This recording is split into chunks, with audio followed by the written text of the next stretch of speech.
Hey everyone, it's Kirk McLean here, and you're watching Clay's Canucks Commentary.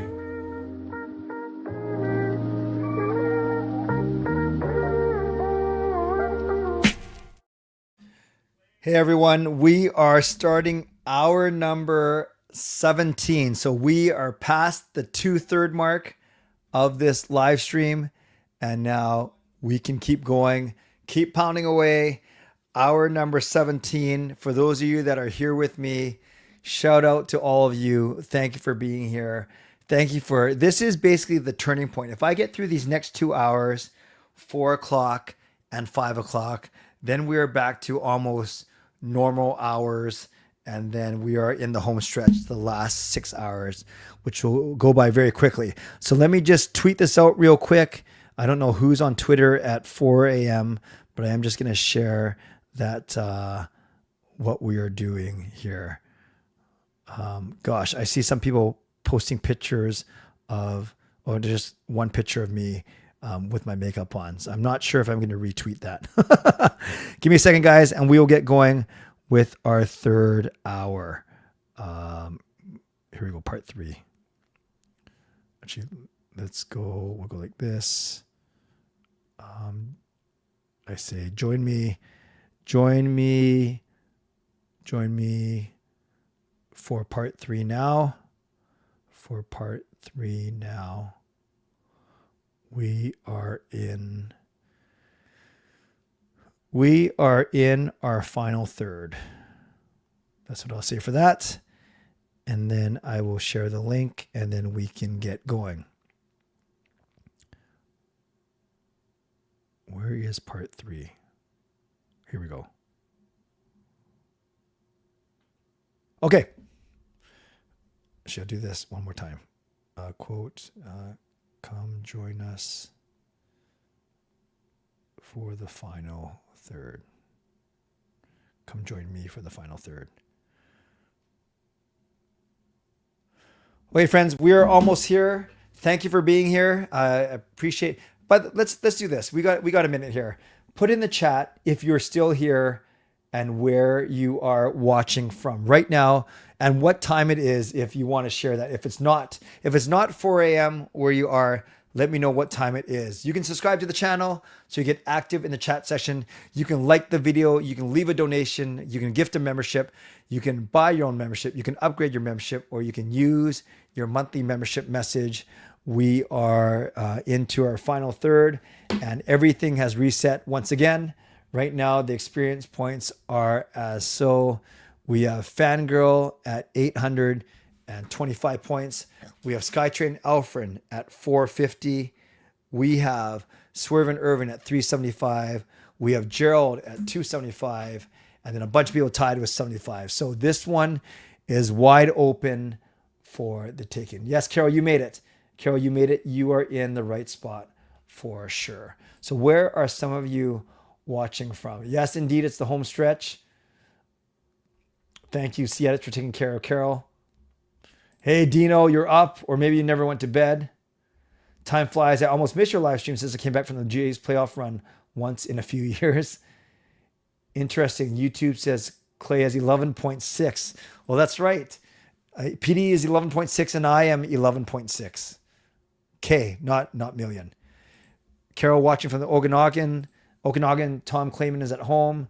Gerald is still here at 403. Helen is still here. Reset to 825. What does that mean?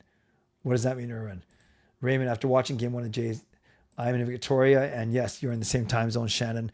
Thanks to everyone for being here. We have 20 people in this, and then hopefully that will continue to build as we go. But I kind of do a lighter couple of hours here, and I am going to share some of my jerseys. And so I actually have a lot of stuff to show you guys, so I can't wait to do that. By the way, I'm resting my eyes all the way until noon. Thank you, Siedets. You know what? For the females in here, I'm not making excuses. My eyes are tired because of the makeup. And even when I try to wash it all out, I can still, actually, that's what I did for those 15 minutes. I washed it again. So even if there's no makeup there, I can still feel that it's done a number on my eyes a little bit. Like my eyes feel heavier because I guess I wasn't used to the makeup. That's my story, at least, and I'm sticking to it. I know it was lagging a little bit. Maybe that was 8 hours, but now hopefully this is a little bit fresher. And don't forget, at 10 o'clock, so only 6 hours from now, going to open up the contest. At 11 o'clock, we're going to draw the winners as part of the final hour. But I've dropped 4 of the 5 bonus words already. So that means there's one more bonus word coming. But I'll give you a hint. It's not going to be until a few hours from now. And then remember, 10 a.m., I will open up the form for you guys to fill out. Shannon's resting her eyes. Good. Planning on attending Filipino Heritage Night. Actually, going to try and snag the first Filipino Canucks jersey. Good for you, Erwin. That's awesome. The lashes for sure were heavy. Jay Kim is from Edmonton. Awesome. Welcome. Yes, I did share the number 4 bonus word. Smiley hello. Nope, fries are done. I wolfed that down. And yes, welcome, Jay Kim. All right. Smiley Helen, I can tell you that the 4th bonus word was within the past couple of hours. Because if you were there for the tortilla slap hour and it wasn't there, then that means it's come out in the last 2 or 3 hours. Yeah, I hope I don't have a sensitive skin issue. I think I'm okay. Okay. But we'll see. I'm chewing on Sour Patch Kids. Not very healthy. I know. Now I know the life of a girl getting makeup off after a long day. That's fair. No, it was after the tortilla slap. That's all I'm going to say, Helen. That's all I'm going to say. All right. I'm going to show off some of my jerseys and other swag. And as I mentioned to Rosario in the 2 a.m. open house, I actually, comparatively speaking, don't have a lot of jerseys, but I have a lot of other stuff, which you will see in a minute.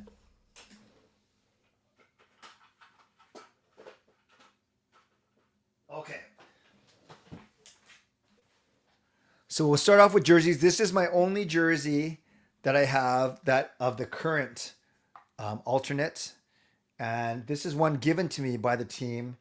It was Canuck Clay when I was part of the focus group for these new jerseys. And it was actually interesting. The story behind this one is, you might remember they did this whole kind of guerrilla marketing campaign where the boards were kind of black and yellow, and they did some ads throughout the city. But then Gino Ojic passed away, and they decided that to focus on him and his death and his legacy instead. So what was supposed to be a big reveal for these new jerseys ended up being a little bit anticlimactic, because the Canucks just skated out in these jerseys one Wednesday night in a game against Tampa, because they were focusing on the Gino Ojic passing. So yeah, but I was part of a select focus group, which is really cool. And they gifted me this nameplate, this emo nameplate, and this jersey at the same time. So here's my current alternate flying skate, and it says Canuck Clay number 1. These aren't in any particular order. So this was the last jersey before they made the change to the current ones. And this one is just a plain blank Adidas. And actually they gave this to me when I was doing the photo shoot for the Pepsi billboard campaign.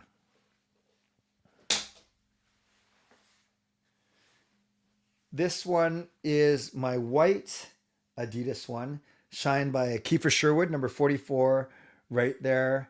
And I wear these to road games when I went to Vegas and when I went to Seattle. So just a nice blank white. So these kind of are matching, right? They are the playing home and they playing away. They're Adidas, of course. Then we get into some older jerseys. This is my Elias Pettersson one, number 40. And I say they're older because they have the name Vancouver, the word, over the logo. So this is Elias Pettersson, Adidas.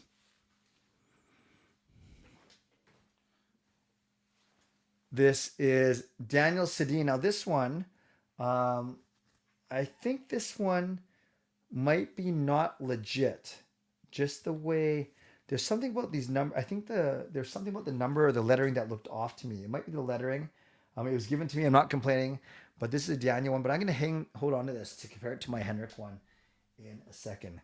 Oh yeah, there's a big story behind this one. I bought this. This one's signed. I'm not sure you can see it. David Booth signed it across here. This, my season ticket partner Mike. Actually, I don't have to wear these. My season ticket partner Mike and I have matching David Booth jerseys. Actually, he has a home one. I have a away one. Mike won the jersey off the back, and this is mine. I bought this when David Booth was here. For some reason, I was strangely excited about David Booth joining the team. So this is my David Booth jersey from many, many years ago. This is Reebok, David Booth, number 7.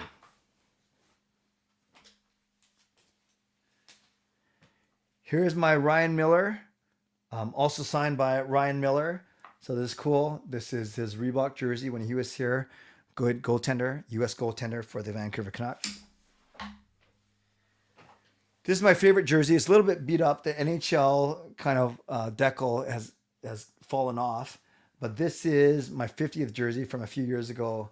And this is the one that I always wear. I don't know. I feel kind of weird wearing the Canuck clay jersey to games. It just seems a little bit show-offy for some reason.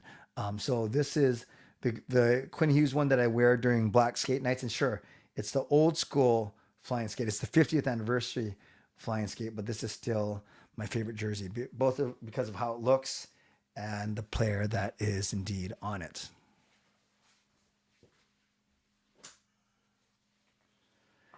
Here's Luongo. This one is signed by Roberto Luongo. So this is my favorite jersey, another Reebok one. So I have a lot of jerseys from this era, but Roberto Luongo, as you guys know, my favorite player of all time. So this is my favorite jersey. You can tell it's pretty boring, right? They're all the same. They're the blue, white, or black. Here's my Brock Besser. So I have Pedersen and Besser from the same vintage. This is the most recent one before they took the word Vancouver off of the jersey. This is Adidas.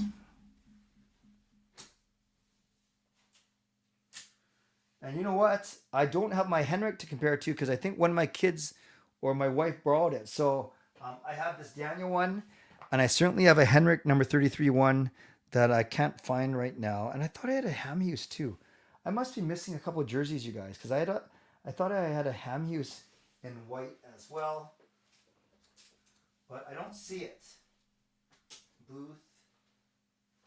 Yeah, so I'm missing Hamhuis in white and my Henrik in blue. So hopefully they're upstairs somewhere.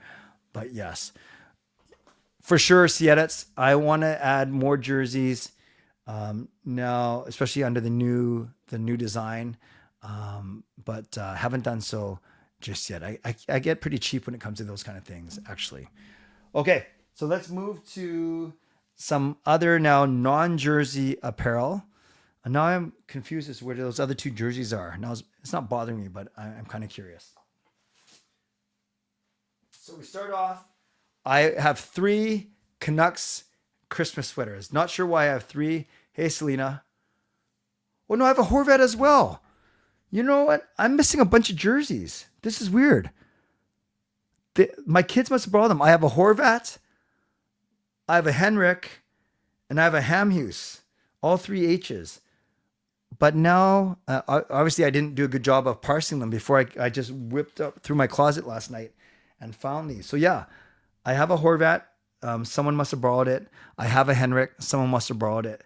And I have a Hamhuis. I'm going to look for those in the morning just for completion. I think, Demko's here for a while. I could probably see myself getting a Demko one. Not really big on DeBrusque. Not sure if I wear Hronik. Yeah, I don't mind DeBrusque. I just don't know if I would get one.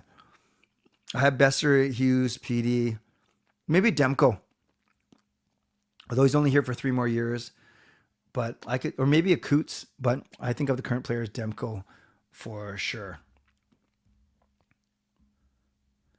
Yeah, when I bought these jerseys, Raymond, that's a good question. Maybe they were closer to 200, 225, as opposed to whatever they. How much is one now when you pick it up from the team store without a discount? How much is a jersey right now? Okay, 3 Christmas sweaters. There's this one, which I like very much. Yes. There's this one, which I rarely wear. This is an actual true sweatshirt.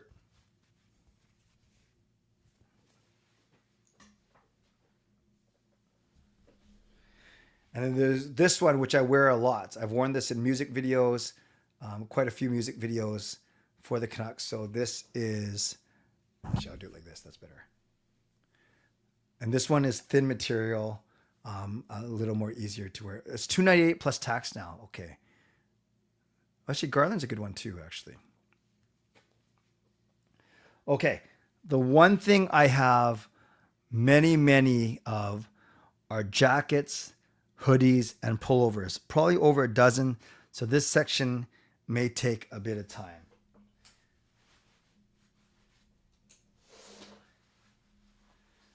This jacket I wear quite a bit now. My kids make fun of me because they think that when I wear this, it looks like I'm part of the team or I'm trying to be part of the team. So this is indeed my favorite jacket right now. And pretty plain, but got a very neat stick and rink logo. And they say I look like one of the trainers of the teams when I wear these. See, it says I have to wear all of them this year. This jacket I've had for a long time. You can tell just by how beat up the sleeves are. But I do like this one too because of the orange and yellow colors. But this is old school flying skate. I've had this for a long time. Fun fact, I had this hoodie. I was wearing this the day I was golfing in the rain. And that was the birth of my Vessi sponsorship, which was pretty cool. Speaking of golf, this is one of the Jake Milford jackets I got from volunteering at the Milford a few years ago before they put me in timeout. So I don't wear this a lot, but it's so nice to have this Jake Milford. Oh, the Christmas sweaters. Sorry, I thought you meant all the jerseys. The trainer jacket was, at the end of last season or 2 seasons ago. This one's nice, but it's kind of weird. It's just this weird Canucks patch that I think you could put any patch on here, but it's the Canucks Orca. Very simple black and gray design. I don't mind it. I like the Adidas. Patch is kind of weird. Like I said, you could put any patch on it. So maybe that's what it's made for. But here's that Canucks jacket. I believe, I can't remember if this is the Brock Besser design or the Elias Pettersson design. I really like this one. Pretty sharp, pretty vivid colors. You can tell a lot of my clothes are black and gray because that's the way I roll. This hoodie I wear all the time. I love it because it's a zip up. I love zip ups. It says Vancouver Canucks Hockey Club established 1970. If you guys can see that there. I think you can see that. Yeah. This hoodie I wear all the time. It's probably my favorite hoodie to wear. It's the EP40. Thank you, C-Edits. This one's a little bit older, but I still wear it. It's the Vancouver Millionaires zip up. You can tell I have a lot of these things. I have more zip ups and hoodies and pullovers than I do jerseys. They're a little bit cheaper. I told you I'm cheap. Speaking of millionaires, I love this one. I've been wearing this one a lot more recently. Another Vancouver Millionaires sweatshirt. And this one says Millionaires on the back. Pretty striking, actually. It looks good. It makes me look tough. Not rich, but it makes me look tough when I'm out there. So I do like this Vancouver Millionaires jersey. This hoodie. Yeah, see, as you see, this one I should wear more, but maybe I thought it was a lot skinnier. Actually, I should wear this now because when I bought it, I think I was too fat for it. I'm not sure why I bought it. So I love this one. It's kind of like a vintage, old school flying skate logo. Actually, I'm trying to look at, what does it say in there? It says Unity, Stanley Park. This must be a BC or Vancouver theme. So I do like this hoodie a lot. I don't wear it enough. I'm going to start wearing this one for sure. Then we have the golf shirt. I used to wear this every single golf round until I finally bought some new golf shirts this year. But it says Vancouver right there. There's the proof. And yeah, this was my favorite golf shirt. And it's the only one I had for the longest time. I think this is similar to the one that Rosie was wearing. I like this one a lot too. Bought this a few years ago. This is not as heavy of a hoodie, but it's a nice pullover. A nice, neat one. Nothing on the back. I like the ones with the hoods though. But yes, Vancouver Canucks right here. Now we're getting to some older designs. I used to wear this one a lot. I think I've shown this many times on the stream before. Another pullover hoodie. Vancouver plain back. Nice colors, blue and dark gray.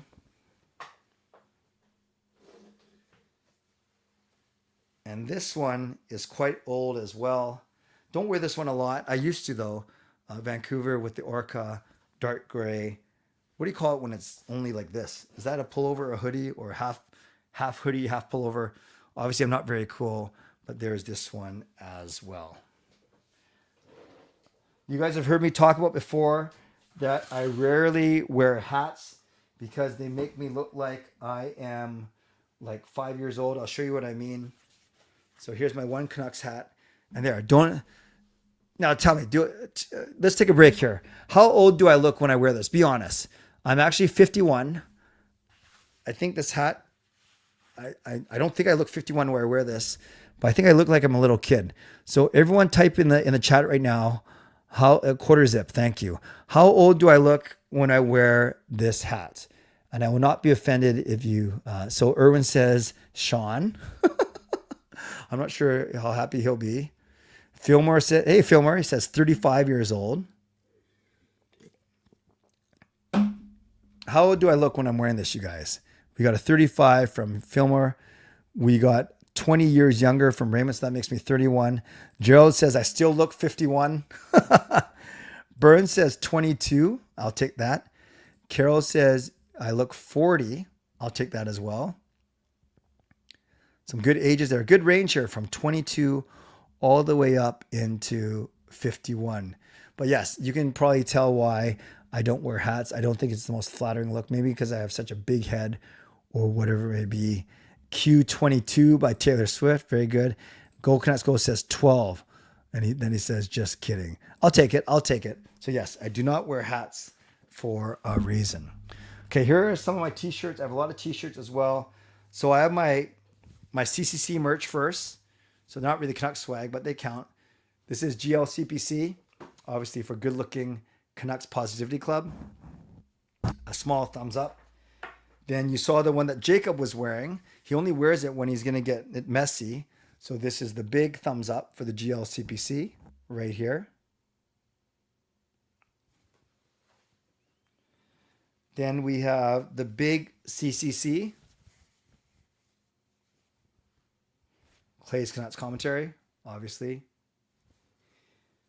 And then we have the smaller CPC. CCC, not CPC. Just making a big pile of clothes underneath. You look like you drank from the fountain of youth.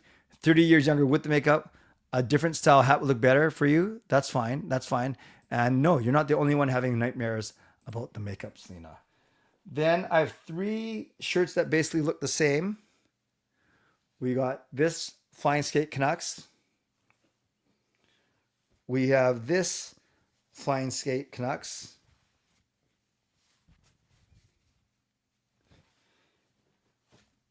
And we have this Flying Skate Canucks. Yes, not very original, I know. But you can tell I find a style and I stick to it. Then I have this one, Stick and Rink. I used to wear this one a lot. Then I have Year of the Rabbit. So this isn't my year. I'm a Tiger, but this is Gail's year. But I think I was given this one. So Year of the Rabbit. I'm pretty sure this is a Brock Besser design as well, if I'm not mistaken. Yeah, it says Brock Besser 6 right on the back. So this plain Canuck shirt, I actually wore this on my first 24-hour live stream 4 years ago. I remember this because I was wearing this when I was doing music with Marie. Yeah, they're actually not the exact same style, Erwin, but I think they're just given to me as opposed to me buying them. This one, Mitchell and Ness Canucks. I like this one, a little different. Vancouver Canucks in the front, and then a stylized skate logo in the back.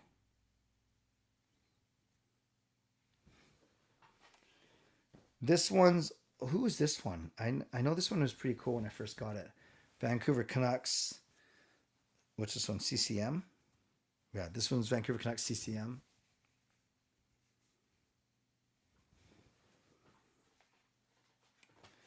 Another plain stick and rink.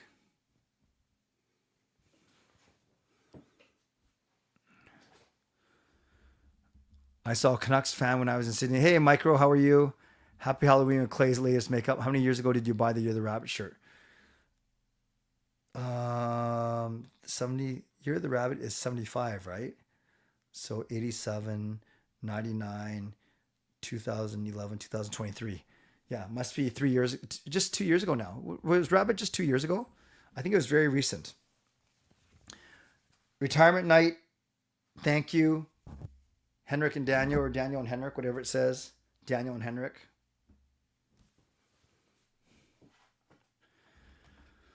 I'll probably wear the plain blue today. I'll probably wear the plain blue C-edits. And then a couple that look the same. I bought these off of one of those cheap sites. This Fanatics plain t-shirt. We got the blue. Then we have the green in the same style.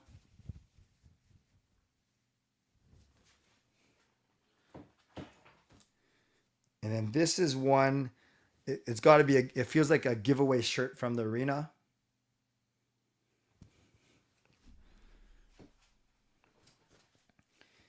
Then this must be their 1,000th game. Yes, February 12, 2020. So Daniel's 1,000th game.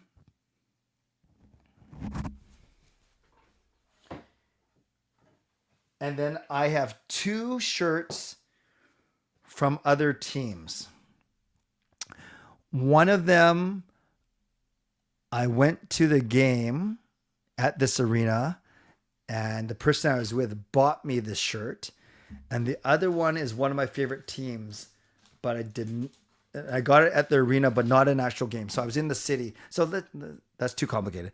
Let's just say I have 2 shirts from 2 other teams. Anyone want to guess what the 2 shirts are? Hey, Gary, this is hour number 17, so I'm 2/3 of the way done. Oh, you have the same one for Sedin's. Nice. I like the Sedin retirement. They give away humongous sizes for a t-shirt. So Byrne says one of them is the Jets. Byrne, good job. So here's my Winnipeg Jets shirt. Very good. What is the other one? No, it's not the Avs. As soon as someone gets it, I'll show it. It's not the Avs. It's not the Avs. No, it's not the Avs. Good guess, though. It's not the Lightning. It's not the Stars. Okay, don't overthink this, guys. Think of where I live. Think of where most of us live. What away game might I go to quite easily? No, it's not Vegas. Black Whale Canuck t-shirt. Is it a JTB? I don't know. There we go. Ding, ding, ding, ding, ding, ding, ding. My other shirt is a Seattle Kraken. All right. And finally, I have a bunch of, I thought that was kind of interesting, but I think this part will be more interesting. This is all of the different memorabilia I have. So here we go. Start off with a collection. Selena will recognize these if she's still around. These are popcorn holders from the games. So this one, I think they're both the same. It goes Demko, Miller, Pedersen, and Hughes. But they had to pull these last year, obviously, after JT Miller got traded. So 2 big popcorn baskets. Yeah, Justin would recognize those too. And yeah, I don't buy a lot of shirts from other teams, as you can see. Then a bunch of cups from when I go crazy with my Pepsi. So we got a PD, we got a Hughes, we got a playoff cup which has Miller, Pedersen, Demko, and Hughes. We got another playoff cup from 2024, same cup. Ooh, this is a neat hologram one. So this is Henrik Sedin, JT Miller,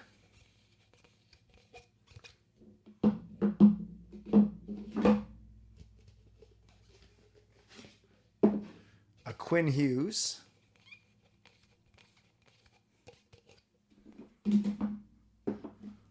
was this half Henrik, half Daniel? Or just all Henrik? And then, I didn't even know I had this one. A Jacob Markstrom.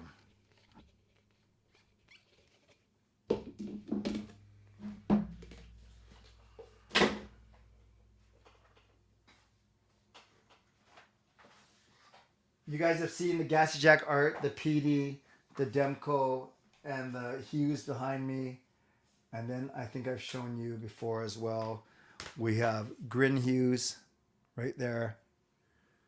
We have Pavel Bure right here.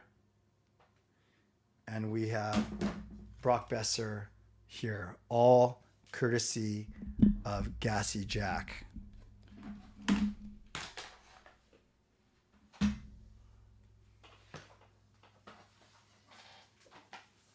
So this must be one of the season ticket member gifts. What book is this?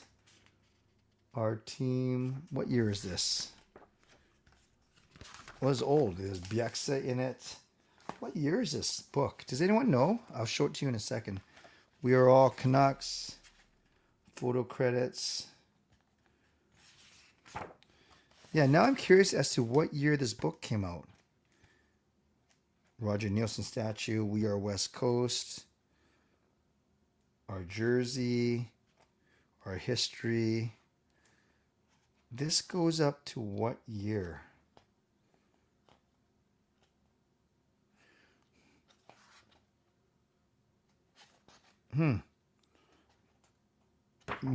It says here from Henrik. Daniel and I joined the Canucks family when we were just 18 years old. We grew up here, raised our families here, and our city and team have grown up too. I hope that when you look through the pages of this book, you'll be reminded of some great moments in our history and your important role in helping us create even greater moments in the future. So it's this book.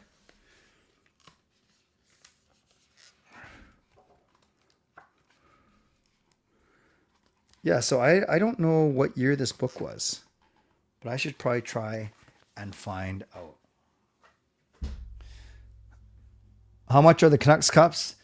I don't know. I feel like at the time they were like 14 or 16 bucks, and you get the drink as well. Where do you find space for the collectibles? All the jerseys and clothes are upstairs. The rest are just kind of randomly throughout the house. Just order some more prints. The Blue Jays, nice. I got the best, sir. Playoff towels. Oh, those are coming. Those are coming as well. Very good, Tyler. There you go. Not Canuck specific, but my friend, my coworker from Mexico got me this. It was kind of cool. I don't really have a good place to put it just yet, but she bought it for me because it reminded me of her. The puck stops here.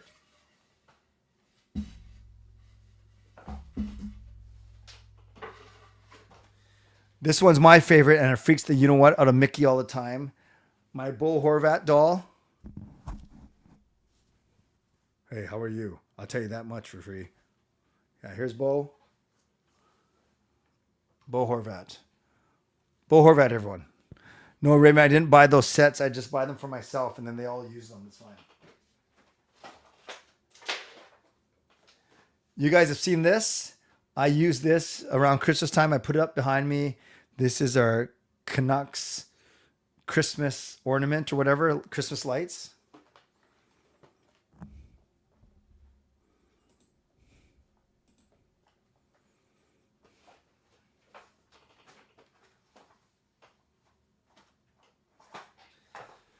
This was our gift as season ticket members, 24, 25. And this is what Rosie was saying. This is actually a stick blade made up of the glass. It says here, you scream, you cheer, you pound on the glass.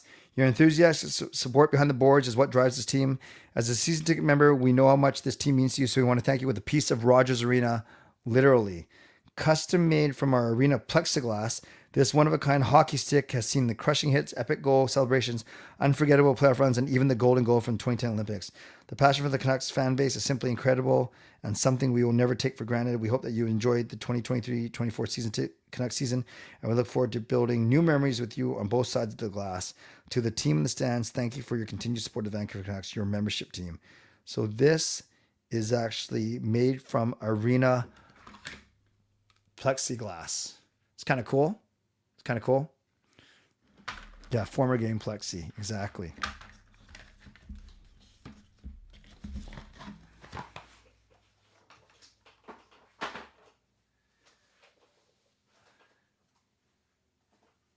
Then as mentioned, we have some playoff towels, some old ones. Look at this one. 2010 Canucks playoffs. So 15 years ago right here. All the way up to the most recent playoff run in 2024.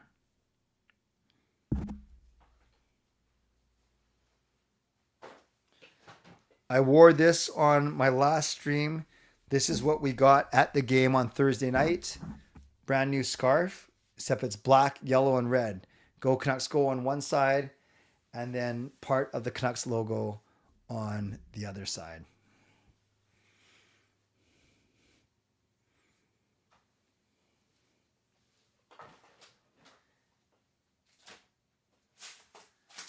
I was gifted this Team Canada 2010 Team Canada commemorative poster of the gold medal winning team. It's kind of cool.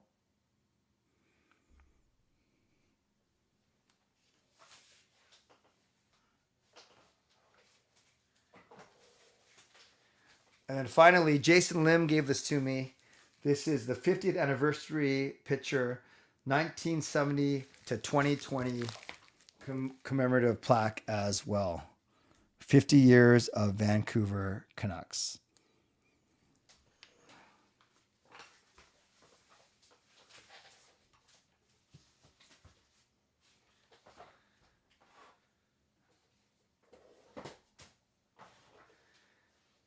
And there we go.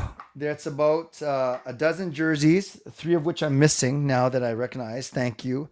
About 2 dozen hoodies, pullovers, and jackets, and a bunch of random other stuff. Hey, Chris, good morning. Good morning. TD, even on the scarves. Oh, you didn't receive one, Gerald? You should follow up on that. I like that 50th collage. Yeah, that one is quite good. All right, guys. So I'm going to go for about 12. Now I just made a complete mess under my desk. I just chucked everything in there. But yes, I have 10 minutes to answer your questions. Then I'm going to reset. And then for the 5 a.m. hour. And then hopefully more people will slowly join us as the morning progresses. A quick reminder that of kind of some of the stuff that we have going on to wind up the stream. We're not close to being done yet, but we're at least on the back half for sure. We just had the jersey and swag show and tell. Then we are going to do predictions as a community. And I'll explain to you how we're going to do that. So that will be for the next hour. Then Kim Alsger will come to preview the Metro Division. Jeff Marek will join. This will be a quick one, only about 20 minutes or so. And then we will finish the predictions after Jeff Marek. We have Hot Take Hockey coming at 8 a.m.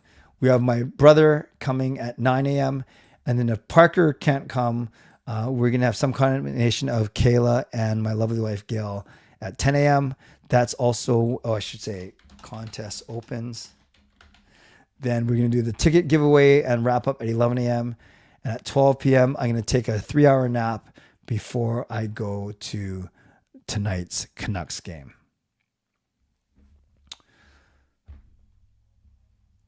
So I hope you can stick around for as much of this as you can. Show and tell cleanup. Yeah, that'll take longer than the half an hour I took to show everything. Where are you sitting for the game today? I was going to be in 319, but then Jason Lim might upgrade us today. I still have to figure that out somehow. So I'm still going to come meet people for the first intermission, but I think I'll be sitting in Encore again for today's game. All right, let's go. 10 minutes of your questions and comments. It could be about anything, about the jerseys and swag I showed you, or anything about how you're doing right now. So how you guys doing? How you feeling? Ask me anything you want. Are you tired right now? A little bit, but I feel good. My body feels good. Been drinking a bit of pop, drinking a bit of water. Gonna load up on some fruit after this. But my eyes are tired because of the makeup, actually, because I've never done that before. And I think I got it all out, got it all off. But I can feel that my eyes feel a little bit heavy, or maybe it's because physically I'm actually tired right now. Perfect timing so I could watch the Jays playoffs and the Canucks at home afterwards if I could stay up as a night owl. Yes. What time's the Canucks game's at 4:30? What time's the Jays game? Is it at 4:30 or 5 as well? I'll go back to my previous question I asked you about feel about Sean getting married. You said your answer will change each month. Oh, interesting. So you guys met Cheska for the first time. She's awesome. She's a lot of fun.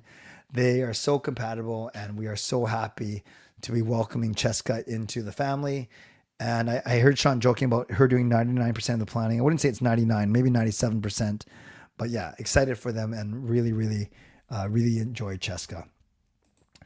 Favorite song to play on the piano? Bruce Hornsby and the Rains. That's just the way it is.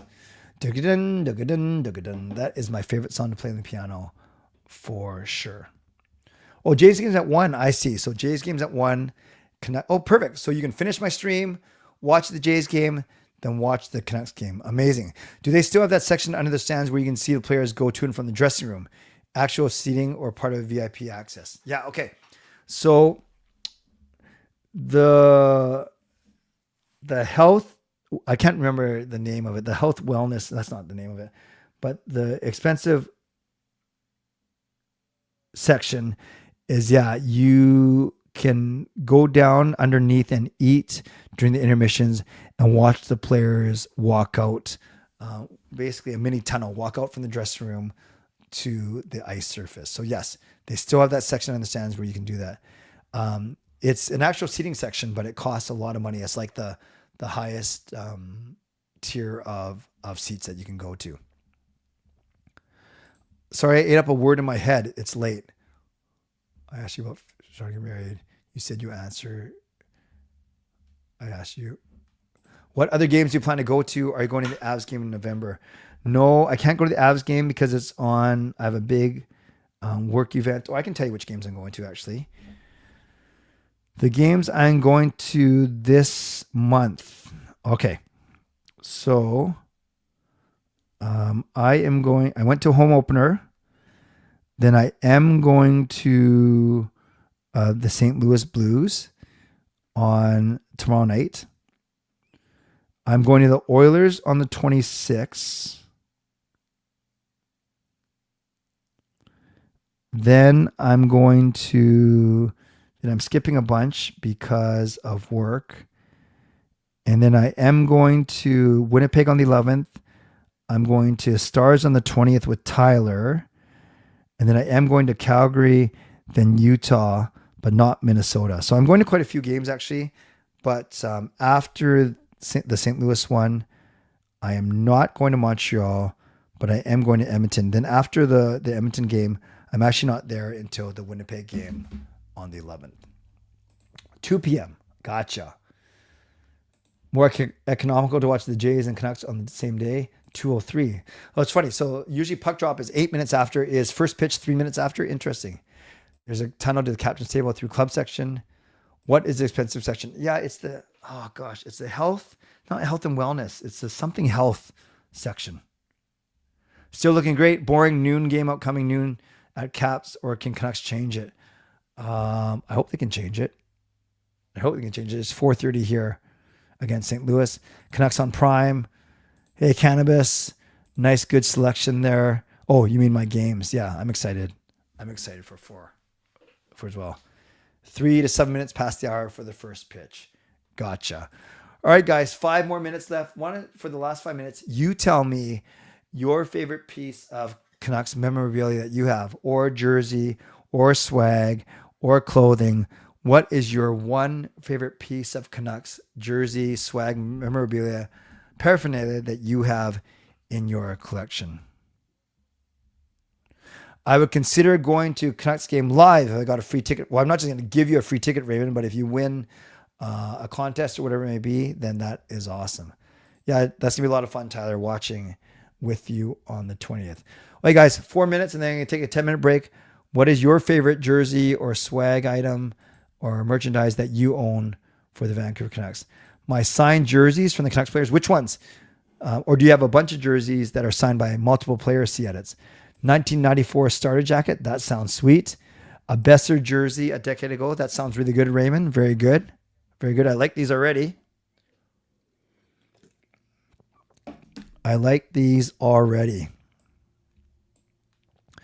What else we got, you guys?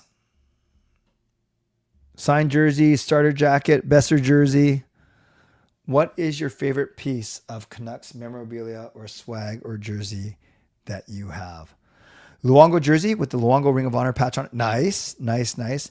My Sedin number 33 40th anniversary reverse retro home white stick and rink, which I got it signed and it's starting to wear out. Oh, wish you got it signed. Very good, Erwin.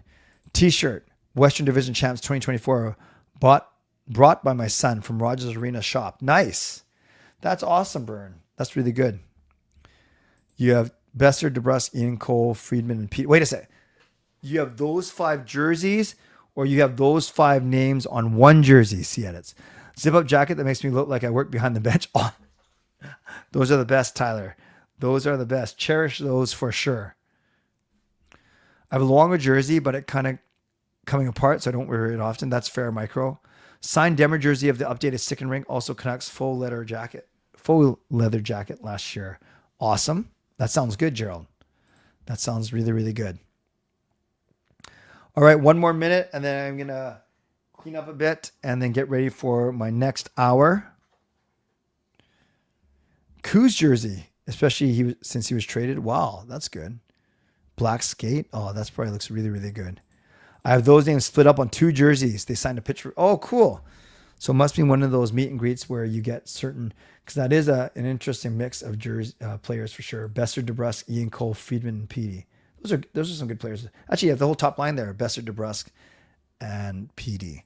All right, friends, I'm going to do my end of hour sponsor read. I start off by thanking my primary sponsor, Jason Lim of Van City Experts. Thank you to my channel sponsor, Jason Lim of Van City Experts Real Estate. At Van City Experts, their experience, knowledge, and expertise can serve you well in navigating through the real estate market and will help you to choose the best home or condo in the greater Vancouver area that best suits your and your family's needs. Thank you to my secondary sponsors, Gassy Jack Art. You can check him out at gassyjackart.com. I showed some of his work just now. Mulligan Golf Company, mlgngolf.com, golfing apparel and accessories. And my supporting sponsor, Vessi Footwear. Use the link tinyurl.com/VessiClay and receive a free pair of socks at your next purchase of Vessi shoes. Thanks to everyone who's purchased Canuck Clay merch. You can do so at canuckclay.threadless.com. I'm going to take a 10-minute break, and then when I come back, we are going to do some CCC Community Standings predictions. And right now, we still have Fangirl, Skytrain Alfred, Swervin Irvin, Gerald, and C Edits. That is our top 5 on our fictional leaderboard. Right now, I will see you in 10 minutes.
Hey everyone, it's Kirk McLean here, and you're watching Clay's Canucks commentary.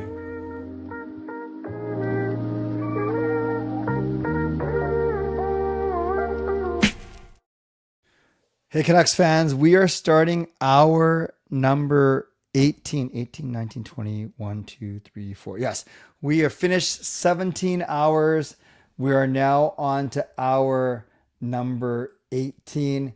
Welcome everyone. Don't forget, this is how you can get involved today. Subscribe to the channel. You can like the video. We are looking for our first donation for part 3. Yes, our first donation for part 3. You can gift a membership. You can buy your own membership, upgrade your membership, or use your monthly membership message. And don't forget, I'm opening up the entry form for the contest in just 5 short hours from now. Even I'm all messed up. 5 hours from now at 10 a.m., I will open up the contest, and then you will have a chance for half an hour to enter in all your entries. So your one regular entry that everyone will get, and then of course and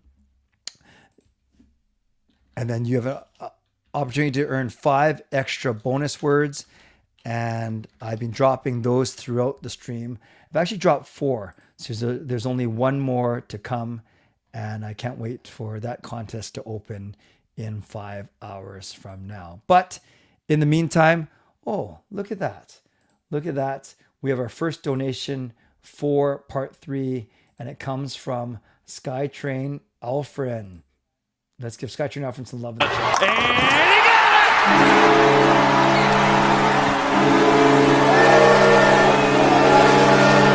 Who do you think you are? I am! So let's give some love to Skytrain Alfred for the donation. Thank you, Skytrain Alfred, and we appreciate you being here. And yes, hello, Hockey from Home. We are still here. Hope you're feeling better. Line Change is still here. Gerald, Raymond C. Edits. Well, so many good people still here. I wonder if Micro's still here as well. Love having you guys here. We're going to do something fun for the next hour. We're going to see how far we get. And we are going to basically do predictions as a community for the standings. So we're going to do it in a series of polls that I'm actually going to go through very, very quickly because there's only about 25 people here. So basically, every question is always going to be like, which team finishes how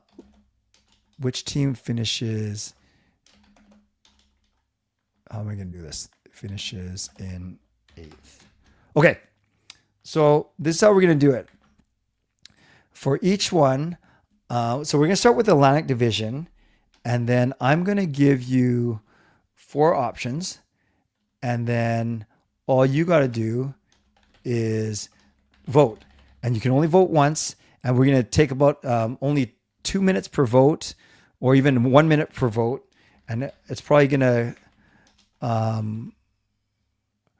it's probably going to go, I don't think we're going to finish an hour, but we'll see. So let's try this.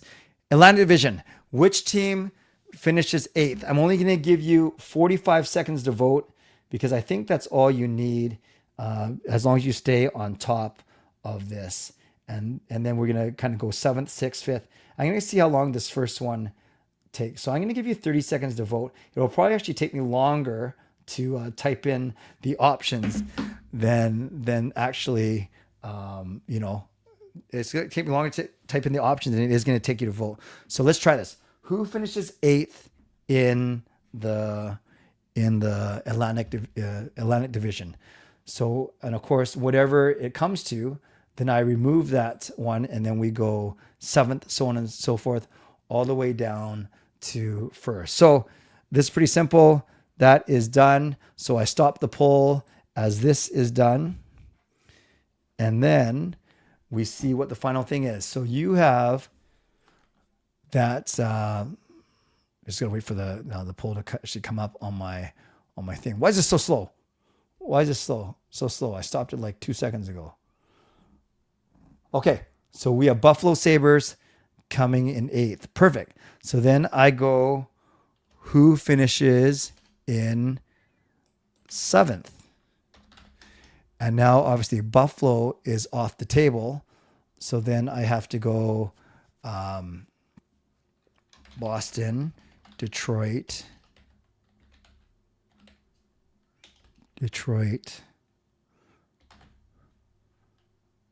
Ottawa, Montreal, Ottawa. So I'm always going to give you 30 seconds, and then we will see what happens. So 30 seconds to vote on this one.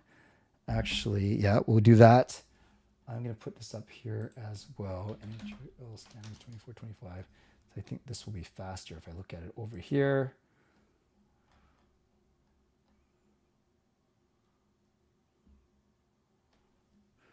Very, very good. You have 10 seconds to vote. I can put this up here.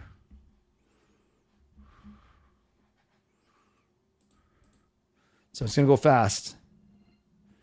Very good. We end this poll.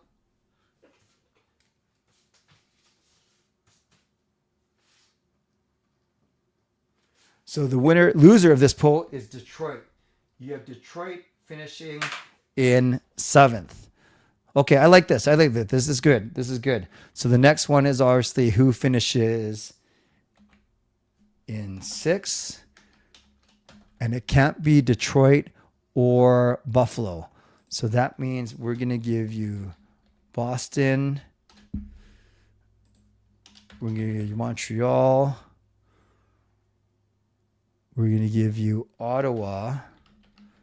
And now we throw in, well, I guess we'll put in Tampa Bay, but I don't, we'll see what happens. So you got 30 seconds to vote on this one now. Who finishes in 6th? We have Boston in 8th, Detroit in 7th. Who finishes 6th out of these teams?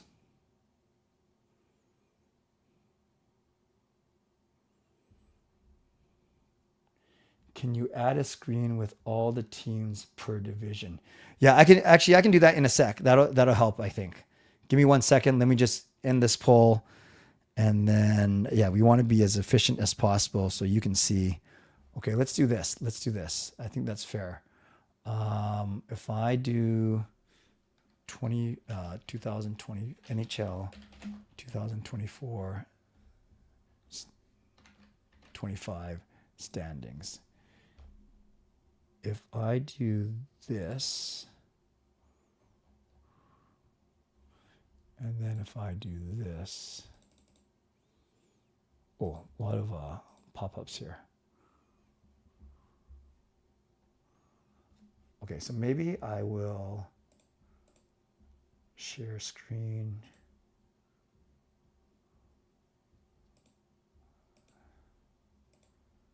Let me just see if this works, you guys. No. Okay, maybe it's like that. These are last year's standings, okay? So hopefully that helps. So you guys say that, oh, I haven't even ended it yet. Sorry, that one went on forever. Sorry, guys.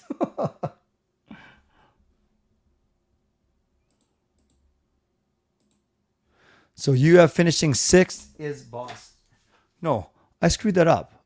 Yes, Buffalo is 8th. Boston is 6th. Okay, I think I know what I'm doing now. I think we're doing the Atlantic Division. Actually, as I get my groove, who finishes in 5th. So now I offer Montreal, Ottawa, Florida. Actually, I guess I got to go in fairness. I don't want to put Toronto because you guys will probably all pick them. Okay, you got 30 seconds. Who finishes in 5th now? Remember, we're going backwards. So we have Buffalo in 8th. We have Detroit in 7th. We have Boston in 6th. I'm asking you now, who is going to finish in 5th? You have 10 seconds to vote. You have 10 seconds to vote. Remember, for all these, we're working from the bottom to the top. We're going to end this. And then your final tally for this one, finishing 5th, is Montreal. Good. This is rapid fire. This is going to keep me awake.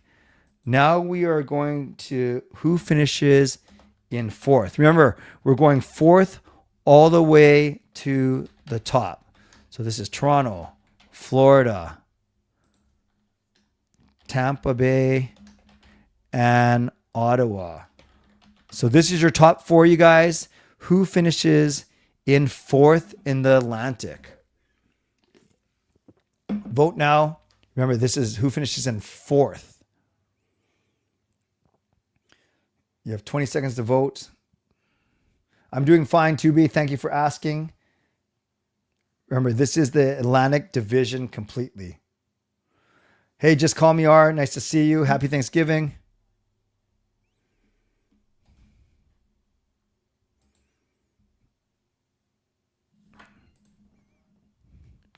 We end the poll, and you have finishing 4th, the Tampa Bay Lightning. Wow.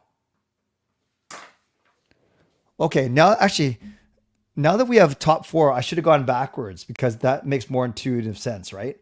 So we're going to say who finishes first in the Atlantic. So we are left with Toronto. Oh, shoot. It was a tie. So we got to do one more. Sorry. Who finishes? Actually, let's do this. We're going to do it one more time. We're going to do it this way. This makes more sense. Who finishes in first? Toronto, Tampa Bay. So I'm going to scratch that last vote anyways. I didn't like the way I did it. Now that we have the top 4, we might as well do it. So who finishes first, you guys, in the Atlantic? Who finishes in first? Toronto, Tampa, Ottawa, or Florida? Who finishes in first place? So the bottom 4 we do in reverse order because that's the only way we can properly get the non-playoff teams, or at least the, depending on wild card, but the bottom 4 versus the top 4. This is a way better way to do it, I think. Okay. So in first place in the Atlantic, wow, we have Florida over Tampa.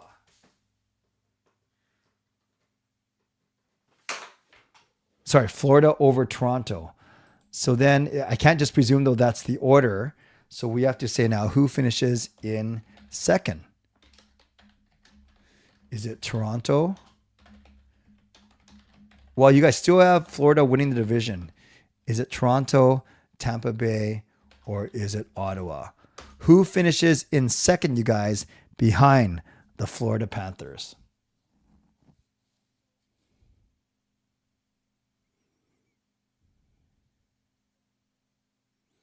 I think what we're going to try and do is we're trying to get through all the divisions now, and then we'll go down to playoffs after the Jeff Marek guest spot, I think.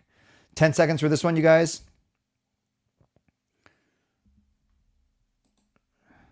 2, 1. We have to move fast and furious, you guys. You have Toronto by far as your second place. So finally, one more vote. Who finishes in third? And this will simply be between Tampa Bay and Ottawa. Here we go. 30 seconds to vote. Who finishes in third place?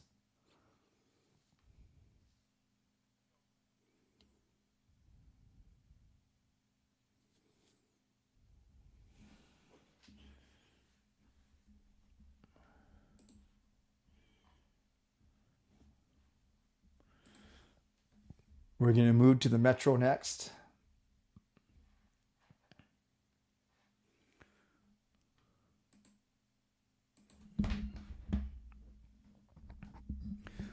Okay, friends, you have voted. The people have spoken. So you have in the Atlantic Division, Florida, Toronto, Ottawa, Tampa Bay, and then Montreal, Boston, Detroit, and Buffalo. I think we are into a groove now.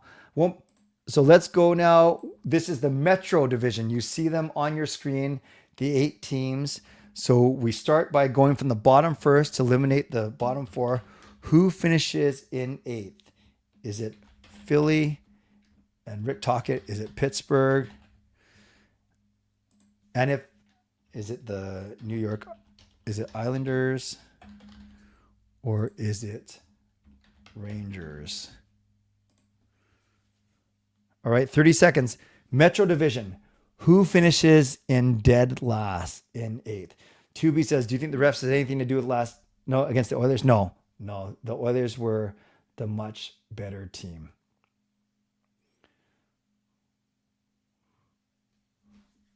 So you guys don't put your votes in the comments because I can't do anything about it. I'm not going to tally it.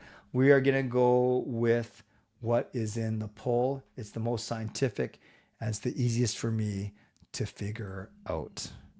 So in 8th place in the Metro, you guys have the Philadelphia Flyers, the Rick Tocchet special. Okay, no problem.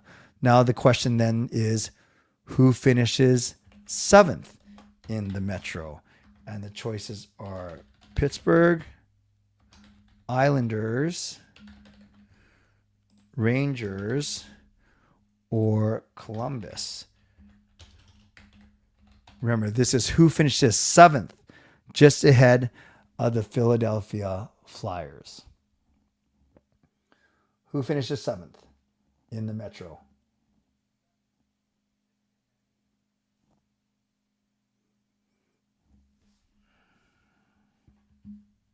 No problem, Raymond, but I can't go back.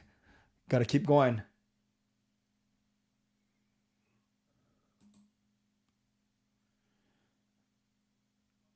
And there's 30 seconds. And you guys say that the Islanders will finish in 7th. Wow. Okay, no problem. No problem. Now we move to the 6th. Who finishes in 6th? Well, Pittsburgh has escaped so far. Pittsburgh, Rangers, and now we add Columbus and New Jersey. Those are the teams. So who finishes in 6th between these 4 teams? Only ahead of the Islanders in 7 and Philly in 8th.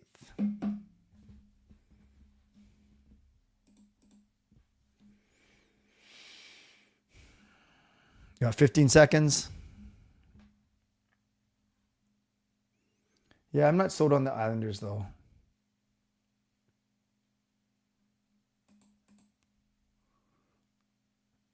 Ending this poll. And it's Pittsburgh who finishes in 6th. One more elimination before we get to the top 4.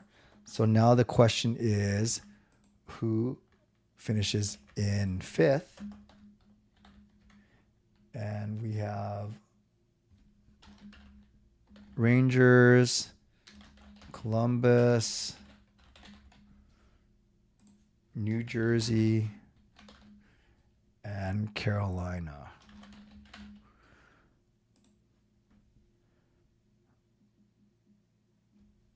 All right, 25 seconds to vote. We're going to shorten by 5 seconds because I don't think you guys need more than 25 seconds. Who finishes 5th ahead of Pittsburgh, the Islanders, and Philly? Ooh, this one's close, you guys. Get your vote in.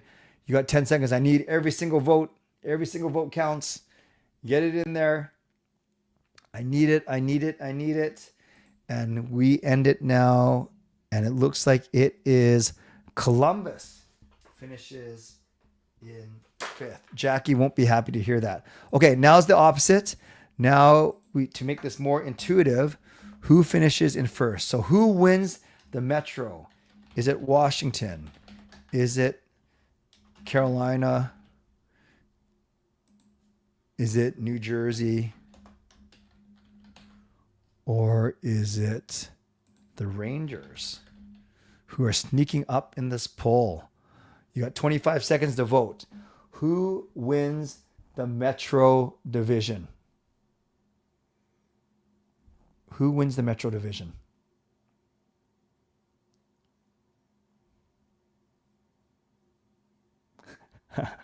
There, Jackie says, the person who voted Columbus, I will find you.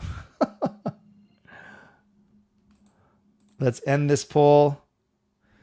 And we have winning the division is Carolina.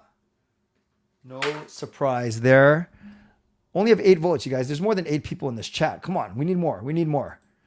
But every vote counts. Who finishes in second then? If Carolina wins, is it Washington? Is it New Jersey? Or is it the Rangers? 25 seconds to vote. Who finishes in second in the Metro Division behind Carolina?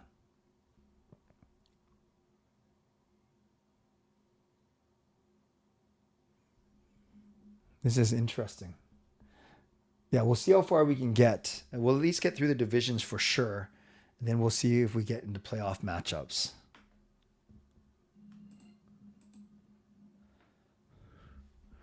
So we have New Jersey finishing in second. So that means, lastly, who finishes in third? Is it the Rangers or is it Washington? Wow, Washington not getting a lot of love after winning the division last year. So is it Washington or is it the Rangers, you guys? Who finishes in third in the division?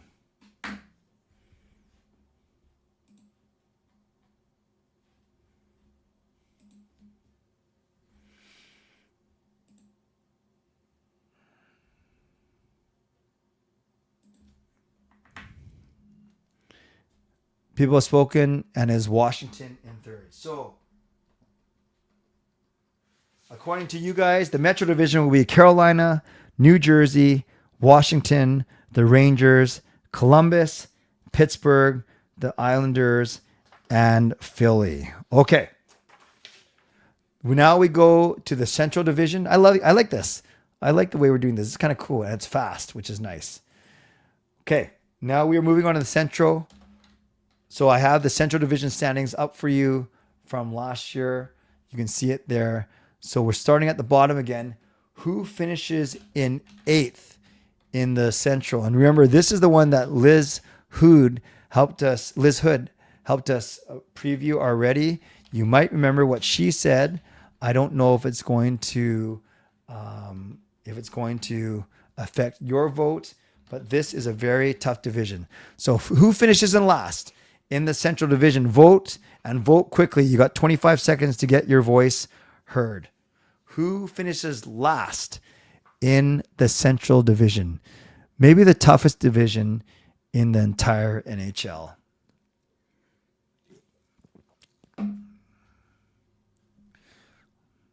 Oh, this is going to be close. But maybe not. Maybe not close, actually.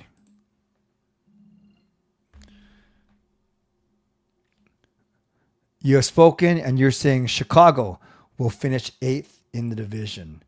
So, who finishes above Chicago? Is it Nashville? Is it Utah? Is it St. Louis? Or is it Minnesota and the Rich Kiprasov?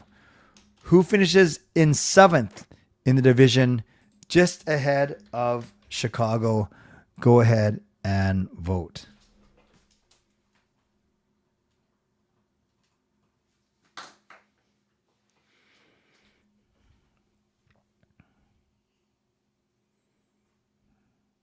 Micro, vote in the chat. Vote in the chat. That's how we're doing it here.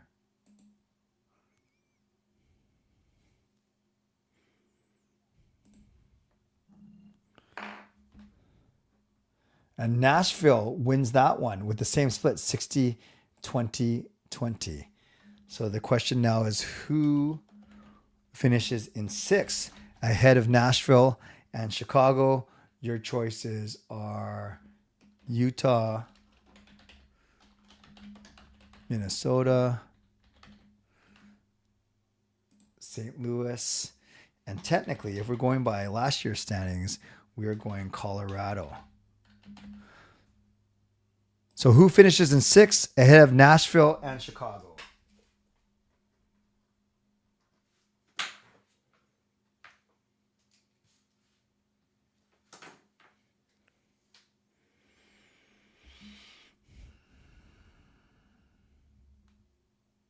Irwin wants us to trade Raymond does, PD for Bedard.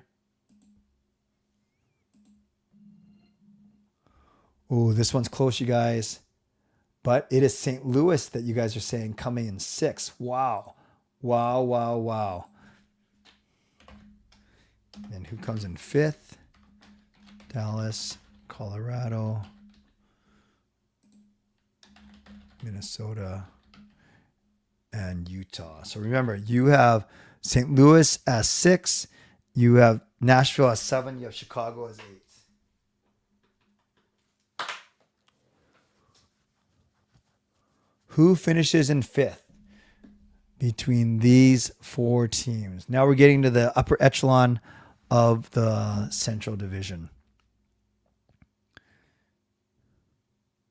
I'm pretty tired, BCBC, but I'm powering through. I can do it with your guys' support. In 5th place in the Central Division, we have the Minnesota Wild. Wow, wow. Okay, so now we go to the top of the division. Who wins the division? Who wins the Central, you guys? Is it Winnipeg? Whoops, I can't spell here. Is it Winnipeg? Is it Dallas? Is it Colorado? Or look at Utah climbing up the standings. Who finishes in 1st in the Central Division?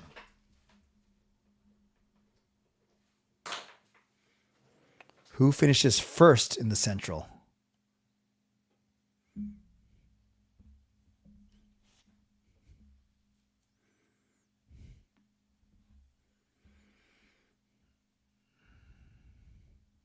BC, vote in the chat. Vote in the chat. I mean, vote in the poll. Or maybe you did, but you're just proclaiming your choice as well. So we got Dallas, and then Winnipeg, the only other team getting votes. Okay, no problem. So if Dallas wins it, who finishes in 2nd behind Winnipeg, Colorado, and Utah? Who finishes in 2nd in the Central behind Dallas?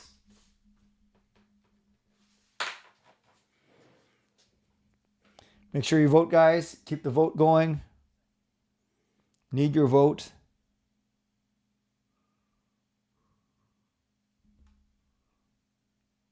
Five seconds to vote. Make sure you get your vote in, you guys. Building these predictions.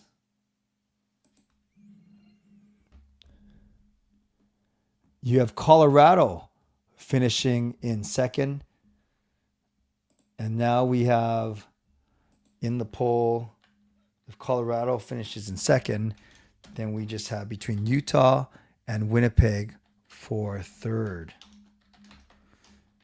Winnipeg and Utah. Who finishes in 3rd in the Central Division behind Dallas and Colorado?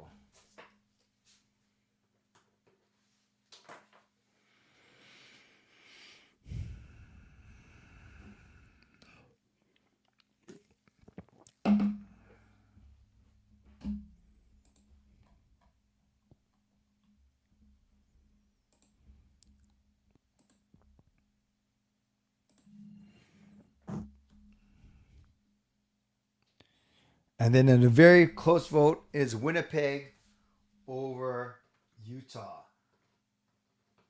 So, my friends, for the Central Division, we have Dallas, Colorado, Winnipeg, Utah, Minnesota, St. Louis, Nashville, and Chicago. And now we finally go to the Pacific.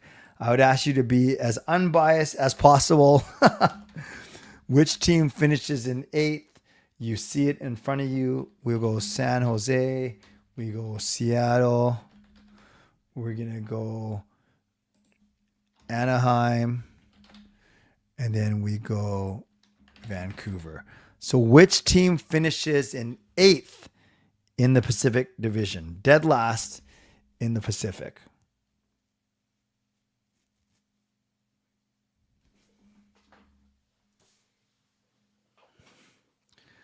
Which team finishes last? Make sure you get your vote in. Every vote counts.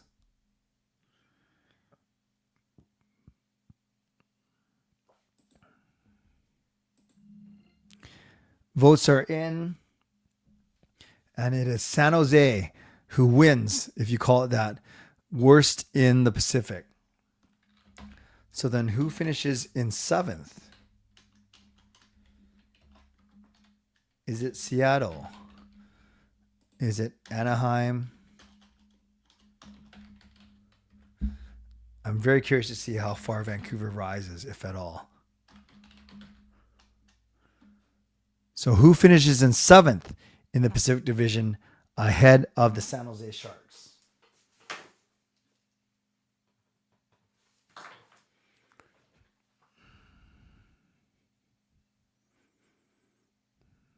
Oh, this one's interesting.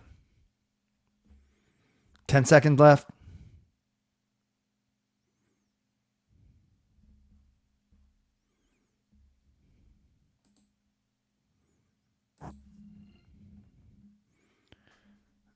You guys say finishing in 7th will be the Seattle Kraken. All right. So we keep on going. Who finishes in 6th? Is it Anaheim, Vancouver? And remember, I'm going in order of last year's standings. Calgary and Edmonton.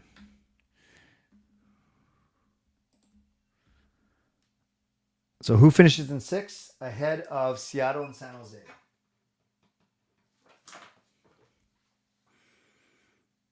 I think there's a clear... Well, I shouldn't say that.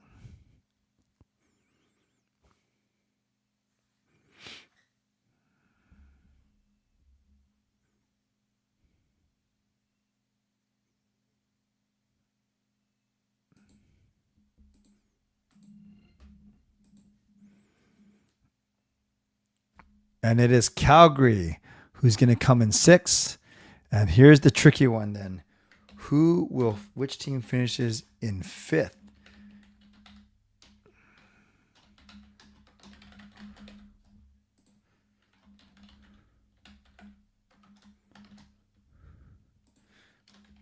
Which team finishes in 5th ahead of Calgary, Seattle, and San Jose?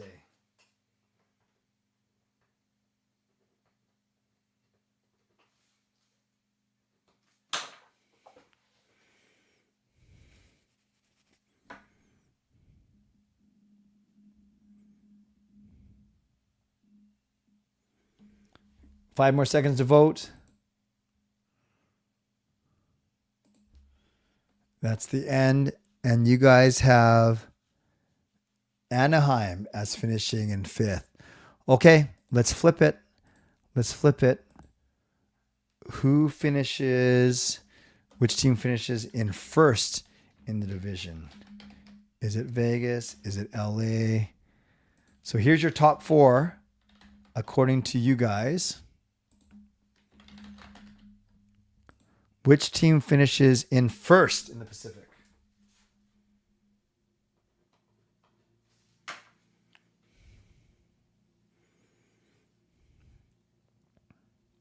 Make sure you vote, guys. We need your vote. 10 seconds.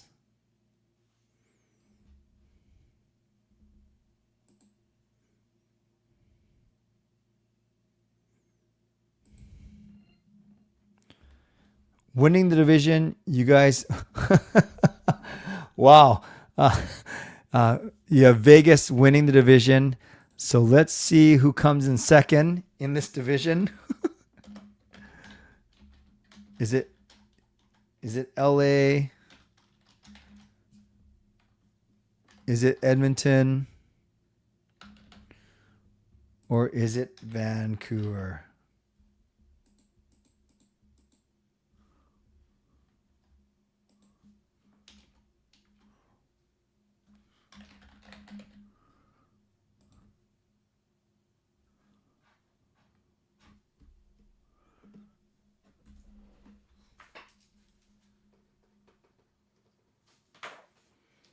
Who finishes second in this division?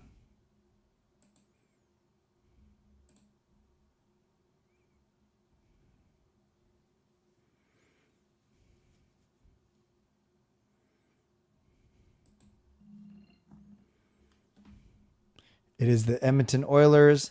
And then finally, who finishes in third in this division?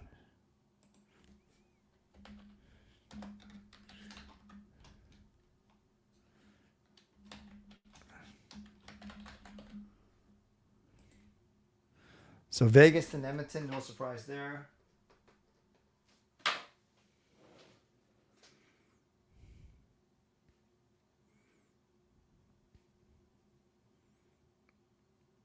Ten more seconds to vote on this one.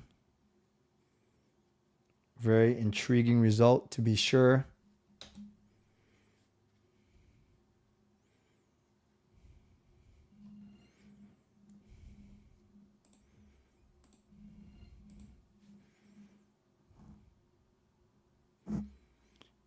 And we have Vancouver finishing in third over LA. So you guys, no bias, I'm sure. Our Pacific looks like this: Vegas, Edmonton, Vancouver, LA, Anaheim, Calgary, Seattle, and San Jose. It is only 5:37, so we still have time. We are going back now to the Eastern Conference. Eastern Conference. Okay. So basically, I'm going to give you the fourth and fifth teams in each of the divisions. So we got to eliminate two of these, okay? Which team will not make the playoffs?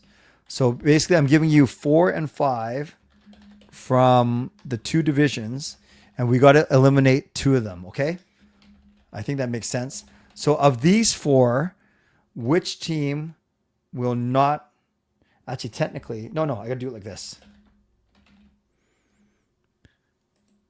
So let's see if this makes sense intuitively. If you guys pick a 4th place team, then we screw this up. So you technically, oh, forget it. I actually screwed up. I'm gonna end this poll. Technically, I gotta narrow it down from the 2 5th place teams. And then that's what I'm gonna do. Yes, that's what I'll do. So let's try this.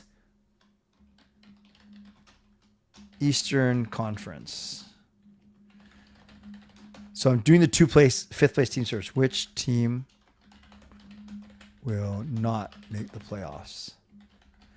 Okay, I think you guys know what I'm doing here. I hope you do. So these are the 2 5th place teams. Columbus from the Metro, and then Montreal from the Atlantic. Which of these teams is not going to make the playoffs? Hey, Irvin, nice to see you. Kind of cool thing that we're doing here. We're doing our community predictions. We predicted all 4 divisions, 1 through 8, and now we are nailing the wild card teams, and then we're going to build our playoff bracket.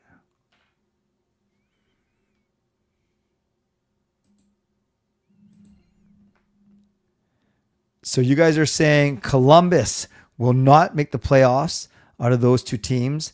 So that means now we got to eliminate one between, yeah, this is right. This is exactly how we do it.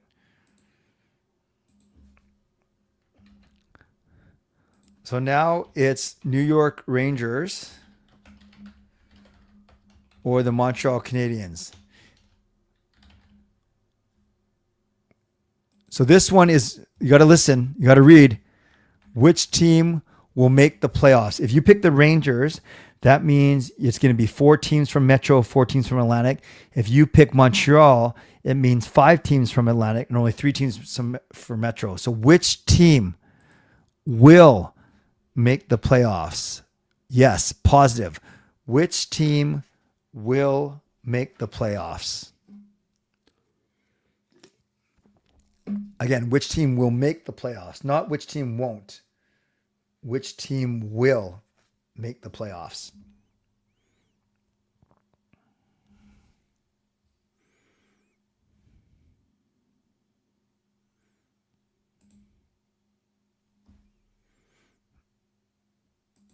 Okay, you guys have voted. Oh my gosh, it was 50-50. So we got to do this again. We got to do this again. Which team will make the playoffs? That was an even vote, 5-5. We need more voters. Which team will make the playoffs? Let's do it again. Make sure you guys vote. Every single vote counts, as you guys just saw. Which team will make the playoffs, you guys?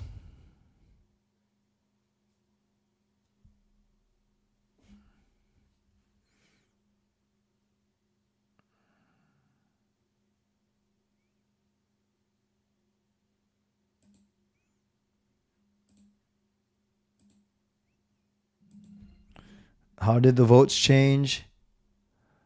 Warren, Rob. Oh, good. More of you voted, and overwhelmingly, it was Montreal. So your Eastern Conference has Carolina, New Jersey, and Washington from the Metro, Florida, Toronto, Ottawa, Tampa Bay, and Montreal from the Atlantic. Okay.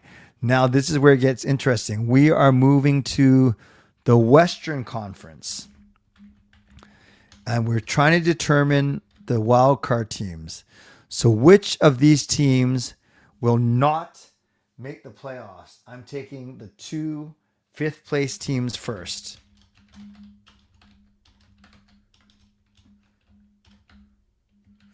So which of these 2 teams will not make the playoffs is the first question.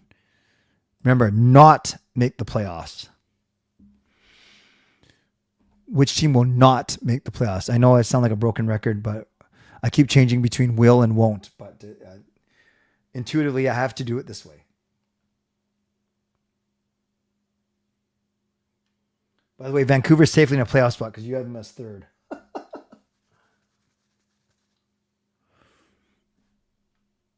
Okay, that one was kind of a no-brainer. So you're saying that Minnesota will make it and Anaheim won't, which is fine. That makes sense to me. So then this question is, which team will make the playoffs? Because now that we've eliminated Anaheim, we have to talk about whether or not Minnesota makes it as the 5th place team in the Central, or will LA win as the 4th place team in the Pacific? This one's going to be interesting. Which team will make the playoffs? Minnesota or Los Angeles? This is a key vote. Minnesota or Los Angeles? Who makes the playoffs, you guys?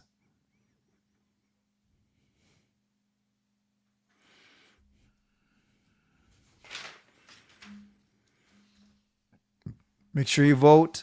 6 seconds, 5 seconds.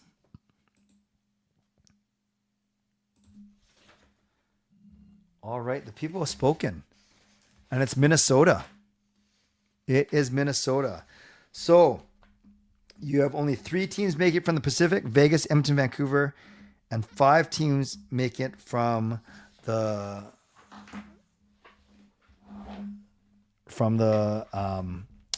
Central, Minnesota, and Utah.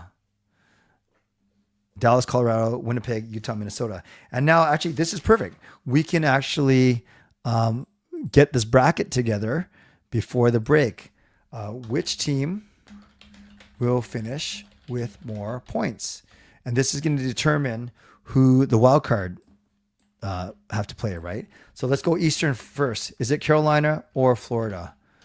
Which team will finish with more points in the regular season?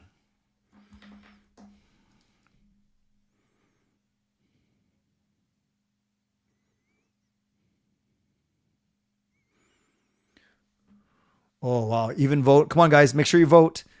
10 seconds to vote. Every vote counts.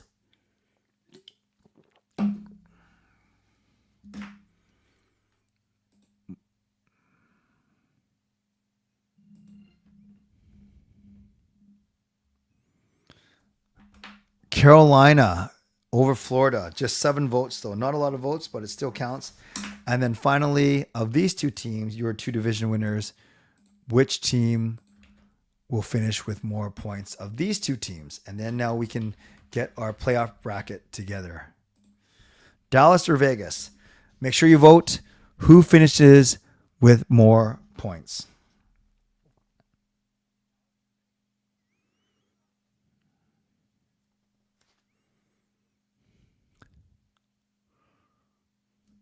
Got 10 seconds to vote. Dallas or Vegas? It's close. Make sure you vote, you guys.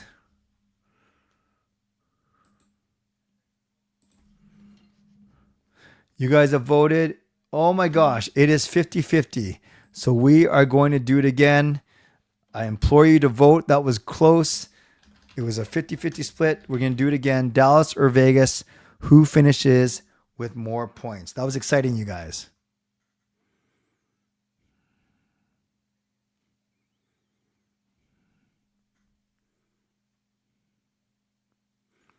Ten seconds. Make sure you vote. 5 seconds. We had 10 people vote last time. Let's see how many vote this time.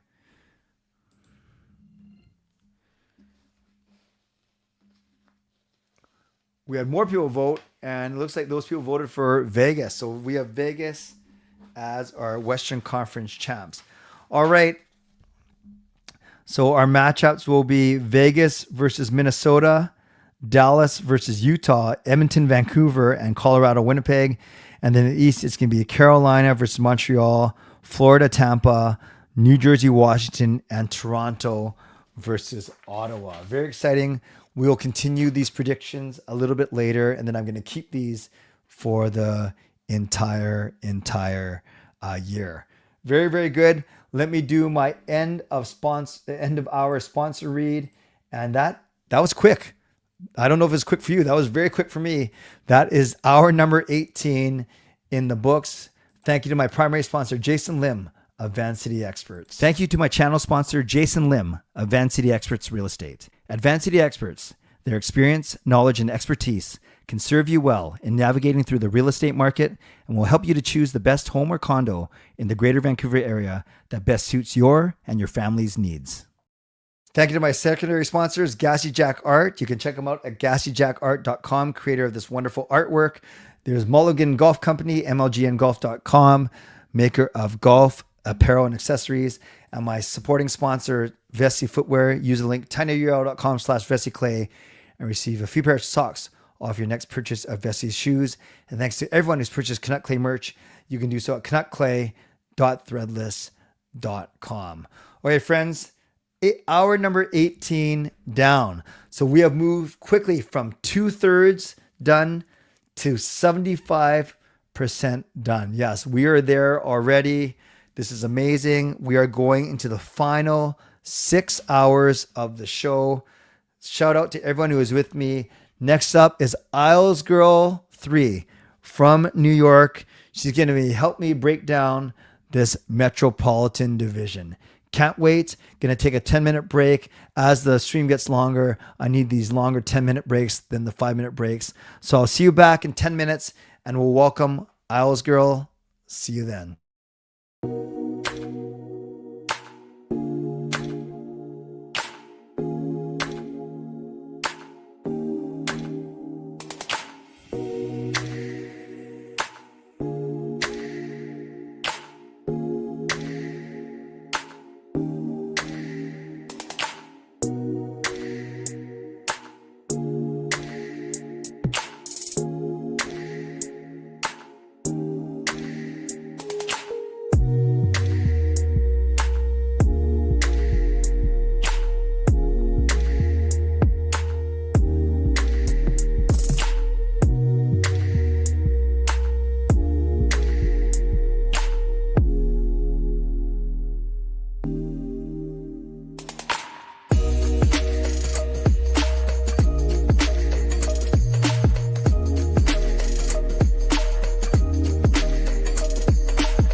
it's Kirk McLean here, and you're watching Clay's Canucks commentary.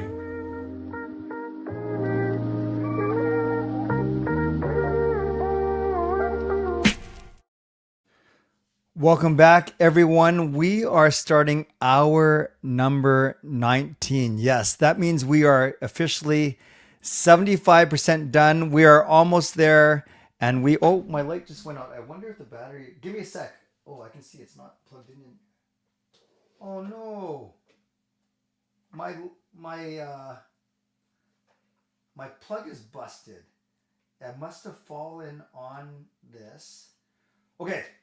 Kim, give me a sec. I need 2 seconds to fix this real quick. Everyone, hang tight with me for a second because I need that light in the background. Give me a sec.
Okay, some technical difficulties, but we are here. I think that must have busted when it fell over a couple times when we were doing our tortilla and makeup challenge. So we're okay. We are here, and I want to get to Kim as soon as I can. So reminder, this is how you can get involved tonight. Today, this morning, you can subscribe, like the video, leave a donation, gift a membership, buy your own membership, upgrade your membership, or use your monthly membership message. And don't forget that in 3 to 4 hours from now at 10 a.m., I'm going to open up the contest, the entry form. You have a chance to win tickets, among other things. And I have dropped 4 bonus words that can help you increase your chances. And we're going to drop one more bonus word. It's not going to be this hour, but it's going to be one of the upcoming 3 hours. That will be the 5th bonus word, and we will go from there. But more on that as we get closer to 10 a.m. I'm happy to welcome my good friend who's actually, you guys, I've told you, this is my 4th extended live stream, my 3rd 24-hour one. And there was also a 12-hour one stuck in there. And this lovely lady from across the continent has been on all 3, and this makes it 4 for 4. So I'm so grateful. And we actually switched some times around that actually worked out better for me. And I think it worked better for her, but I'll let her explain. So all the way from the other side of the continent, please welcome my good friend, Kim, also known as Isles Girl 3.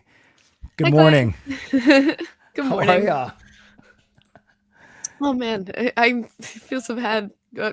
You're up at 6 a.m. right now. No, it's fine. Why be not? So are you going to the Islanders game today? It's been a lot of back and forth. We have a nor'easter hitting us right now. Oh no.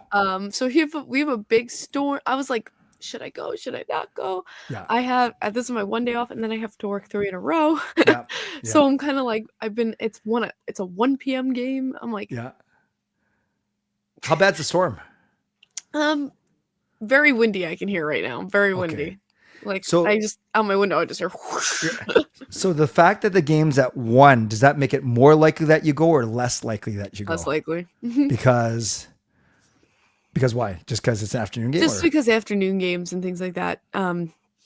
Just in general, getting there. Like I would probably after we finish have to leave. Oh, wow, that much time. Yeah. Ah. Pick up the grandpa and go and. Right, because you usually take your grandpa. Yeah. Mhm. Okay. So All right. Well, if you have to bolt just because you got to get out there, you let me know. That's fine. We're good. So I know many people on my channel, they recognize you. They're excited that you're on here. But for those that might not know you, can you tell us a little bit about yourself and what you're doing in terms of hockey content now? Sure. Hi. My name is Kim. I'm a big, insane Islanders fan. Started basically, my whole life, but went online with it in college. You probably know me from Dear John. That's me. Dual lipstick girl. That's probably not, you know me from the meme. But if anything, I just love There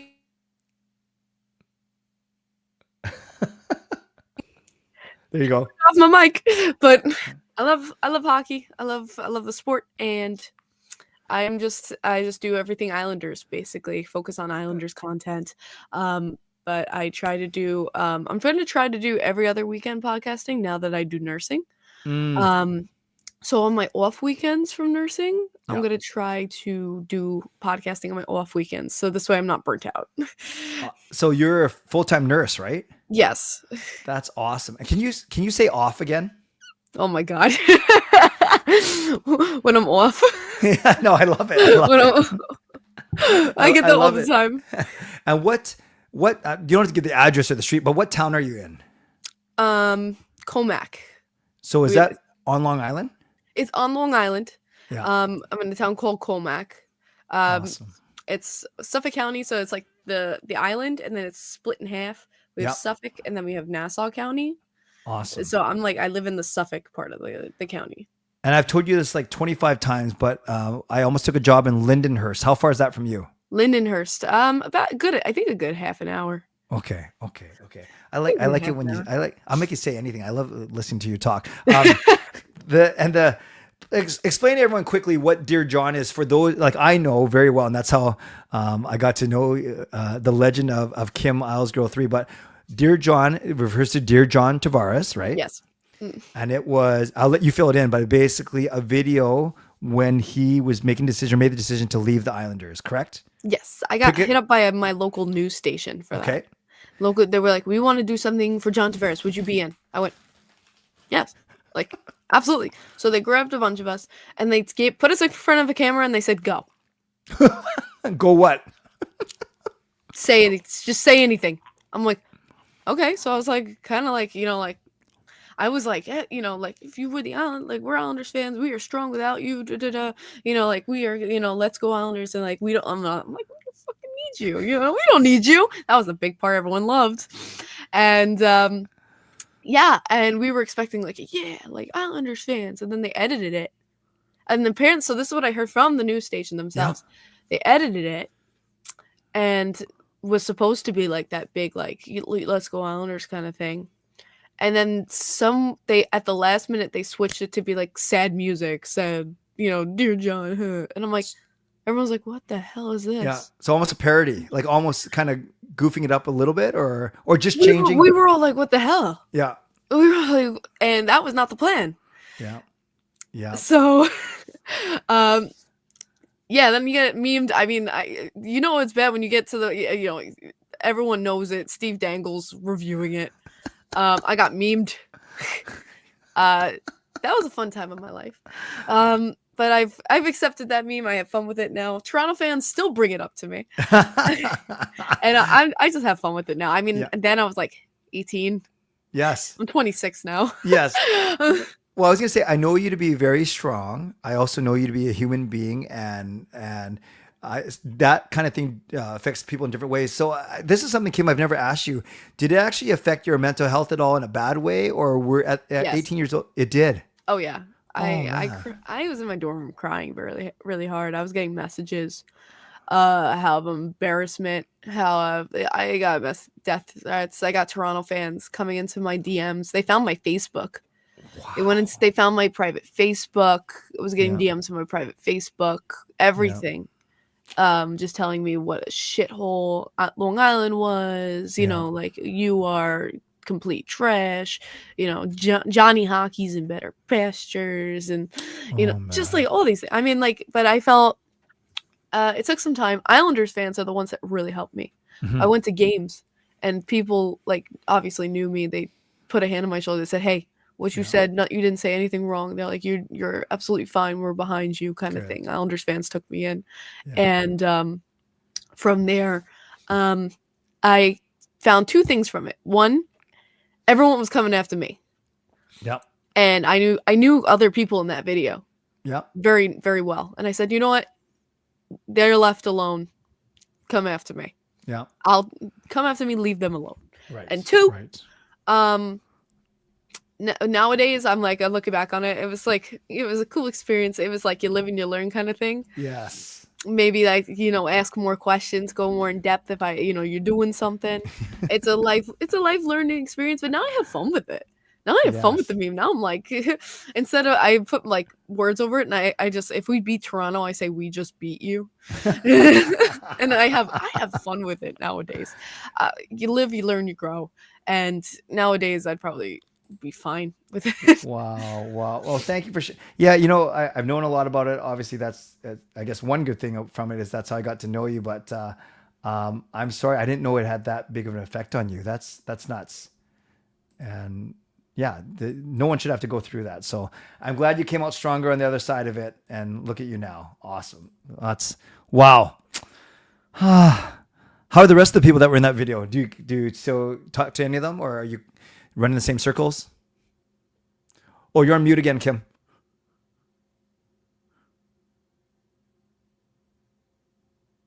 It keeps unplugging my mic. So do you talk to any of the? Oh yeah, now it went again. Oh, there. Okay. I feel like just using my computer mic at this point. Well, let's see how we do. Because it lasted actually that whole one. Whatever you want. Let me see how like a computer microphone looks. Sure. All right, this is my regular computer mic. Any difference? Keep talking. Hello? Yeah, it's fine. You're fine. Okay. You're fine. So yeah, then I'll just use my regular computer mic, so this way my Yeti doesn't keep unplugging. Yeah. Do you talk to anyone else that was in that video? Yeah, absolutely. And they were like, oh my God, but I don't think they got decimated to the lengths I did, because I was the girl with the weird lipstick. Right. So everyone was like, that girl. So it was good. Everyone was fine like from it. They were, adults, they were fine, but it was just me who got wrecked online. Gotcha. But again, like I said, I took that as like, you know what? I'm getting the heat, but they're left alone. Yep. And that was that. You're good. One of my main followers, Swervin Irvin, is saying, Clay, am I going to do a Dear Quinn video for Quinn Hughes? So we'll see. We'll see if it gets to that. As long as they don't put me, although long story short, they put me in makeup earlier. My boys raised $200 in 1 hour, and then their girlfriends and fiancés put me in makeup for. Oh my God. Yeah. I'll send you a picture later. It is not pretty. That's for sure. Yes. That's for sure. Okay. So I brought you on let's do this. You are as I mentioned off the top, you have been on the stream all 4 times that I've done it, and you have been amazing helping me preview the Metropolitan Division, to which your New York Islanders, beloved Islanders, belong. But before we get into that, just want to ask you how Bo Horvat's doing. Bo Horvat is good. Yeah. I've liked his play.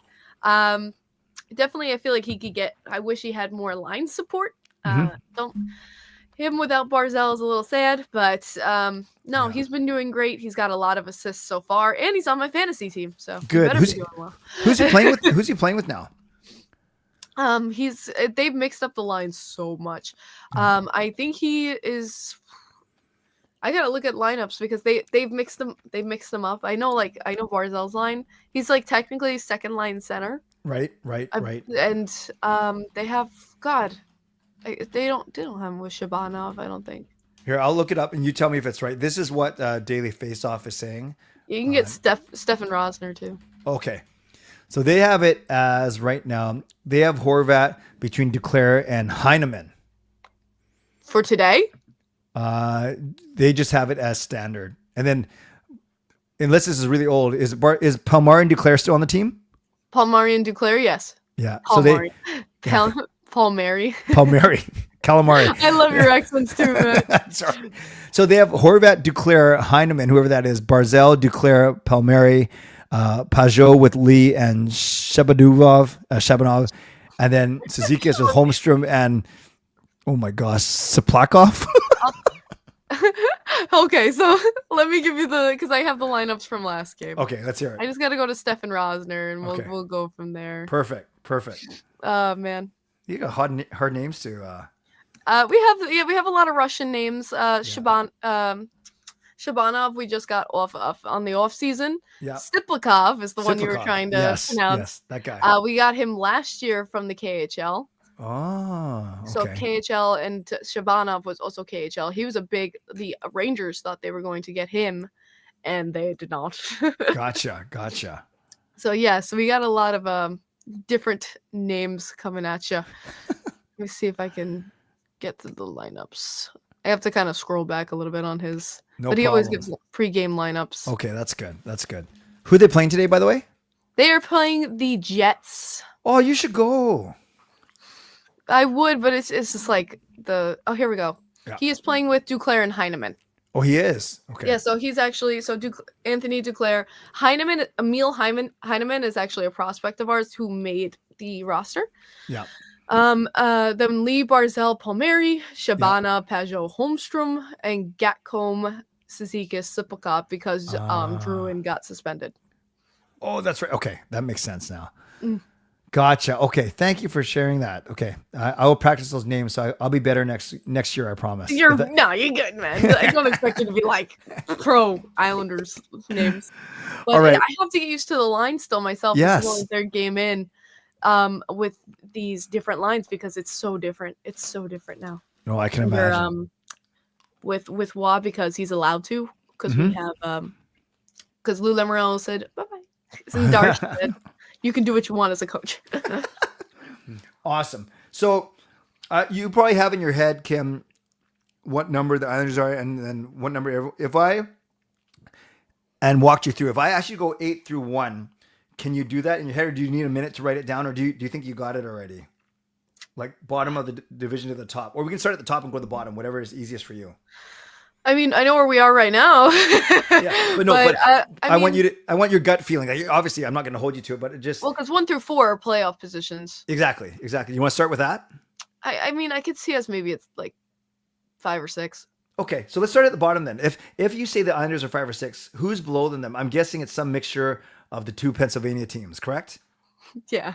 So who's your number 8? Who do you put at the bottom? And if you say Rick Tocchet's Philadelphia Flyers, I think Canucks fans would be very happy. I don't know if I would say the Flyers. Okay. Like, I really don't know if I would say the Flyers. Yeah. And the Metropolitan. Bottom, I would put for us, I would put the maybe, because they've not been doing too horrible. It's okay. You can go gut feeling. We're not gonna. It's either for me gonna be the Flyers or the Blue Jackets. I think that's what's gonna be those 2 positions, honestly. Yeah. I have a loyal subscriber viewer in here. His name's RSA, and he's gonna be very upset. He's a big Columbus. He's in Sweden. His name's Jackie, but he's a huge Columbus Blue Jackets fan. But no, stick to your guns for sure. Yeah, but I mean, I'm not expecting playoffs for the Islanders this year. Not at all. Right. I feel like give us 2-3 years with this retool, the young kids that we have coming up that are really exciting. I want to see if we play Callum Ritchie a little bit. Yeah. Because he went off with injury. So Callum Ritchie's another one. We have Yzerman, who is coming up the ranks. We have Aitchison. We have Eklund. We have all of these amazing prospects that are in just like, that's why Top Prospects ranked us at like number 2 now. Wow. Yeah, they ranked us number 2, so it was a big switch. And honestly, I think we deserve it considering how good that draft was for us. Yes. And you saying that draft meaning the 2025, the one that just happened? Yes, the one that just happened. Those 3 draft picks we were able to get due to Dobson, the Dobson trade. So it's Schaefer, obviously. And then who'd you get next? Schaefer, and then we got Eklund, and then we got Aitchison. Okay. So talk to me. Are the fans just because I don't know, did the fans really love, tolerate, upset Noah Dobson? What was the fans' relationship with him? Like, how did he do there? We were cool. Yeah. We were so cool with it. Honestly, it felt like I felt Dobson had like given up on us a little bit. Wow. Like his play did not. exude what I'd seen from him. Yeah. And so with the trade, I was like, you know what? Cool. I'll take two first rounds. Hell yes. I was like, that was I was stoked about that trade. I was very stoked. He is a great defensive talent. Yep. But defensive, he was lacking. It was kind of like just giving up on the back checks. And that's just not acceptable from a defenseman.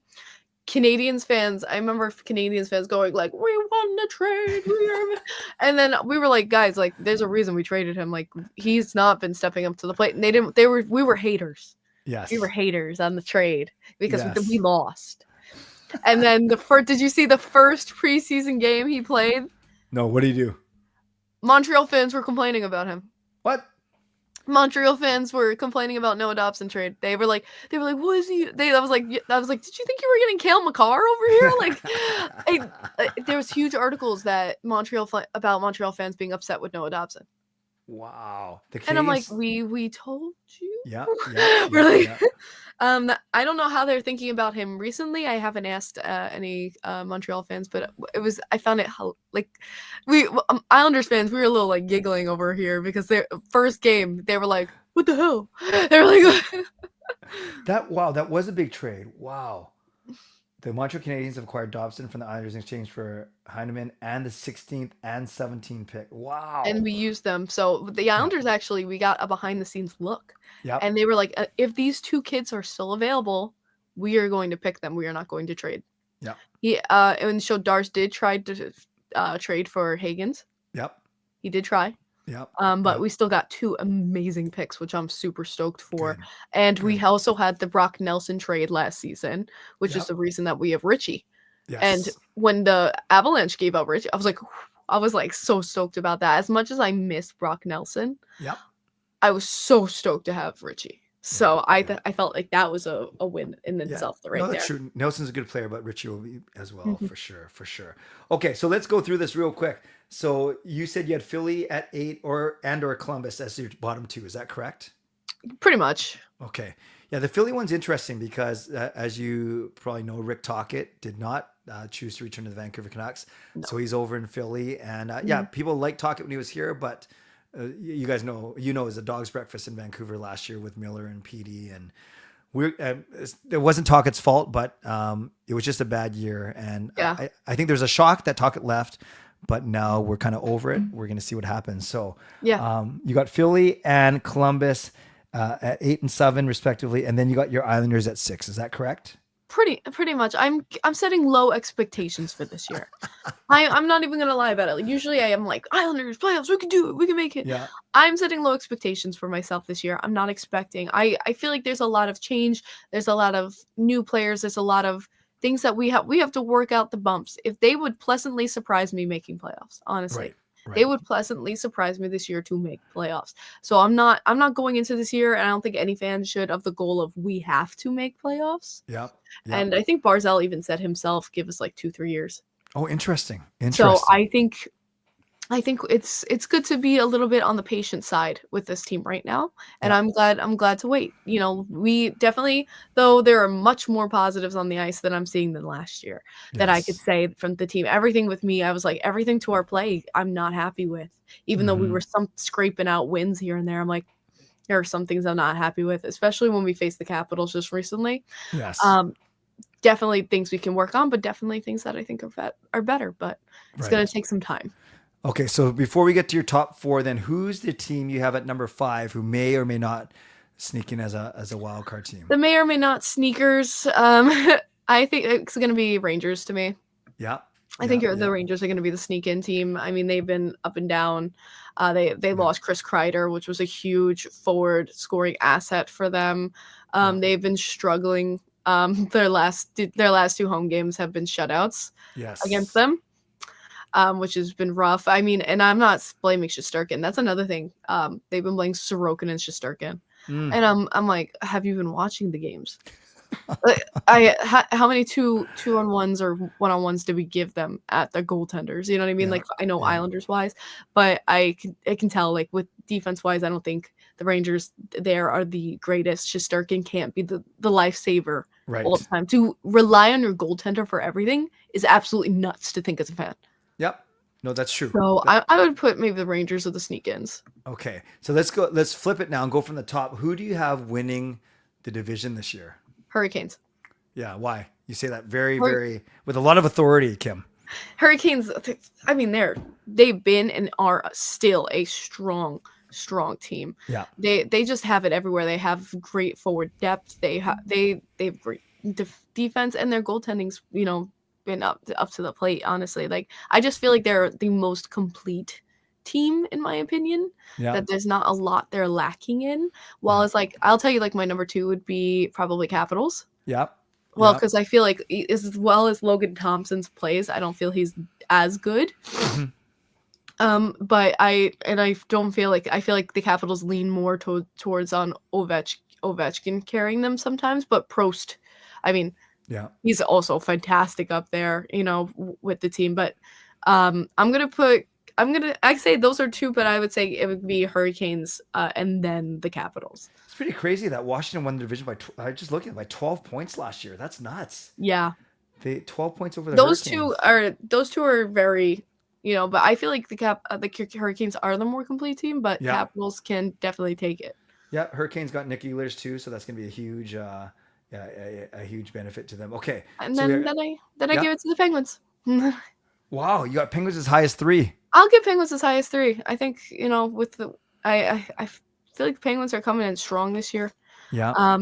The only thing that I worry about with the Penguins is Jari. Right. That's my biggest worry with the Penguins. I mean, you have top freaking the first line with them with like the Malkin, like Crosby. I mean, it's been around like together for 20 years. Yes. They're solid. They are still goal scoring machines. They've been strong. Well, I don't think it's going to be definitely a tango with them with the Penguins, but I think they're definitely better than us, like the Flyers, the Blue Jackets, and even the Rangers. So I would put them there at 3. Right. So the only other question then, do you have Penguins at 3 over the Devils, or do you want to put Devils at 3 over the Penguins? Oh, I forgot about the little Devils. Yeah. Yeah, but they're forgettable. Well, last year was such a weird year for them with all their injuries and stuff like that. So yeah, the Devils had a really weird year. Yeah. And they got decimated, but yeah, then they're gonna be tangoing with the Devils, definitely. Okay. Those are the ones that are gonna be tangoing together, but I think Rangers definitely under those 2. Okay, so what I hear is Carolina number 1. Yeah. Washington number 2. Yeah. Then some combination of New Jersey and Pittsburgh 3, 4. Yeah. Rangers 5. Yes. Islanders 6. Yes. And then some combination of Blue Jackets, Flyers as 7, 8. Yes. Can we take that to the bank? I'll take it. I'll put it in my predictions. I'll put in my bid. Well, that's pretty. No, that's strong. Yeah, the Carolina's. It's funny how Carolina's always so good in the regular season, and then they never advance. They don't seem to advance that far in the playoffs. They're the Toronto Maple Leafs of the Metropolitan. So you know what? That was good. That was really funny. I love it. So I'm gonna get back to, because there's so much interest in the Islanders, in Horvat specifically, because as you know, he's the captain here for a long time. Course. Does he play on power play 1 or power play 2 now? Do you know? It's been mixed. They've been mixing it up so much because our power plays have been one of the biggest things that we struggle with is special teams. Yep. PK has been looking better. Mm-hmm. Power play has still been. We did get like 1 power play goal the other night, and I was like, what? I was like, you did that? So it's bad though when we have an 18-year-old quarterbacking the first power play. So like I think they had Schaefer on the second power play, and then they bumped him up to first power play, and I'm like, okay. Right. But basically with Horvat, I believe he's on the first power play. Sure. I think he's on the first power play with Barzell and everyone like that. Right. That would make sense.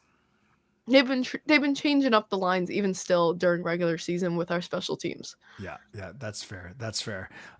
What's Matt Barzell's contract like? Do you know? People are talking about it in the chat. He signed an 8-year deal. He signed that 8-year deal for Matt Barzell. Yeah. I think it was an 8x8. What did the fans think about it when it happened? Stoked. Happy. Yeah. They like it? I'm stoked about that contract. Everyone's like, oh, Barzal, it's too long. Yeah. I don't care. We have the only thing my brother is worried about Yeah. is that Barzal has no trade protection. Oh, interesting. He has no trade protection on his contract. That's the only thing my brother is kind of worried about with Barzal. Yeah. But hopefully that doesn't come to fruition, if it, God forbid. But I'm excited about Barzal. His play. I mean, with me, the only thing that I feel troubling is his mindset. That he's a pass first mentality, right, rather than a shoot. He's a playmaker, but he has such a knack for getting free with the puck. I just wish he would put it more on net. Yes. Yeah. Well, there's a lot of interest in him because he's from this area in Vancouver. That's why. So Go away, Vancouver fans. No.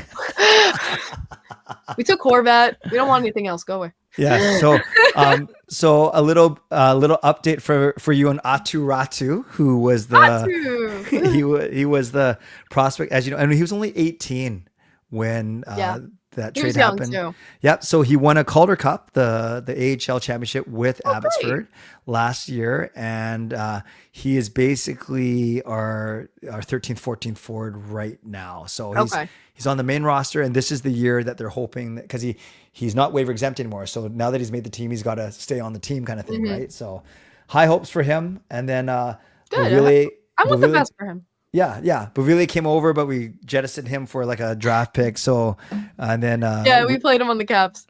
That's was he in Islanders for a long time? Yes, he was in the Islanders for a long time. He actually has the most memorable goal of the last decade. Which is what? The OT winner against the Lightning to go to Game 7 at Nassau Coliseum. Were you there? I was. Oh my God, I can't even tell you about that game. I have a vlog of that game on my YouTube. Okay, I'll go look. Not knowing it, of course, not knowing what I was walking into, but it became one of the most craziest games, one of the most memorable games for Islanders fans since since the 80s. Yeah. That's pretty cool. Okay, I'll look that up. You got time? Last 5-7 minutes, so we'll do questions from the people. Is that cool? Yeah, absolutely. All right. Swerve and Irvin says, describe Matt Schaefer's game to us. Schaefer's game, he's a strong back checker. Very strong in his defensive zone. Yep. He has eyes all over the zone. He is very good at reading plays. But when it comes to offensively, he is also good at the forecheck, getting up, which is something that I was curious about with him. What is his offensive game? If he sees opportunities, you'll see his legs start moving. They'll start grabbing. He did a 3-on-1 play with Barzal, and he was the third man in. But he is responsible. He is a responsible defenseman. While if God forbid you have an offensive chance, if it somehow breaks up and it's time for the offense to take over, he gets back. He becomes that man to protect the net and get back in the zone so that he can protect his net. So I would say he's a really responsible defenseman, but really strong eyes on the whole playing field. And I mean that his first ever goal was that run in, and I mean it was crashing the net. Yes, he was the last man into it, but he saw that play and he goes, instead of standing there going, in case the puck comes out, he went, no, I'm going to crash that net, because obviously that puck is loose. And that was good. His first goal. That was good. You might have to give me some context. RSA, the Columbus Blue Jackets fan, is saying, did you like Eberle and Barzal's Islanders song? What's this about? During the pit. So, back in the bubble, we're going back in bubble era because they were stuck. You gotta remember, all the players were stuck in the bubble. Yes. One of the things they did is Eberle plays guitar. Oh. They actually made songs together. Eberle and Barzal were extremely close. And they used to call each other Gary. I don't know. It was their thing. They used to call each other Gary. They would even be on ice. They go, Gary. And they actually would made songs together. During the bubble, and Barzal talked about it and stuff, and it was a way that they bonded. I mean, the ping pong tournament that we had during the bubble, apparently, and due to a reporter, the Islanders floor was sometimes the loudest. That's really funny. Okay, I have to look that up. The song together is it hits in the feels. Was it good? I mean, I don't know. I think it was great. But I don't think it's like going to be on the top 10 charts. But for hockey fans, I think you'd enjoy it. That is pretty funny. One of them were like, "We are the boys from the aisle. We don't play a pretty style. It's not much fun, but we get the job done." I don't know. Does that sound familiar to you? Yes, that does. That the lyric. I didn't like memorize it. Yeah. They Obviously, created like cute little like pump up songs love it. to like get them going through the Yeah. days. I'm all about a parody song, as you know. Raymond says, "What would the Islanders need to do or acquire to make the playoffs this year?" We need special teams. Mm. Special teams, players who can. We need finishers. I would say. Right. Biggest thing for the Islanders is to make sure we acquire finishers. Mhm. People who can get the like job done. If we like, how many times we had like opportunities in net, it's a miss or it's right into the chest. Like we need those finishers to get the Yeah. puck in the net for us. Another big thing for us, I would say, is defense. I mean, our defense is getting older. I mean, we have Tony freaking D'Angelo Yes. as a top 6 defenseman. So I mean, we can always use help, and that's why we acquired Schaefer. Aitchison, that pick that he is another defenseman. Yeah. Who's gonna help the defensive ranks and things like that. We do have Romanov. Pellick and Bullock are getting older. Yep. And things like that, but we need to be stronger at in the defensive zone too. Finishers and defensive zone are things like the biggest things the Islanders need. Yes. Here's a great question from Gerald. Of the 3 arenas that the Isles have played in, what is your favorite? So have there been 3? There's Nassau Coliseum, obviously. Mhm. What do they play in now? They had Nassau Coliseum. Yep. We had Brooklyn. Yep. And then we have UBS, which is now, Okay, which has so- been also the phrase is the stable, Okay, because we're right gotcha. next to where Belmont, where they had the Belmont Stakes and things like Right. that. So So have you been to all 3? I have been to all 3. And what do you rank them for us? I mean, I grew up in Nassau Coliseum. Mm-hmm. I grew up. That was my home. That was like, it was a dump, but it was our dump. The sound. I wish I could recreate the sound of that Good. arena. The way that I got to watch that Beauvilliers goal in Yep. Nassau Coliseum. Yeah. Nothing will beat it for me. Yes. Nothing will beat it.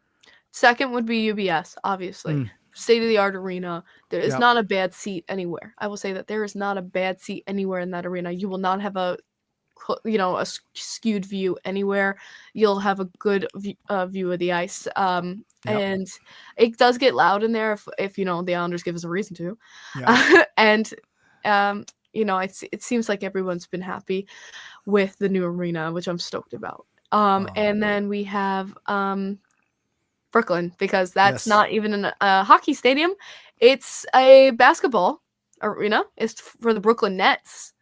So it was all basketball, and I know because I had a friend on the team that says the way that they even got the ice set for that, they put in PVC pipes. Really? It was PVC piping. That's why the ice was never consistently cold, and why a lot of teams Oh. complained about the Islanders ice. PVC piping. Yes, Wow. they put in quick PVC piping under the Nets arena to put ice. Wow, I'm learning so much today. This is quite amazing.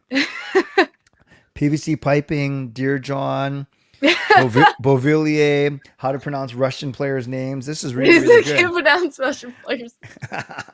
Shabanov, I yeah, believe is how he pronounces it correctly. I'm still learning Shabanov, same because everyone was saying Shabanov, Yeah. but I think it's Shabanov. Shabanov, And then okay. Maxim Siplikov. Siplikov. Okay. Maxim Siplikov. Tell me, lastly, tell us about this podcast. So is this still Kim in the Crease?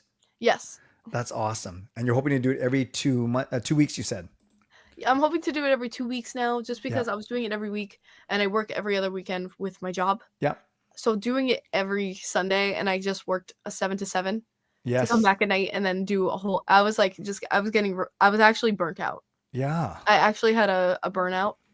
Yeah. And I was like, I gotta stop. I gotta take a break. I gotta step back a little bit. But I want to get back to doing podcasting. I want to get back to doing game commentaries. Good. But I just needed some time because I got very burnt out with my regular job. Mm-hmm. Mm-hmm. No, that makes sense. And finally, do you get into the Olympics? Do you care? Do you not care? Do you love best on best? Like, how do you feel about the Olympics? I kind of just have fun with it. It's kind of like I'm not really a carer there. the Olympics should be as it was made to be. It's something in the name of sport. It's something for fun, for all the nations. You know, like when it got political, it got political. But I mean, the Olympics should be something to just enjoy, for the players to enjoy, no matter who wins. Honestly, it shouldn't be like my country's better than yours because we won the Olympics. No, like, and if anything, this should be for the players. This should be, just for the experience, and not, I hope everyone has a fantastic time. Well said. That's good. You should be like an international diplomat or something like that. That was really. Yeah, let's sing that. Let's go USA. Okay, that's fair. No, they're gonna have a good team. Well, Quinn Hughes is. It's gonna be really fun to see Canada and USA. Honestly, yeah, it's weird. It's the one time that Canucks fans will be cheering for Kale McCarr over Quinn Hughes. It's the weirdest thing. I mean, makes sense. Yes. Well, Kim, thank you for always taking time to join, and a really good, like, fun look at the division, because obviously we're so wrapped up in the Canucks and the Pacific Division way over here on this side of the continent that we. I know it's hard. It's hard because I lose the Atlantic and divisions and the Pacific divisions because I'm over here looking at the Metropolitan Atlantic. Of course. Yeah, no, the Pacific and Central must feel so far from you, but it really does. It feels like another. So it's why I have fun watching like you guys, like, and watching you, Clay, because then I get my updates about what's going on over there. Well, I appreciate that, and I love how we have a lot in common. We're both good looking. I'm like 80 years older than you. We were both memes for good or bad reasons. We both are connected to Bo Horvat, and we're both content creators. So how's that? That's a start. And we both have accents that are foreign to the other person. Oh my God, true. Yeah. I make fun of my Canadian friends all the time. No, we love it. Well, thank you, Kim. Whether you get to the game tonight or the next one, safe travels, but really, really appreciate you taking the time, and good luck with everything. Nursing I always content. appreciate you asking me, so thank you. No, I appreciate you too. All right. Have a great day. Bye, guys. Thanks, Kim. Take care. That is Kim, Girl 3. Wonderful. She's such a nice ally for me. And yeah, like I said, she's been on every single one of my 4 extended streams. All right. We got about, let's do 6 or 7 minutes now, and then we'll reset and get ready for Jeff Marek of the Nation Network. Very excited to have Jeff on for the first time. Give me quick. He has only 20 minutes, so we're going to get right into it off the top of the hour. And then we will finish off with our standings predictions. So we made it all the way to the end of the regular season, and then we'll use the last half of that hour to finish off our predictions. So we got a few minutes now that we can jump into the comments. So what's on your mind right now in terms of how you're feeling? Canucks, guess, bonus words, whatever you want. We have a few minutes right now to talk about it for sure. Isles Girl 3. I'm going to look up what the actual name of the YouTube channel is. Let me look real quick. I know the podcast is called Kim in the Crease.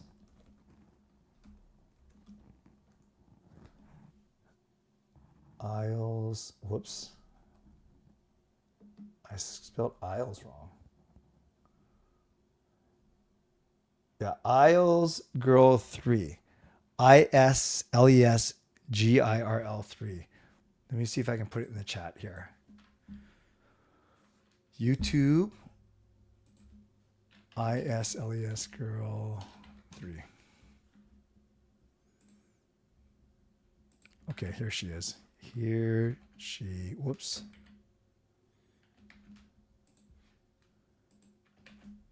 Here she is. There's her channel.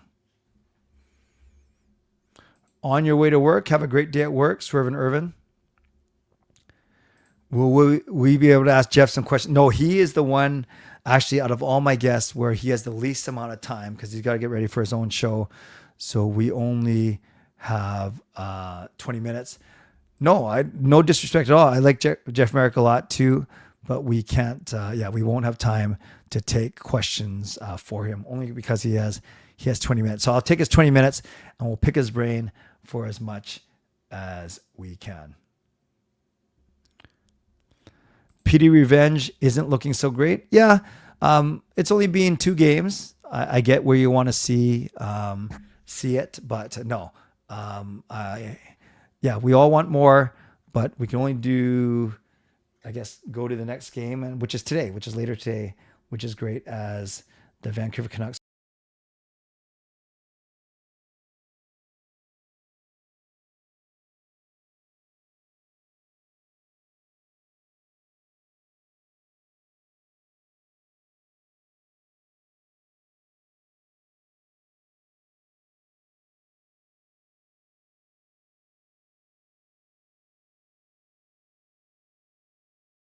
Guys, let me get a couple things ready.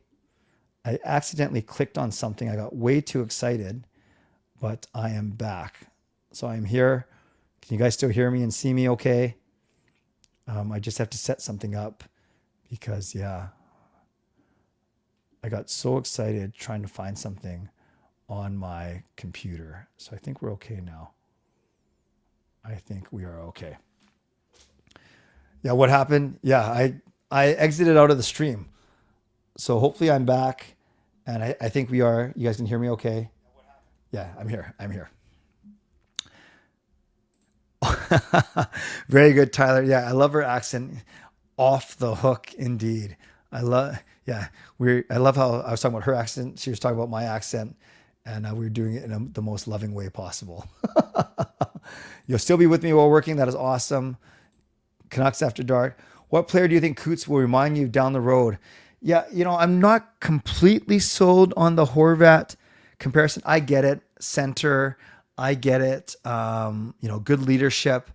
Horvat had a bigger build though. So I have to think about that one. I haven't seen a lot of player comparables. Let me look it up. Let me see what happens when I say player comparable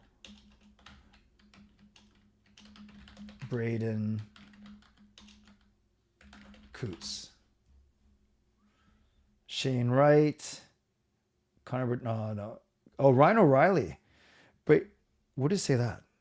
Oh, for his intelligent, physical, and defensive style. What is the link? Canucks Daily.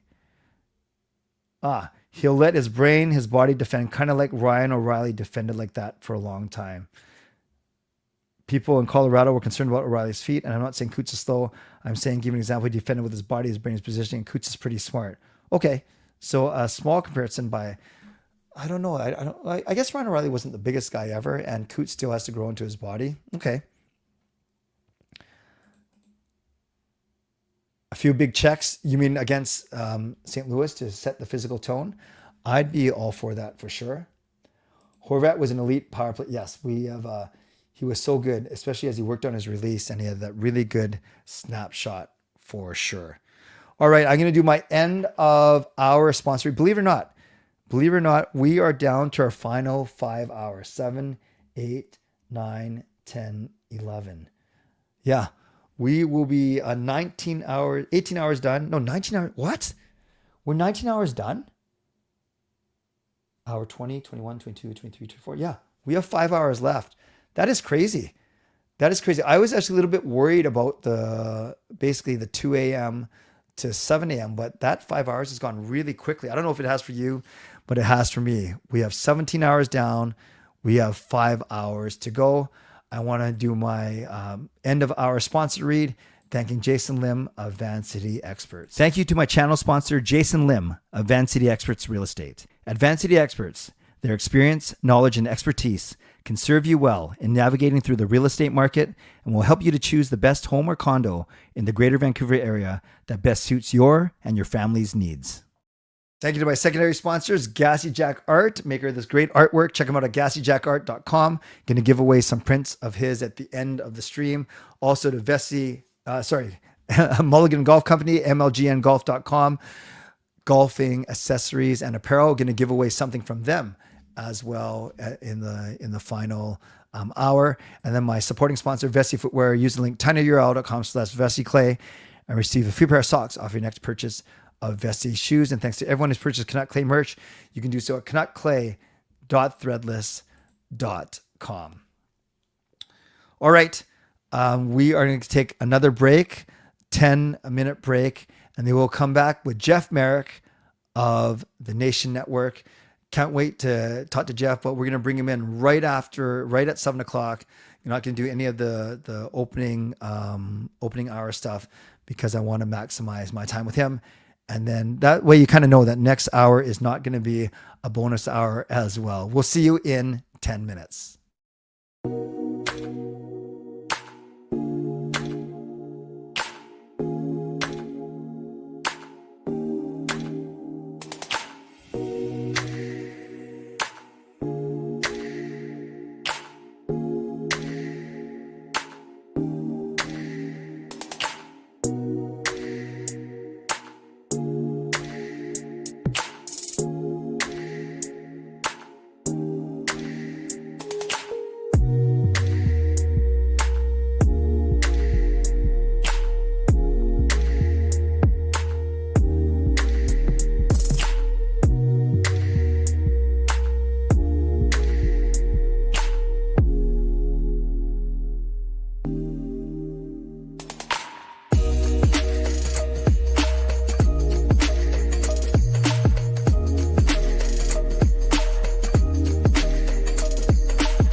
Hey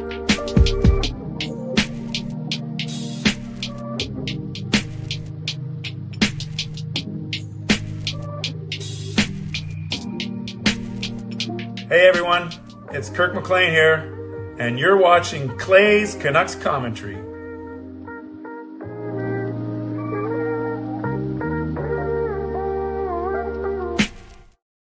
Welcome back, everyone. We are done 19 hours of this 24-hour live stream. So 19 down, 5 to go.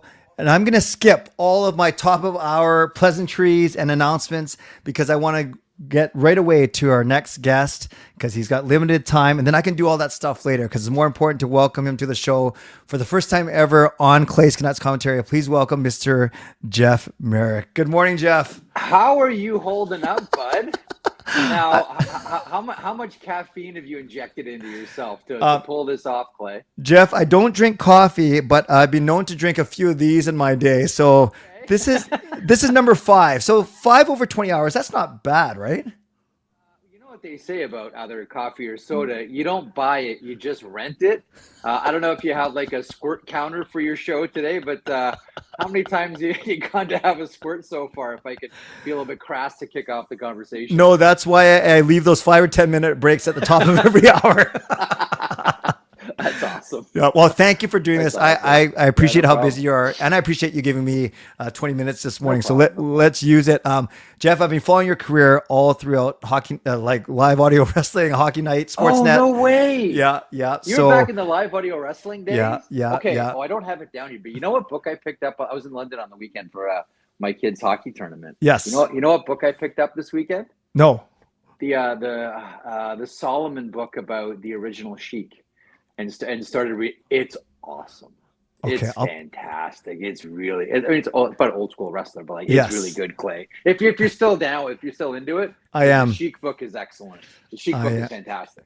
Yeah, I'm a 51-year-old man in Vancouver. I know it's not real, but I act like it is. How's that? Well, listen, dude. When I was a kid, like speaking of Vancouver, I know we're gonna get sidetracked here. I'll try not to. No, it's fine. I would watch, AWA wrestling at noon at Winnipeg. I would watch Maple Leaf wrestling. At that time, I had a deal with Crockett in Mid Atlantic, so we get like Mulligan and Flair and Valentine and Snuka and like all these like cool exotic names you'd only read about in PWI. Yeah. Then we'd get roller derby, and then at 4:00 we would get Al Tomko's promotion. Yes, out of Vancouver.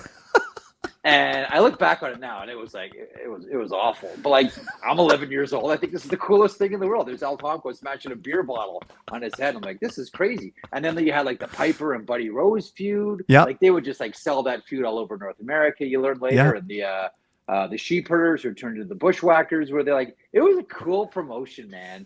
Yes. I know. A lot of the oxygen out west is taken up by Stampede. Yes. But Vancouver had some really good wrestling for a long time. Yep, and then Portland, Billy Jack Haynes, Rip Oliver, all those guys. Yeah. Don Owens promotion. Kurt Hennig, very good. Okay, I'll bring you on another time where we can just talk about all this stuff. But no, I love it. Okay, so I watch your show, The Sheet, on Daily Faceoff. I see you on Sekeres and Price. So I want to talk. Let's split the time if you're cool. Half on the Vancouver Canucks and then half on general NHL. I know you know a lot about every single team, especially in Canada, but a lot of storylines out here, and I've heard you talk about many of them quite well. Here's the thing. We have what could be an elite player at each of the 3 positions in Demko, Hughes, and Petey. Yes.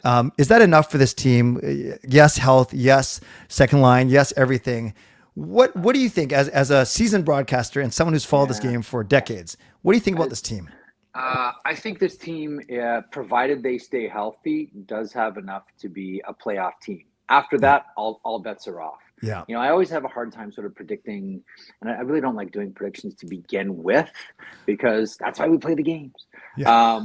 But I just don't look at this team and say anything other than if things break properly, they can be a playoff team. And I really believe that, and not just because of the quality on that team, but I look around them as well, and I say to myself, yeah, Vancouver stays healthy, they're better than a lot of these teams. And the great news for Vancouver Canucks fans, Clay, is you know already, is Demko looks amazing.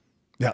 Like, just like bubble wrap him, keep the hospital bracelet off. Like, he's always had the potential to be a Vezina guy. Yeah. It's always been there, but Yeah. as long as he can stay healthy, man. If Vancouver's getting that Demko, then you have plenty to make the playoffs. It's the old saying, if you have a goaltender, it's 70% of your team, and if you don't, it's 100.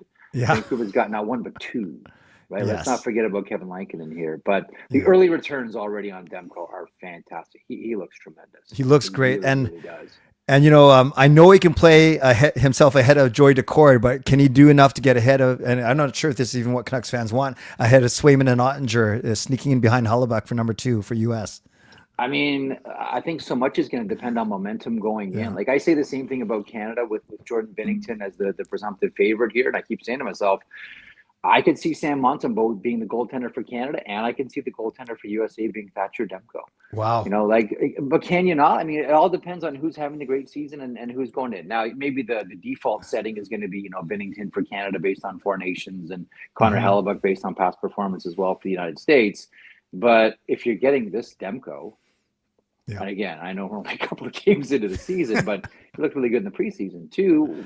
Why not? I mean, isn't it incumbent on your team to go with the hot hand at that point? Like, he's amongst the elite. Like, Demko's in the conversation with all those goaltenders, provided he's healthy, on a nightly basis. And if he's healthy, you could make the argument he might be better than all of them. Right. Like, that's how highly I think about Demko. I think that's how highly a lot of people think about Demko. Why not, Clay? Yeah. No, Why not? I'm with you. And it's funny that they're talking about this compressed schedule, giving Lankinen enough games, but people forget that Lankinen is probably going to be the 1 or 2 guy for Finland. He might be the one going to Olympus, and Demko might be the one at home. How about that, eh? Yeah. We'll see. Okay. I want to ask you about each of those 3 elite players, as I mentioned. Sure. I've heard you say many times, you don't cheer for teams, you cheer for players. And you actually, I've heard you say multiple times, you're actually rooting for Elias Pettersson this season. I am. I don't think anyone, I don't think anybody sort of wakes up and says, I'm going to blow it. Yeah. I'm going to wake up and blow my career. Like, there's always, mitigating factors. We all know about the situation with JT Miller and about the knee injury and the lack of training last summer, leading into last season. And he's always been someone that's been A, talented, and B, very likable. And given everything, and again, like, I don't know the behind the scenes. Everybody just hears like whispers and rumors and all that. I'm not going to throw a log onto that fire. Yeah. But you want to cheer for people, and you want to see people get out of tough situations, work themselves out of tough situations, and do well. So for me, and again, like, I don't have a team that I cheer for. It's easy to cheer for a guy like Elias Pettersson to go through what he went through, either through personal situation with JT Miller, or with physical situation with the knee injury and not being able to train properly. To me, he's an easy guy to cheer for. Right. Plus, the skill is elite, and he's a lot of fun to watch when he's on his game. I'll tell you what. You know what I really liked about Elias Pettersson after the first game against Calgary? What's that? Didn't moan at all about the Uyghur hit. Nothing. Yep. There's no like, oh, NHL's got to clean up. No, just like, oh yeah, what happens? Hockey is fine. No problem. There was no whining, no complaining. He was certainly asked about it. It's like, no, it's just hockey, man. Yeah. I love that. I really want this guy to do well. Regardless of whatever Vancouver does, I hope whatever he has mentally, physically is past him, and you hope that he does well. I say the same thing about Connor Ingram in Edmonton.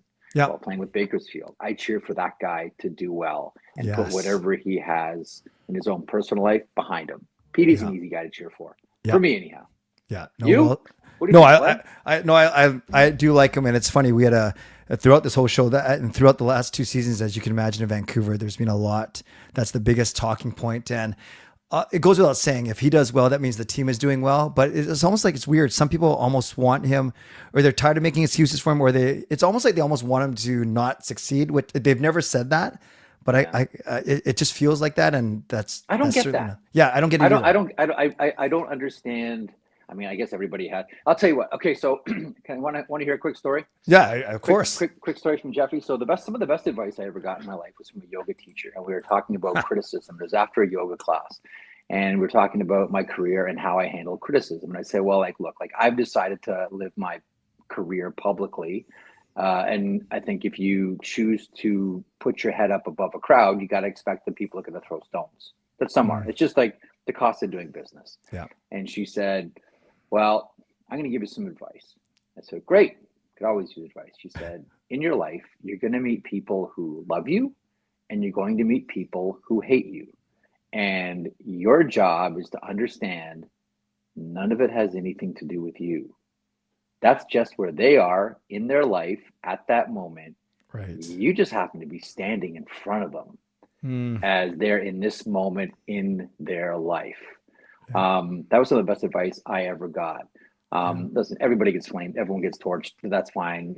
Everyone's got to have thick skin, whether you're in media, whether you're some players hear everything about their games and everything about their lives. But I just don't understand like actively cheering against somebody or cheering to fail. That to me says more about the person who's actively cheering against someone than the target of their derision. Does that make sense? It makes plenty of sense. And that's, no, that's good. I always have time for story time with Jeffy for sure. Thanks, Clay. Okay. So we've done Denko, we've done Petey. Now let's go to Quinn, who, as you can imagine, has captured the hearts and attention of every single Vancouver Canucks fan. And of course, everyone is wondering what's going to happen. He's been saying the right things. I can't even do anything until July 1st. I'm not going to make you predict because that's not fair, but do you have a gut feeling? I guess the same as a prediction. Do you any sense of which way this is going to go? I have a lot of more than a gut feeling. Yeah. Like we all look at it and say, well, the obvious story, the brothers all want to play together in New Jersey. The thing that I keep coming back to is if Quinn Hughes goes to New Jersey, whose power play time is he taking? His brothers. Yeah. Is that a mitigating factor in all of this?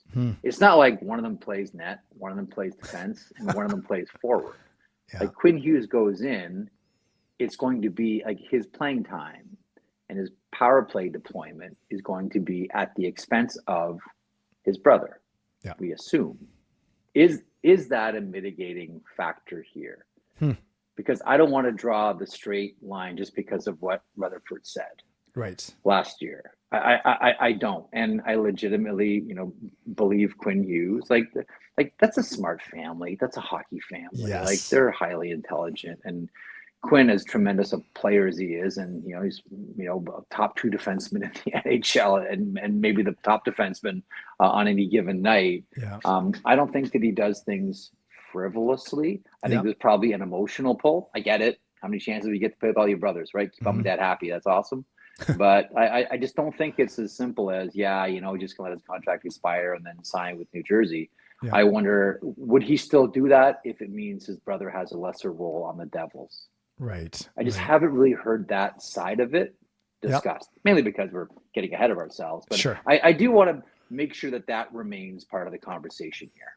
Yep. I like that. And of course, all the optimists such as myself are saying, no, he'll do what is the right thing, but he'll be loyal to here. All his best American buddies are signing here, but who knows? I think the proof will be in the pudding. What was your reaction, Jeff, when you first learned about Connor McDavid's barely an extension? And did you sense it was going to be something like that? I didn't think it'd be that number. I knew it would be short-term, Clay, but I didn't think it was going to be that number. I'm of a couple of minds of it. First of all, I don't like telling people how to do their business. And if that works for Connor McDavid, then that's great. That 12.5 works for him, and he's happy with it. Then the Oilers, their fans, their manager, teammates, everybody is the beneficiary of it. Yeah. I just think it's a bad look for the league and the Players Association. Yeah. Not that Connor should have to carry the burden of I have to be the highest paid player, no matter what it means for my team. Mm-hmm. But I just look at the McDavids a couple of ways. One, his choice, he's happy. I ain't going to argue with him. Yeah. But from a greater perspective, the economic document that everybody plays by, the collective bargaining agreement, has a player like Connor McDavid believing that the only way he can help his team is to take like 60% of what he should be paid. I think that looks bad on the NHL, and I think it looks bad on the NHL Players Association. Somewhere along the way, Clay, after the players accepted a salary cap in 2005, somewhere along the way, and I don't know where it happened or how it happened or why it happened, but somewhere along the way, not only did the players accept a salary cap, they've sort of accepted this sort of responsibility of managing the salary cap too. Yeah. It's not Kirill Kaprizov's job to manage the salary cap. Yeah. Bill, that's yours. 16 Yes. million, yeah, not enough. Try again. I'm not in the business of managing your salary cap. Yeah. But somewhere along the way, Clay, do you not find that it seems as if players also carry with them now the top players, and we saw this with Jack Eichel too, carry the burden of not being too greedy, Yep. leaving enough for other. Like, it's not Connor McDavid's job to manage the cap. It's not Right. Jack Eichel's. It's not Kirill Kaprizov's job. Not Alex Tuck's job. It's not Adrian Kempe's job. Yes. To manage the cap. But somewhere along the way, it's sort of fallen on the players' shoulders. There's that sort of psychological pressure that's been placed upon them. I don't think the contract is a good contract for the NHL. Yeah. It's obviously a very good contract for the Oilers. And if Connor McDavid is happy with that number, I'm not going to tell a person how much they should or shouldn't be earning in their job. I just think big picture, it's not a good look for the league. No, I agree. Or the Players Association. No, you make such a good point, Jeff, because we saw it, and you probably remember this back in Vancouver when the Sedins extended, and they took what everyone was saying a bit off for the sake of that team as well. So it's always been around, but never as pronounced as this. And the stark contrast in Kaprizov 3 days later or whatever, going 8 years, 136. So you know what it kind of is. Yeah, I kind of look at it, Clay, like it's that perfect meeting, and we've been waiting for the perfect moment since that 2005 document was signed. Yeah, it's a meeting place between the job of a player and the job of an owner. Mm-hmm. And this is where they've clashed. Okay, so players will always tell you about Stanley Cup, got to get on the Stanley Cup, got to win Stanley Cup. That is their motivation. What is ownership's motivation? They will tell you publicly it's a Stanley Cup, but the motivation is franchise value. Right. And it seems as if this is the first time where it's really been obvious that the document protects franchise value, and it's up to the player to sacrifice so they can get their name scratched on a piece of tin. Wow. Well said. Well said. How about that? I like too that. Heavy for the morning? No, it's good. It's going to keep my wheels turning for the last 4 hours. Another Pepsi, Clay. All right, here's one last one that'll probably take you the 3 or 4 minutes. Okay. Give me. So we are so myopic, and we were just so worried about Vancouver and erasing the stench of last season. Jeff, give us 3 storylines, 3 players, 3 teams, whatever you want, 3 something of stuff that Vancouver Canucks fans should be aware of that's going on in the league this season. Is it watching Vegas and Mitch Marner? Is it seeing how this team's going to react? Is it seeing how this team donks or whatever? What? Give us 3 storylines that at least you're intrigued by. I'll give you. Well, I mean, one of them is a horrible story, and we're gonna maybe see it. On another chapter unfold here in a couple of hours, and that's the Buffalo Sabres. 0-2, and they could not look flatter. Josh Norris gone for a quote unquote significant amount of time. Does that mean 2 months, 3 months, 4 months? Things aren't getting any better in Buffalo. Yeah. At what point do players start asking out? At what point do we start to say, does Kevin Adams make it to not just American Thanksgiving, but does Kevin Adams make it to Halloween? Wow. Jarmo Kekalainen is floating around right now. They've got the Alexander Georgiev situation. Now, I am told he is going to report to the American Hockey League. I still keep wondering if that was a contract and not a PTO, but nonetheless, I digress. We'll start with the big story, which is the negative one, which is the Buffalo Sabres. Yeah. So we shall see. And listen, they're playing Colorado today, and like they're a killer. Yeah. And Buffalo right now has about 0 confidence already to start the season after 2 games. I think the other one that people are wondering about are the Florida Panthers. Yeah. They've distinguished themselves in a very unique way in the NHL. Can they three-peat? The smart money says no. But I don't know that I would ever want to gamble against that team. Just like I don't ever want to gamble against the Tampa Bay Lightning. I don't want to bet against T-Bay. Yeah. But the West is going to be fascinating again. And the other team that I'm curious about are the Dallas Stars and what they do to get over the hump. It seems as if like right away again here they're in the mode of we're the best team in the NHL except when we play the Oilers. Like what are they going to do to get past that kryptonite? I think Jim Nill's not going to sit on his hands. It's another go for it year for the Dallas Stars. I think a lot of us have circled Calgary, whether it's Kadri, whether it's Anderson, maybe it's even both. Who knows? But Jim Nill's not going to sit on his hands. Dallas is an elite team in the NHL. They feel, that they're right there to win the Stanley Cup. We'll be curious to see what Jim Nill does with all of this. Yeah, that Central Division. Well, when you look at it compared to the Pacific, you could probably take 6 teams from the Central Division and put them in the playoffs. And it's just night and day. But I'm gonna survive the rest of this live stream. Then I'm gonna take a 3-hour nap, and then I'm taking my lovely bride, my lovely wife, to the Blues game. So I'm gonna see Canucks versus Blues, and hopefully stay awake. You're gonna see one of my favorite players, Robert Thomas. How are you going? So you're not gonna? Are you gonna have you said you're gonna have a nap? Oh, I'll get it. Yeah, because I finish at 12 here. Puck drop's not till 4:30, and I live about 40 minutes away, so I can sleep from 12 to 3. I've done marathon broadcasts before. I find that even after a few hours, even late at night, I can't sleep. Yeah. How do you do it, bud? Well, what's your secret? I'll tell you Come one on, thing. Spill. The first time I did this, I was dumb. I worked a full day, and I started at 7 at night, and then I went to 7 the next night. So I was basically up, whatever, since 7 a.m. So all the way. So at least I'm getting smarter, and I'm starting these things in the morning now. So at least I can wake up and start it, not do a full day. But I don't know. I have horrible sleep patterns anyways, and I get excited because it's the start of a season. I get excited to talk to guys like you and local content creators and media guys and family members. I just get a kick out of it, and then I'll crash and burn and worry about it later. Oh, that sounds healthy. Don't do that. I did that for so many years, and now I'm really sensitive. It's funny too because I can still recall Mike Gillis when he was the general manager of the Vancouver Canucks, and his big thing was sleep studies and rest and recuperate. And honestly, Clay, you remember this?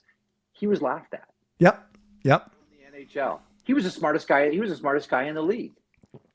Sleep patterns and getting rest and recovering and all of that. Oh, look at Mikey. Yeah. Okay, look at Mikey snooze over there. Who's the smartest guy in the league? Now everybody does it. Yes. Now Mike Gillis has, consistently in all steps of his career been ahead of the curve. Yeah. Now, whenever anyone talks about sleep in the NHL, I always go back to it. Remember how everybody laughed at Mike Gillis? Yeah. Now everybody follows the same routine and the same pattern. Well, you reminded me, Jeff. When I go to Rogers Arena later, I'm going to look for that sleep chamber. Then I'm gonna go find it. I would like one of those chambers. You go. Oh, by the way, have you seen that exercise? I do this now, and I don't know if it's a placebo or what. Have you seen the eyeball patterns to help you fall asleep? No, tell me about that. Again, it's Dr. Instagram, right? So you want to take it with a grain of salt. So all I can say is it's worked for me a number of times when I can't sleep. You lie in bed, okay, and you close your eyes, and apparently this sort of replicates rapid eye movement. I can't believe we went from we went talking about the chic to talking about REM sleep. You do patterns with your eyes. You do up and down 10 times. Yeah. You do side to side 10 times, and then you do around 10 times. Okay. And you keep repeating that pattern, and what it reinforces in your brain is that your eyeballs are going into a sleep pattern, and it helps accelerate your ability to sleep. I was super skeptical at first, but then on the third or fourth night where I'm having a hard time falling asleep, I did it, and I'm going to try. It's like up, down, left. It's like the eyeball sign of the cross. I can handle that. I can do that. That's good. I'm serious. That's what it is. And don't forget the circles too, because that's key. But it sort of tricks your brain into thinking, oh, okay, it's sleep time now. So you don't have to worry about melatonin and ZQL and all these other things that I've tried for so long. I'm like, I had this in my eyeballs the whole time. So I do that on the regular now, Clay. Oh, and Jeff, I don't need your address, but what city are you in? Where are you based out of? I'm in Stouffville. So it's a little bit north of the city of Toronto. Yeah. We moved out of Toronto, my wife and I, in 2012. Yeah. Bought a farm property, so we have some acreage. We heard coyotes last night as well. I've gone from being surrounded by traffic horns and sirens to coyotes. It is so good for your mental health, Clay. It is so whenever I go visit my sister in Duncan, my sister lives in Duncan. Yeah. Whenever I go visit my sister, I'm always like, why am I leaving? Why am I leaving here? It's so beautiful. It's so nourishing for my brain and my soul. Why am I leaving here? Why am I leaving? But anyway, we love it up here. Yeah, it's great. Coyotes, that is cool. Coyotes. Love it. And tell everyone as you go about your show and what you're doing now. Monday to Friday, 1 o'clock Eastern. Is called The Sheet. It's 1 hour-ish. Yep. Hockey Talk Daily. Try to stay on top of the biggest stories of the day. The one we're following closely right now, and we'll have about half an hour of a game to further dissect it, of the Buffalo Sabres saga. It seems as though, even though we're only a couple of games in, it already very much feels like big changes are coming with the Buffalo Sabres. Wow. That's why I led with that with you, because I just got it top of my brain. Yeah. Oh, by the way, to keep everyone on your program sort of aware of something, a sort of a movement that kind of started last year a little bit and has been reinforced with his plays so far. Don't be surprised, even though this trophy never goes to wingers, if Alexi Protas starts to get some Selke Trophy consideration. Wow. And he's looked so good again this year. Yeah. And last year he had like a dynamite year, 30 goals, almost 70 points, great two-way player. His skating is even better than it was last year. 6'6", 250 pounds. He's so strong. Like he's going to be someone put it this way, Clay, as Ovechkin departs, you're going to start to hear way more about Alexi Protas. Wow. And his brother Ilya, by the way, is playing in Hershey, who scored 50 goals for the Windsor Spitfires last year. Wow. He's 6'6", 250? Yeah, man, Protas, he's a beast. Well, his name just sounds like he'd be 6'6", 250. That's a big name. Strong dude from Belarus. Oh yeah. And like he's a great, and they got him on a line. Who they're playing him with? They're playing him with Tom Wilson and Pierre-Luc Dubois. That's talk about like size, eh? That's beef. Yeah, against Kutz, Lekar-Maki, and Kane. There we go. Perfect. Let's see that in your Stanley Cup final. Well, Jeff, thank you. I really appreciate the time, and good luck with everything. And let's connect again. We can talk about wrestling and sleep patterns and everything else in between. It's supposed to be a hockey show. Sorry to bore your audience like that. I'm putting your audience to sleep. I'm actually a sleep doctor, part-time sleep doctor undercover. Thanks, Clay. Continued success. Good for you for doing this, bud. All right. Appreciate it. Thanks, Jeff. Take care. See you, bud. See ya. That's awesome. Jeff Marek. Oh, he was great. I will definitely endeavor to get him on again. But appreciate him and his time. And that's his first time being with us here on Clay's Canucks commentary. So sorry, we didn't have time to get to questions with Jeff, but he gave me more. He said he could only do 20, but he gave me a good 25, and I am still happy. Enjoy sleepwalking to the arena. I keep waiting for Buffalo to do something. Imagine being a friend with Jeff and just talk about that. I think I'm finding that with a lot of the guests. Like, obviously, we're here to talk Canucks and talk about hockey, but when it gets into just storytelling and life and living and self-care and all these things, I love that kind of thing. I love well-rounded people like that. Yeah, I couldn't get exactly what he said. Is that what he said? Ogwill? I have to look that up for sure. I'll be honest, I've never been a Marek guy, but he's won me over. Oh, that's cool. No, I appreciate that honesty, Irvin. I'm looking up the Georgiev thing. He got released by, what happened here?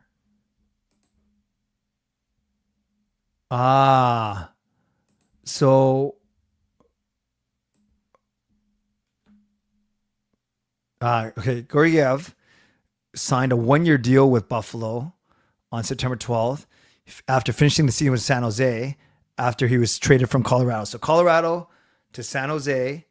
Then he signed a 1-year, $825 deal with Buffalo, and then he got waived. So I guess remember how good he was with the Rangers too? So what a fall from grace. And now he can't even stay in the NHL with one of the worst teams. Yeah, I do like Marek. I do like Marek a lot as well. All right, let's get back to this predictions, these standings that we were building. And just to refresh your memory, back in the 5:00 hour, we did some standings predictions, and this is how it turned out. We have, and we did this through a series of quick votes on the YouTube channel. Making the playoffs in the West, we have 3 teams from the Pacific: Vegas, Edmonton, and Vancouver. 5 teams from the Central: Dallas, Colorado, Winnipeg, Utah, Minnesota. And we have Vegas winning the overall division. And then on the East, in the Metro, we have Carolina, New Jersey, and Washington. And the Atlantic, we have Florida, Toronto, Ottawa, Tampa, Montreal, with Carolina winning the division. So that means in the West, It is Vegas as the number 1 seed against wild card 2, Minnesota. Then that means it's Edmonton and Vancouver as the other Pacific Division. Then we have Dallas versus Utah.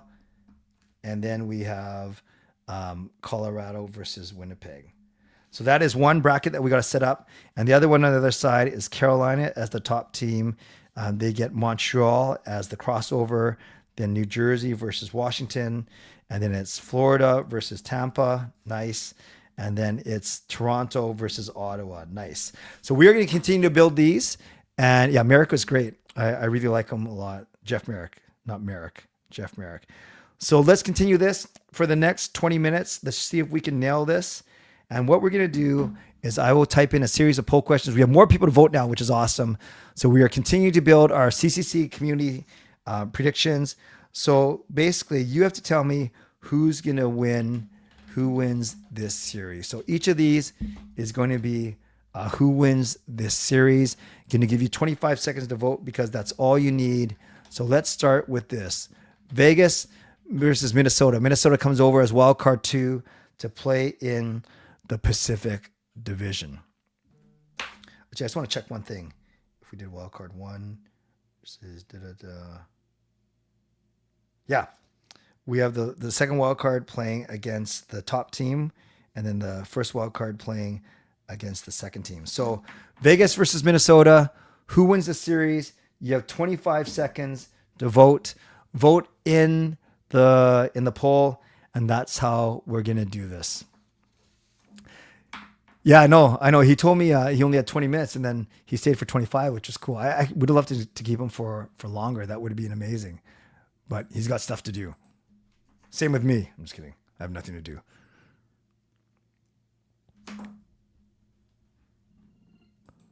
Okay, so that one was pretty easy. Only 10 votes. There's 50 of you in here, so we need more than 10 votes. But you have Vegas over Minnesota, which is fine. This is where it can already get funky, but we'll just see what happens. Who wins this series? Edmonton versus Vancouver. You have 25 seconds to vote on this one. Who wins the series? Edmonton versus Vancouver. Oh, it's already close. We need every single vote, you guys. We need every second vote.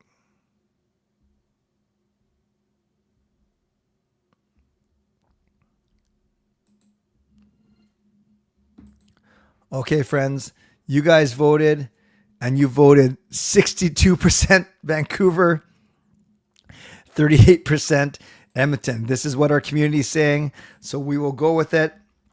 Next up, Central, you got Dallas playing against the Utah Mammoth. Who wins this series? Yeah, not skewed at all. Not skewed at all.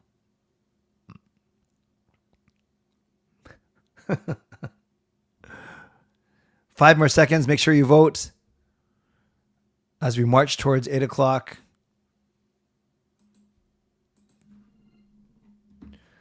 No surprise here is Dallas with the 87%. Oh, only 8 votes. What happened to you guys there? And then let's go the final one on this side. Who wins this series? Oh, this one should be good. We need more votes, you guys. We need more than 8 votes on this one. Colorado versus Winnipeg. Who wins that one?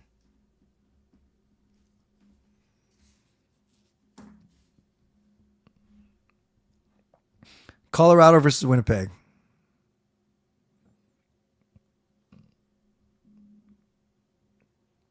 Got 10. Oops, I pressed the wrong button.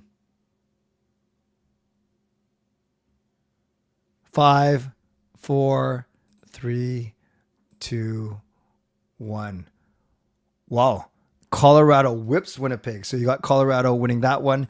We move over to the east, and we have Carolina playing against Montreal in the crossover. Montreal plays over in the Metro, according to you guys, as wild card 2. Who wins this series?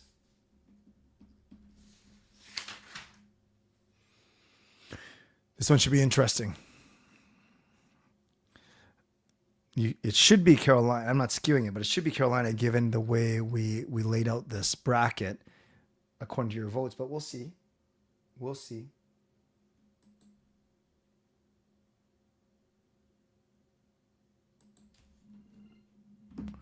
All right. Yes, and Carolina wins 70% to 30%. Makes sense. The next matchup is staying in the Metro. This is a good one. It's New Jersey versus Washington. Who wins this series?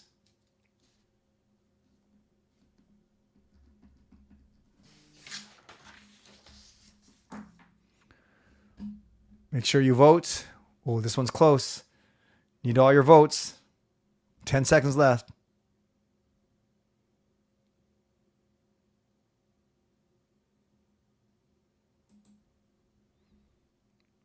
Oh, this is close. And it's Washington by 1 vote. It looks like 6-5. Exciting. So Washington sneaks through over the Devils. Now we're going to the Atlantic. These are going to be 2 amazing matchups, as always. Looks kind of familiar because it is familiar. Florida versus Tampa Bay. Who wins that one, my friends?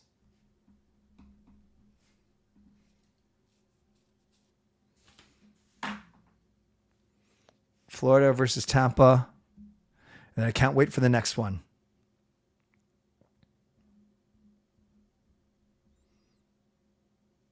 Yeah, this one is not very close at all, actually.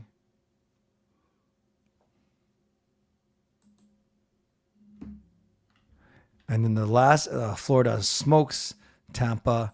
And then we have this last one. I need all your votes. This one is going to be close. Actually, I think it will be.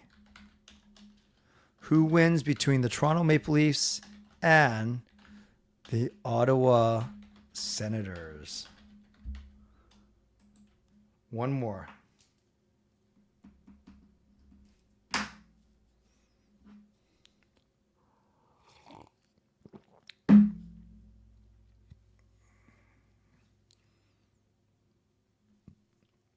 Ten seconds to vote.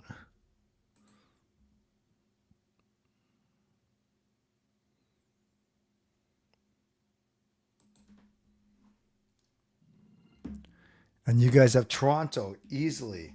So let's stay in the East now, and let's continue. We are going to the conference semifinals. Who wins this series now between Carolina and Washington? Who wins this series?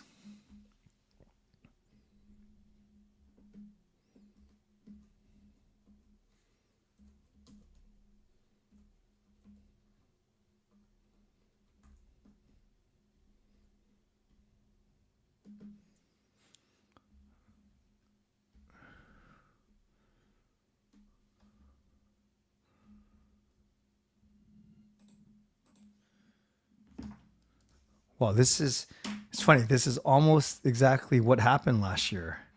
Who did Carolina play in the first round? Oh, they beat New Jersey last year in the first round. And then Washington beat Montreal. Gotcha. All right, you guys had Carolina beating Washington. And then in the other one, a rematch of last year. Also, we have who wins this series between Florida and Toronto. Well, you guys, our East looks exactly what it actually was last year. The only difference is, Toronto versus Ottawa, Florida versus Tampa. We just had the teams mixed up. Washington versus Montreal, and then Carolina versus New Jersey.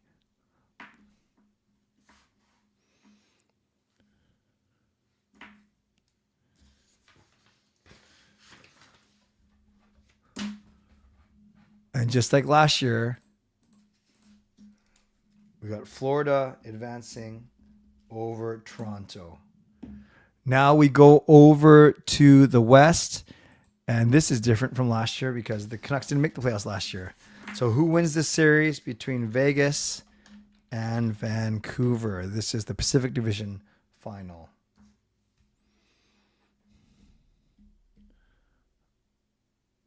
Winnipeg, St. Louis.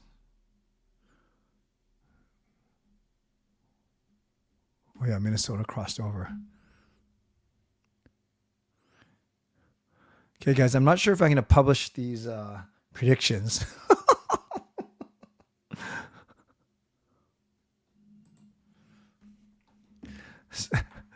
We have 11 votes, and we have Vancouver. Yeah, Gerald, I think it's trending that way. We got Vancouver beating Vegas. And then who wins this series? Between Dallas and Colorado. Yet another classic.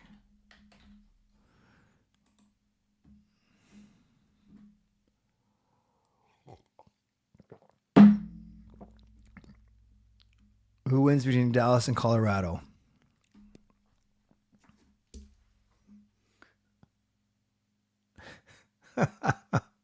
Yes, it is very wishful voting, Eagle Bay. All right, 5 seconds. 5, 4, 3, 2, 1. Wow, interesting. So in the West, we have a 3 seed versus 2 seed. And in the East, we have the 2 number 1 seeds. Let's keep going. Why not? We're this far in. Now we are in the Western Conference Final. This could be a fun matchup. But right now we have slated Vancouver versus Colorado. Who wins this series?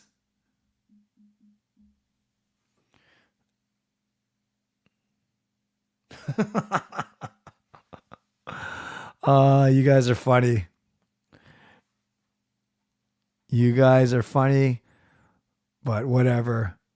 It's coming up on 8 in the morning.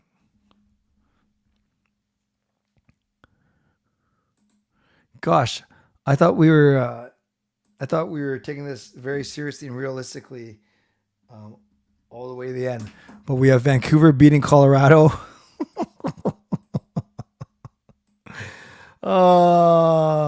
And then on the other side, we have Carolina versus Florida.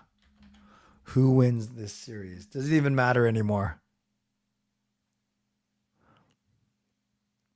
I'm finishing Big T at noon. I started at noon on Sunday. I'm going to finish at noon on Monday in 4 hours.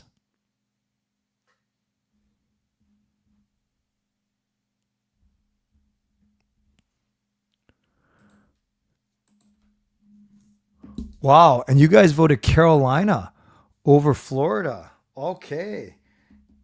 So according to this community, we have a Vancouver versus Carolina final. So who wins this series? Vancouver or Carolina? Do your thing. Let's go. Let's just see what happens here.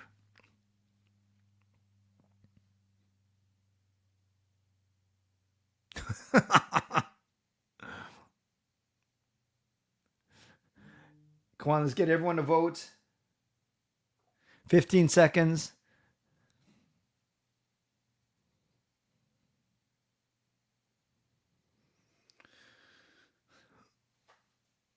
Five seconds.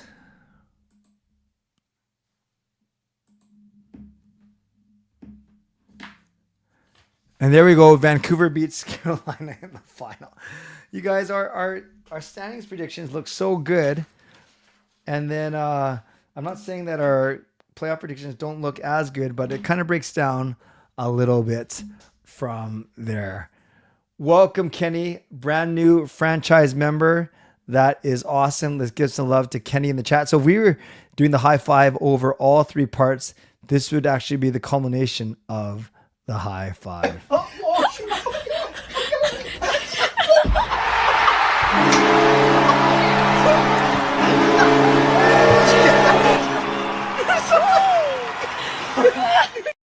So welcome, Kenny, to franchise membership. Happy to have you.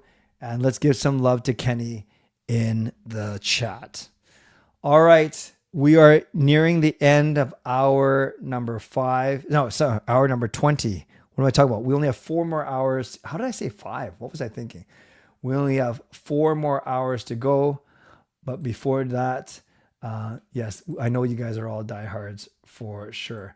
Yeah, we've reached the high five, but we're also giving away many, many things in the last hour, which should be a lot of fun. So let's do this. Let's do this first. I didn't do this off the top. This is how you can continue to get involved. Subscribe to the channel, like the video, leave a donation, gift a membership, buy your own membership, upgrade your membership, use your monthly membership message. And right now, the fictional leaderboard, it is Fangirl leading with 825, Skytrain Alpha with 610, Swervin Irvin with 575, Gerald with 500, and Eagle Bay with 475. Because I did miss, actually, I just realized, Eagle Bay, I hope you're still here. I did get your donation from earlier, but I didn't get a chance to highlight it because I was talking to Jeff. So thank you, Eagle Bay, for the $10 donation. I definitely did not forget about it. Thank you very much.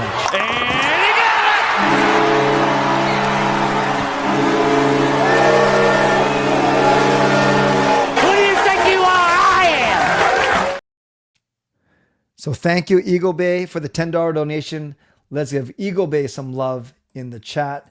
And then we have Tom Clayman saying that I think this is impressive. He says, can't believe I'm being on the stream since the very start. The only thing keeping me here is that 5th bonus word. Oh, so you're not appreciating the talks or the guests or me? I'm just kidding. That is fine. Happy that you're here. You will, I'll put it this way. The 5th bonus word is either going to be in the next hour or the hour after that. So if I don't read the next bonus word over the next, the first few minutes of the 8 o'clock hour, then it's the 9 o'clock hour. Rosie is back. Adrian is here. Hello, Adrian. Nice to see you. Happy Thanksgiving indeed. Let's go Eagle Bay for sure. Happy Thanksgiving all. Yes, it is Canadian Thanksgiving. How many mods do I have on here? Are you being sarcastic, meaning I need more or I have too many? I have lots because there's so many rowdy people in the stream. No, I have quite a few, but I'd rather have more than less, if that makes sense. And actually, I could say I don't have a lot of mods or many mods, but they're very loyal. So the few that I do, they're all here. Hey, no problem. My eyes are heavy like clay felt. Yeah, I've got my 2nd or 3rd or 4th wind. I'm actually drinking juice. Still have this Pepsi here. I've had some Sour Patch Kids. Had some Sunkist fruit snacks. Had it down to a couple bananas.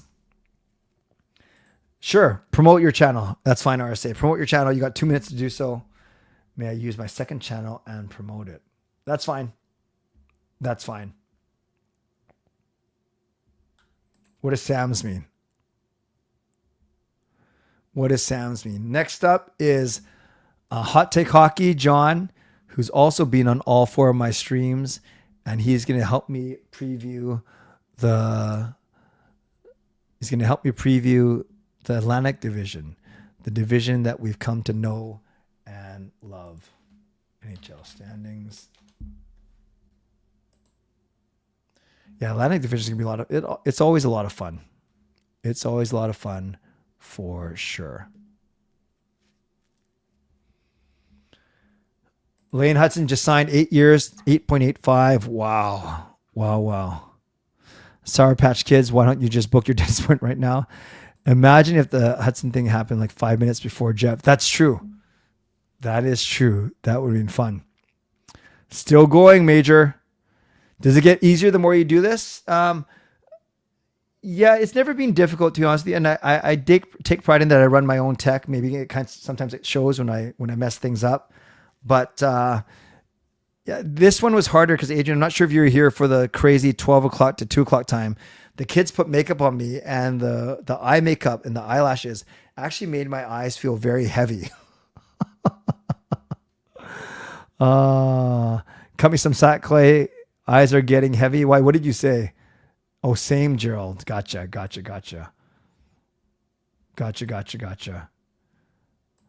So confident but humble.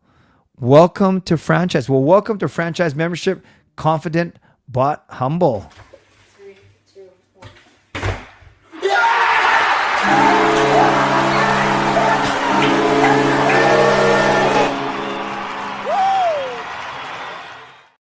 Who on the Canucks? Oh, they might trade. Let's say an Evander Kane because he's on an expiring contract. I'm trying to think of who else is on an expiring contract. Maybe some of the younger guys if they hook up with a second line center, but we will see. Eyes heavy, mom spaghetti, and confident but humble. Did you? Let's give some love to confident but humble. Oh, you just want to? I thought you wanted to promote a link or something, but no, you want to talk about your second channel. That is awesome. So thank you. You should recreate that bottle flip. We will try, but it might take all day. All right, guys. It is. I know it's you, RSA. Thank you for being here. And thank you. I'm going to check out that new channel, Confident but Humble. I do like that. It's 7:50. I'm going to give another 10-minute break because, as I said, as the stream gets longer, I want to make sure I have these 10-minute breaks. And it's going to be about mental health and hard work. Absolutely love it. Good job, Jackie. Let's talk more. But for now, I got to do my 10-minute break. See you in 10 minutes with John Viveiros, Hot Take Hockey.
Hey everyone, it's Kirk McLean here, and you're watching Clay's Canucks Commentary.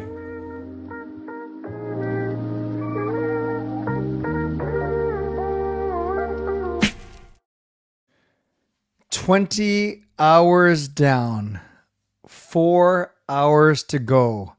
We are 5/6 of the way through this stream. Happy Thanksgiving to those of you in Canada. And let me remind you how you can get involved in today's show. You can subscribe to the channel so you get active in the chat section, get notified of my videos whenever I post them. You can like the video. Make sure that you leave a like on this video. You can leave a donation. You can gift a membership. You can buy your membership. You can upgrade your membership. You can use your monthly membership message. And if you're listening on a podcast platform, make sure you rate and review. Gord, thank you so much for dropping off the energy drink. I actually haven't drank it yet, but I will make sure that I take care of it soon. But I really, really appreciate the effort that you made to come over, all the way over, to drop off that energy drink. That is a good friend. Thank you, Gord. I appreciate you. Before I bring John on, want to remind you of the giveaway. In just 2 hours, I will open up the form. Everyone can enter for one entry. And then I've been dropping these bonus words throughout the entire stream. I've already dropped 4, and I'm giving you the 5th bonus word now. So make sure you write it down. And then at 10 o'clock, when I open the contest link, then you can put up to these 5 bonus words in for 5 additional entries. So the final bonus word is a sport that I love. I'm not necessarily good at it, but I do it every Tuesday night. The word is bowling. Bowling. B-O-W-L-I-N-G. You're going to have to spell it right, and I'll explain that in a couple hours. So once again, the 5th and final bonus word is bowling. B-O-W-L-I-N-G. One person I know that I would never have to spell that out for because he's just a smart guy, jack of all trades and sports. There he is, looking good. John, you ready to go? He is an original of this show. He's done all 4 of these streams, all 3 24 hours, and even the 12-hour one. I think he was my first ever guest on the very first one. Enough talk. Let's bring in Hot Take Hockey himself, John Viveiros. Hey, John. Hey, Clay. You can hear me all right? You look and sound great. How are you? I'm good. How are you? You surviving over there, or? I got 4 more. This is 4 more hours to go, including this one. So I'm doing fine, actually. I'm doing good. I feel good. Gotcha. I can't complain. I slept in, so but I'm feeling well rested. Good. Well, you look good. You look good. I get very energized when you are here. And yes, I'm pretty sure. Actually, I'll move the comments off the screen. I'm pretty sure that you have done all 4 of these with me, including from outside of a bar once, right? Yeah, that happened. You're reminding me. Yeah, that happened. I think I definitely did all 4. I think 2 from studio, 1 from now a family's house. But yes, I think 1 was outside of a bar under like a Wendy's or something. Yeah, that is amazing. Yeah. So for anyone who might not know you and your content creation, tell everyone a little bit about yourself, please, John. Yeah. I guess you were talking jack of all trades. So, I mean, I just work, I love working in sports. So I do a bunch of different things, but, yeah, like my full-time job, I work for, like a broadcast manufacturer. So I do a lot of different things in sports. But awesome. Yeah, part-time I do, I host still in the OHL with the Bulldogs. Yep. I do work in the AHL, the NHL, specifically at the NHL with the Toronto Maple Leafs. And then my own content, has kind of driven me to work with different platforms. So I do stuff with, Bleacher Report. Now I actually do stuff on local news, but specifically you guys on here probably recognize me from YouTube maybe. I've done the YouTube channel Hot Take Hockey. Trying to think, Clay. I guess I don't know if I cut out there, but I think 2020 or 2018 was probably when I actually started doing it consistently. Before then, I would jump on YouTube shows and do things like that. But 2018, I started doing it consistently, and then it kind of, ironically, during the pandemic, kind of took off because no one had really anything to do, and I was just streaming 8 hours a day. So that's kind of what happens. Have you had to step back your YouTubing a little bit because of your other exploits? Yeah, for sure. Like I've tried to like be transparent with people. Like I think a video, a live stream per week is probably a good thing. It means I've been able to kind of squeeze in some time, but yeah, like I was just looking at it yesterday. I guess I haven't done something in a few days, like 4 days. So I try not to let it ever go like a week without me posting something. And that's not because I feel forced to. It's just because I genuinely want to. And I mean, I'm sure, Clay, through your adult life and a lot of other people, I was just going to say, like, time management is such an underrated skill to have. So I've tried to like create so much different time in between things, and it's not easy. Good for you, says the dummy who does 24 hours over Thanksgiving weekend. Fair. Hey, are you allowed to say what you do for the Maple Leafs? Yeah, I can say. So, I work for like their in-game interactive team. So neat. Basically, I'm sure you guys have it at the Canucks. But, so I do stuff, whether it's with the hosts or different activations around the arena. It could be as little as just running like the flag down at ice level for a game, or it could be as much as being up top doing different things like near the boxes or whatever it may be. But yeah, like usually it's we have like our team that works around the hosts, and we just, I mean, the goal is just to make it more lively essentially. And awesome. Yeah, I know, like even for some of like the big markets, like the biggest challenge I always have like is all the corporate and like suits that sit in the lower bowl. I'm sure it's like similar to the Canucks, but I think that's why they bring crazies like me into the barn to try to change that as much as possible. Yeah, the lower suits in the bowl who watch the whole game like this, right? Yeah, exactly. Does Toronto Maple Leafs have a pretty good rep for their in-game entertainment and activations? Yes, but I do know that it's kind of a social media thing that, again, it's sometimes a library a little bit in certain sections of the lower bowl just because of the corporate side. Like, I don't think it's negative for me to say that. It's just a reality of like, it's a high valued organization. So for us, like we noticed the consistent trend where like, if you just focus on the upper bowl, it is one of the best fan presences and experiences ever. Like, just focus on the upper bowl and you would put it right in the top. Sure. Obviously, tickets get pretty expensive down in the lower bowl. So I would say that there's a big differentiator there between upper and lower sometimes, and that's mostly just because of price. Oh, awesome. And then Bulldogs, that's OHL. That's actually in-game hosting, right? Yeah, so I'm the in-arena hosting there. Awesome. I do some other like part-time hosting when I can, but I've kind of committed myself to the Bulldogs just because great organization, great people. It's pretty cool that the Hymans now own the organization, so I've been able to interact with Zach Hyman, which is really cool. And so yeah, I mean, it's just a cool organization, and we're going into the year, we were top 2 favored for the Memorial Cup, and we're still in the top, I think, 3 right now. So we're an early Memorial Cup favorite. So if I could be even a small part of that experience, that'd be amazing. That is awesome. And then finally, Bleacher Report, is that writing or is that video content? What's that? Yeah, so it's video content. It's definitely scaled back. Like I'm going back to doing major events, but for a while there, I was doing like daily shows. So now we've just kind of come to the agreement that like big days. So I think probably back in the new calendar year, 2026, whether it's Olympics or playoffs, all that. So usually I'll just do like major coverage for them. Yeah.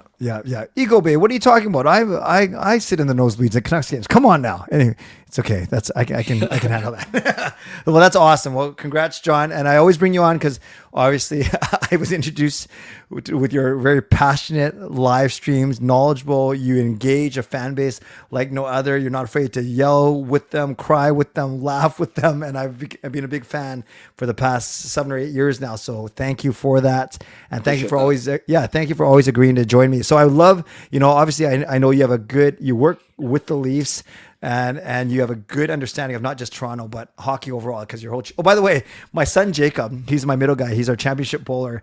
He is so funny, man. He watches your stuff and he used to for sure. Anytime my eldest son, Sean, he's the one who knows a lot about the Vancouver Canucks, goes to a lot of games with me. My middle guy, Jacob, doesn't know enough, but knows enough to like BS his way around. So anytime he did it on the stream earlier today, anytime he's going to say something, he'll say this: hot take hockey, out of a tribute to you. And it doesn't even make any sense. He'll literally say hot take hockey. Demko will make the US Olympic team. Like, he'll just prelude everything he says with not hot take, but hot take hockey. That is a tribute to you. Love it. Free brand marketing. I love it.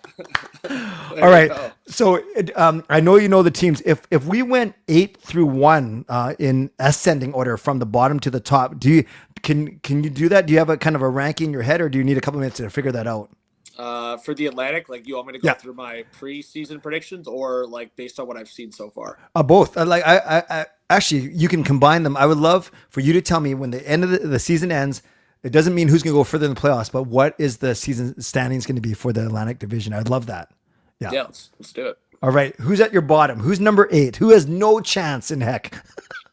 Yeah, so I think this team, for me, they've started off hot, but I think I've seen in the past, whether it's like just weaker teams like Anaheim, San Jose, they always go through like these October, November runs. It doesn't mean that they're going to end up finishing high in the standings. Sure. So I think I'll put Boston at 8. It worries me to put the Bruins that low because they haven't been in a long time. But I think what we're seeing from the Bruins right now is kind of what I just talked about. Like, I think they're not the greatest team, but I think Jeremy Swayman's playing really well after now starting the season on time.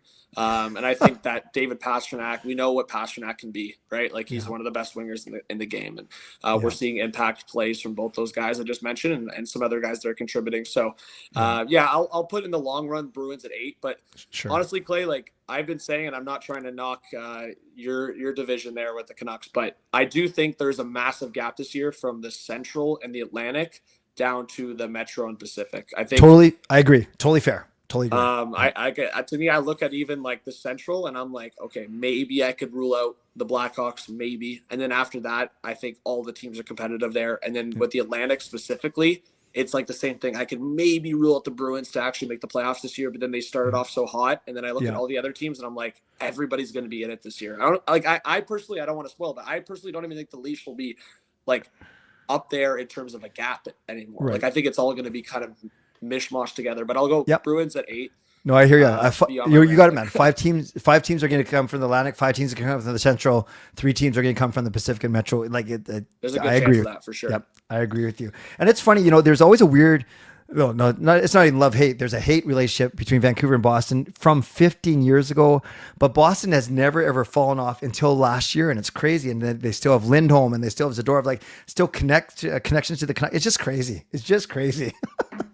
All right, who's your number 7? 7, I'll go based on what I've seen so far, and I know they just beat the Leafs, but I think there's a lot of concerns with the team. I'll go Detroit at 7. Yep. I actually had them higher, but and you know what? They beat Toronto, but I actually think Toronto had like the worst effort. I was actually at the game, Clay, Saturday night in Detroit. Yep. And cool. I just think the Red Wings, they have their spurts. Like when you look at like Lucas Raymond, Patty Kane, Alex DeBrincat, Larkin, they're gonna have those spurts there. But they have so many holes in that lineup. So I'll give Habs fans a break here and say Detroit's one below them. They probably got Gibson about 8 years too late, but we'll see. We'll see what happens. Exactly. All right.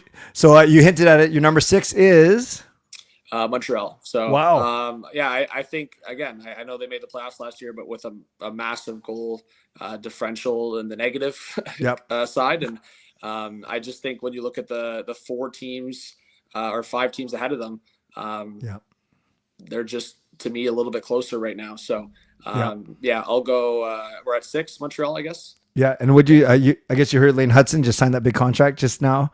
Yeah, I saw it. I don't know the details. I saw it pop up on my notifications. Do we have a breaking news, or did you already break that news earlier? No, didn't really break it, but it just kind of popped up. I was talking to Jeff Marek actually, first time I've had him on the show, but it's 8 times 8, 5 or something like that. It's pretty big. Yeah, it's pretty big. Not a bad deal for the Habs. I think we were talking 9 or 10 with the latest contracts, and Luke Hughes got 9 per year, so that makes sense. Yes, exactly. All right, number 5. Number 5. I'm just trying to make sure I tracked it properly here. Number 5. I guess I'll go with the Ottawa Senators. Like early goaltending concerns with Linus Ullmark. Yeah, I think it definitely adds some concern. I think the Ottawa Senators overall are a better built team, but I'll go Ottawa 5. Yeah, and just so because I know you don't have it written in front of you, are you intentionally keeping Buffalo, or did you actually forget to put them in? Yeah, I forgot Buffalo. I'm just realizing. So put Buffalo at the very bottom. I was like, who am I forgetting right now? Yeah, no, that makes sense. So no, thank you. So Buffalo at 8. No, thank you for reminding me. So Buffalo at 8, and then all the teams I've said so far. All right. So Buffalo 8, Boston 7, Detroit 6, Montreal 5. That's how bad Buffalo has been to start. I forgot about them. That's how bad they've been. I forgot about them. Yeah, we probably don't have to say much about them. Okay, so you have a good look at Ottawa because they played against Toronto in that first round. So what do you think of that team? Like, is this are they finally going to get over the hump, or are they still going to kind of be okay, but not great? Yeah, so now we're reminding myself, sorry, Clay, it's Monday, Thanksgiving morning. There's been a lot of Don't worry. activities this weekend. But yeah, so I'll just say Ottawa for me, like I said, I think they're a built team. I think they're going to be in playoffs. Whether I had them at 4 or 5, it doesn't really matter because I think they're going to squeak in potentially. But yeah, like to me, those 3 teams I just mentioned, Ottawa, Montreal, and Detroit, I think they all have different issues. Like I think Detroit, definitely some holes on that defense group and very young and inexperienced.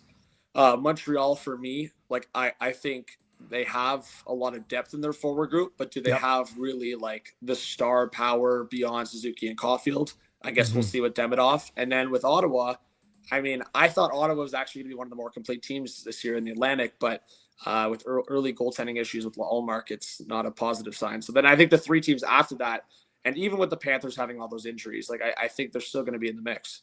Yes. Yeah. So it's always been a murderer's row coming out of the Atlantic, especially when Boston was good. It was, of course, Toronto, Boston, Florida, Tampa, whatever order you want. And now that we're seeing Ottawa and Montreal starting to push from the bottom, I can see why that you're saying that the Atlantic division is going to be very, very, very tough. Okay.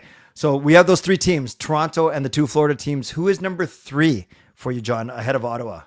Yeah. So Panthers, I'll go with them because I think the distance here of not having Canuck for a couple months and the distance of not having your leader Barkov. Anton Liddell, I said it at the start of the season, I thought he was going to have a massive year and his point production was going to skyrocket, and we're seeing that. So I do think that the Panthers are a team that even with those 2 holes, I think they're still deep enough and good enough. I think the defense group is showing that they can step up. So I think they're going to be right in the mix for playoffs. Like I'm just not following people saying they're going to miss. So it's either a wild card or they get into a division spot. It doesn't really matter for me. The Panthers are going to be in it, and they're going to be ready for playoffs. And then we're going to see that notification right on like April 25th that Barkov's ready to go for playoffs.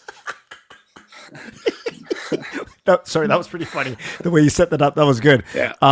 Talk to me before we get to your 1 and 2. As a Leafs fan, as a Leafs employee, and as a passionate and knowledgeable fan, how are you feeling last year? I never got a chance to talk to you like both publicly or off the record. How are you feeling after that series? Yeah, it was weird. I actually like just know the Leafs too well, Clay. It's kind of funny because I literally said, and I didn't want to say it, but I said it because I have to say it because it's the truth, how I feel, and it happened. So after Game 5, when they got blown out, everybody and their mother thought the series was over. Yep. And I said on my channel, I mean, there's video evidence of it. I said, if you guys think the Leafs are going down this easy, you guys are out of your mind. Yeah. I said, they like to twist the knife, not just like I'm not trying to like use the knife, like comparison here, but they like to really pull on your heartstrings. It's not like disappoint you and it's over. Like it's a quick death. It's like, we want to hurt you as much as possible. So after Game 5, Clay, I said they are going to win this Game 6 in Florida. They're going to do it. Yep. And it's going to go back to Game 7 Toronto, and all of you are going to be even more miserable. It's going to hurt even more. And that is what I felt. I felt that they are an absolute tease. They've continued to be a tease. And they had a couple of guys that just can't get the job done when it really matters on the big stage. Yeah. I never wanted to put all the blame on a guy like Mitch Marner, but I think that, and I've honestly stopped talking about him, but since you're asking the question, that's honestly how I felt. I felt you guys really went on this run of these players for so long. And Clay, I got criticized on YouTube for those 2022 and 2023 videos and me saying the Leafs should trade Mitch Marner. I honestly, I'm not just saying this. I remember those. Yeah. And I consistently kept pushing. I said, please get some value for this guy, because I'm not trying to say I saw the future, but I saw the future of where we lose this guy for basically nothing. And I just said, please just get value now. To me, there's a big difference between a team like Buffalo trading Eichel for pieces and you really don't ever get your star franchise player back.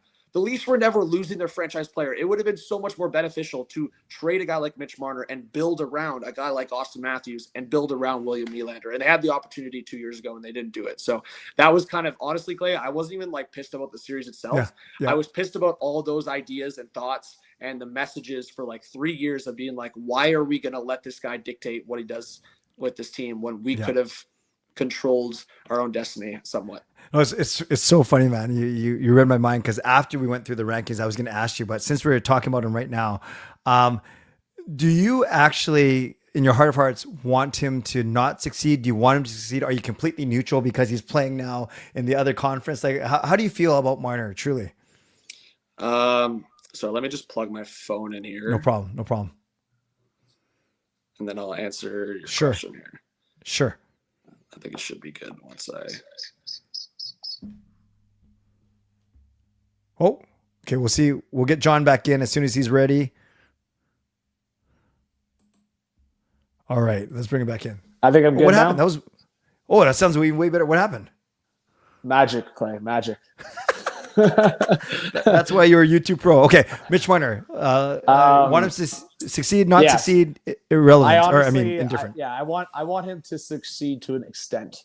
If I see him in June hoisting a cup, you might not see me for a month. So I don't know. There's an extent, Clay.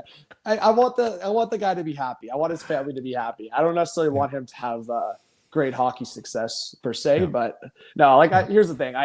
There's a line, Clay. Like I said, did I criticize the guy? 100%. I was one of his biggest critics. But I think for me, Clay, it really makes me peel back on the guy when I hear about all this stuff, like people like going to his home and messaging family members and doing stupid crap like that. Like, it's just, it's so unnecessary, and it's just garbage beyond the game. Like, we can criticize players because here's the thing. I look at it as a high paying job. When you are paid as much as you are in this league, and especially being a star player, you're expected to perform.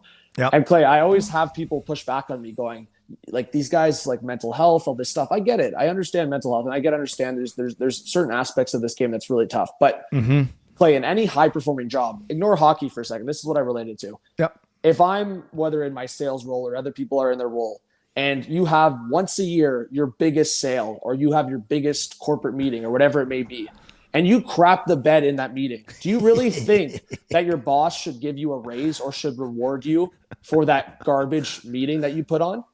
Probably not. No. So at the biggest stage possible, if your $11 to $12 million player doesn't perform when it actually matters, you think he should be rewarded? Do you think he should be paid for it? I don't think so. So that was always my perspective. If these guys are going to treat it like a job, because they do, they're a hockey player by trade, their job. Yep. It's a job. It's their career. You need to perform in the big moments, like any other job in our life. So that was my thought process on Mitch Marner. He can have success with a different organization. But it would be pretty disappointing to see him step up in big moments for another team and always wonder why he just couldn't do it in Toronto. Yeah, no, wow. Thank you. No, well said as always. And thank you for your candor for sure. Okay. So we have the aforementioned Toronto Maple Leafs. We have the always perennial Tampa Bay Lightning. Who's one, who's two?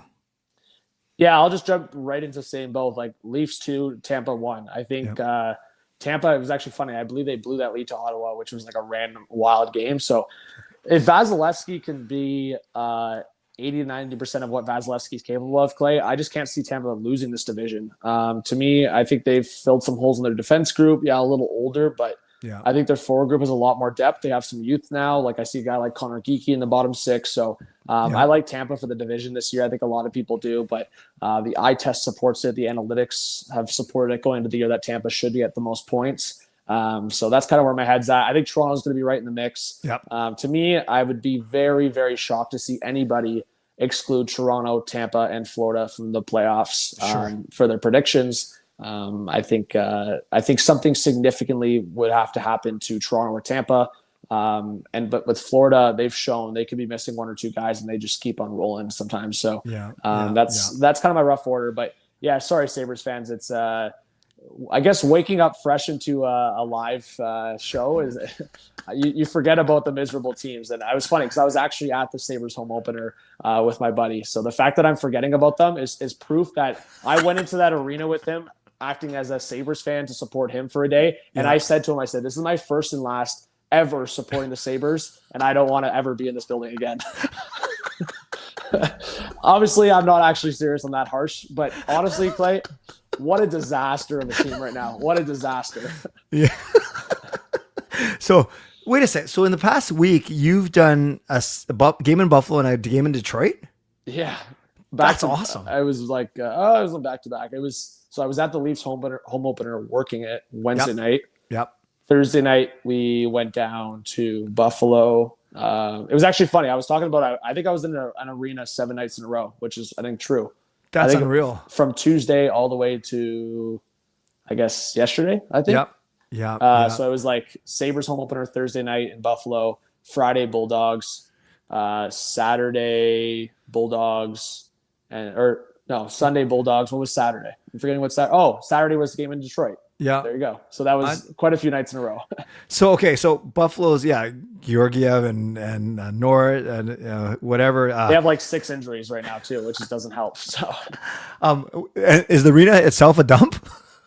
No. I mean, I was being a little harsh. Like it was actually, honestly, Clay, I think the worst part about it, which is actually just such a slap in the face for fans, is like they usually don't fill the barn, and it was listed as sold out. And I could confidently say, looking around the arena, I could see maybe single seats empty, but it was actually full. Like the game like experience with fans was like fans were into it, and but when you start going down 2-0, 3-0 in that game, and it's just not going anywhere, then. This is the problem my buddy was saying too, is like at the end of the day, Sabres fans stopped showing up by mid-season because they put up all these garbage performances to start the season, and fans are like, why am I going to show up to this? Yeah. Wow. That's really tough. So we got Tampa, Toronto, Florida, Ottawa, Montreal, Detroit, Boston, Buffalo. Correct. Yes. Very, very good. Yeah. And I don't get bothered by the Toronto. I don't buy into this whole Eastern buy. Like it doesn't bother me as much as it seems to bother a lot of people on the West Coast, especially because I get a lot of my info, and I like talking to guys like you who are balanced and get the whole content creation thing. So are the Leafs kind of pretty much solid in goal? Like they're happy with their 2 guys? Well, Wool's out for personal reasons for the time being. So I think we've even said around the team, we're not going to speculate on what's happening. Sure. I think it's fair to say it has something to do with his close circle. We'll just put it that way. Yeah. But yeah, beyond that, like Anthony Stolarz, I think the team's confident in him. Like if not for Stolarz against Detroit Saturday night, Detroit could have won that game 5-6-2. Yes. They ended up winning 6-3 with 2 empty netters. Right. My point being, I think the Leafs are pretty confident in Stolarz. The organization's confident in him. I think the extension was more than fair. I think it actually favored the Leafs. And then I think they have a couple guys in the organization that I think can step up and play some games, like Dennis Hildeby. We call him Hildebeest in Toronto. He's 6'7", so I think that's a fair name. Yeah. And I think picking up Caden Primo was a bit of an insurance pickup. But like obviously if Wool's healthy and Wool's in, like I think the Leafs have a top 15 tandem easily in the NHL. And that's not to say that they have a top 10 goalie in the NHL, but they have a top 15 tandem with 2 guys that were rocking in around 9-10, 9-15 save percentages for most of last year, which I can say was definitely a lot better than tandems around the league. So yeah, for sure. And how's Dakota Joshua doing? Has he fit in? Is he finding regular minutes?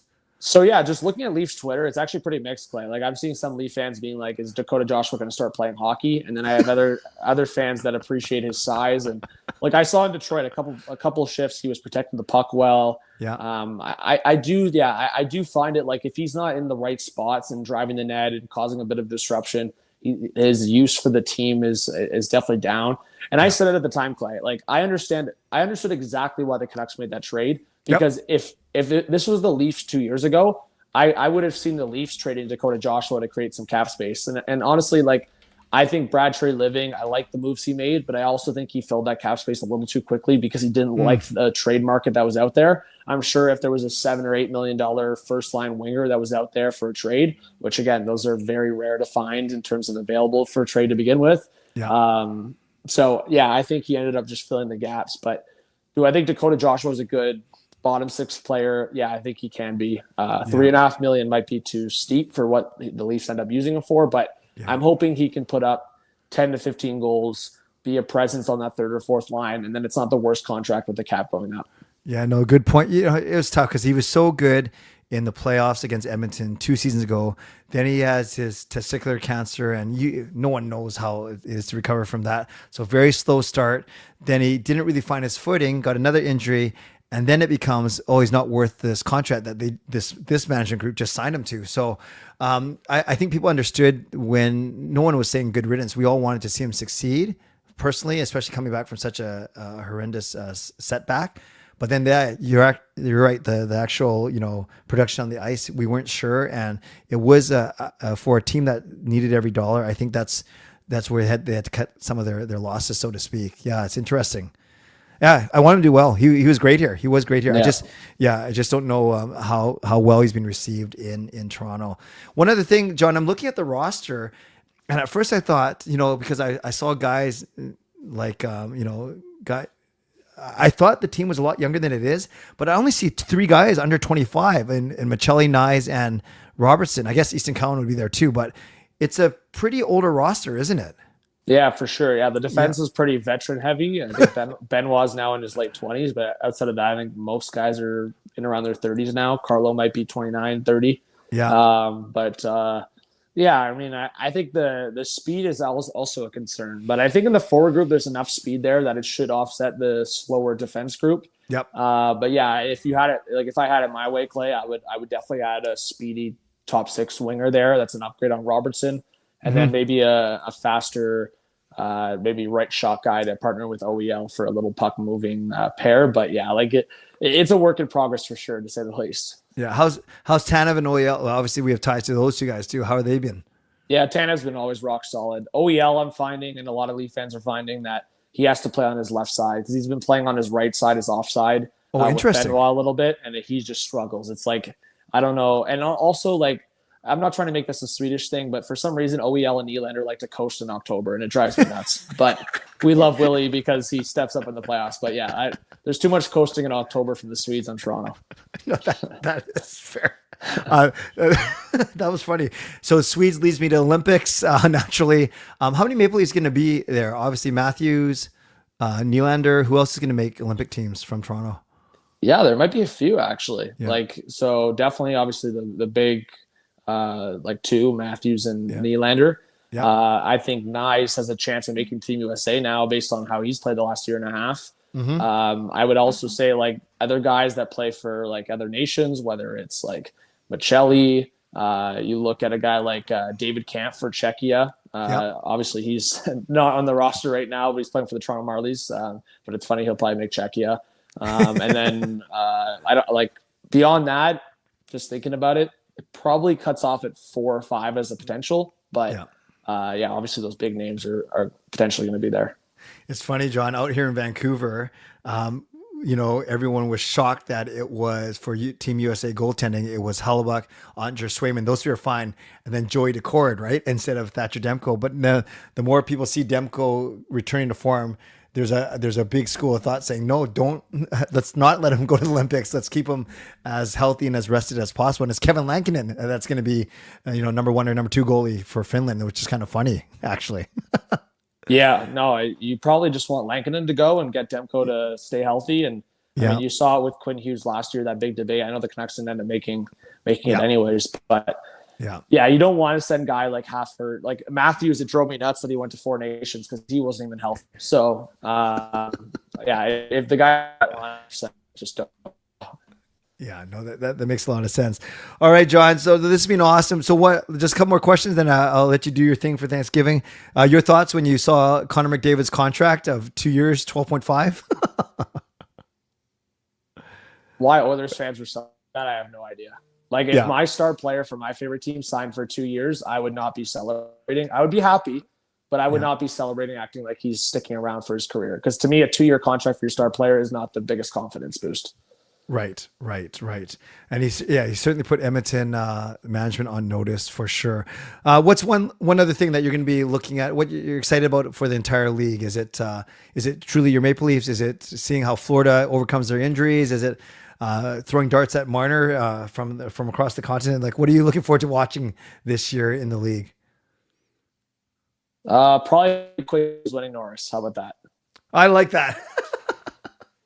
You say Quinn Hughes winning the Norris? No, I mean, I'm excited for. Yeah, Quinn Hughes, Lane the Norris. I don't know if I'm cutting out. Sorry, maybe my phone's. No, it's fine. It's fine. We did pretty good all the way up until this end. Can you still hear me?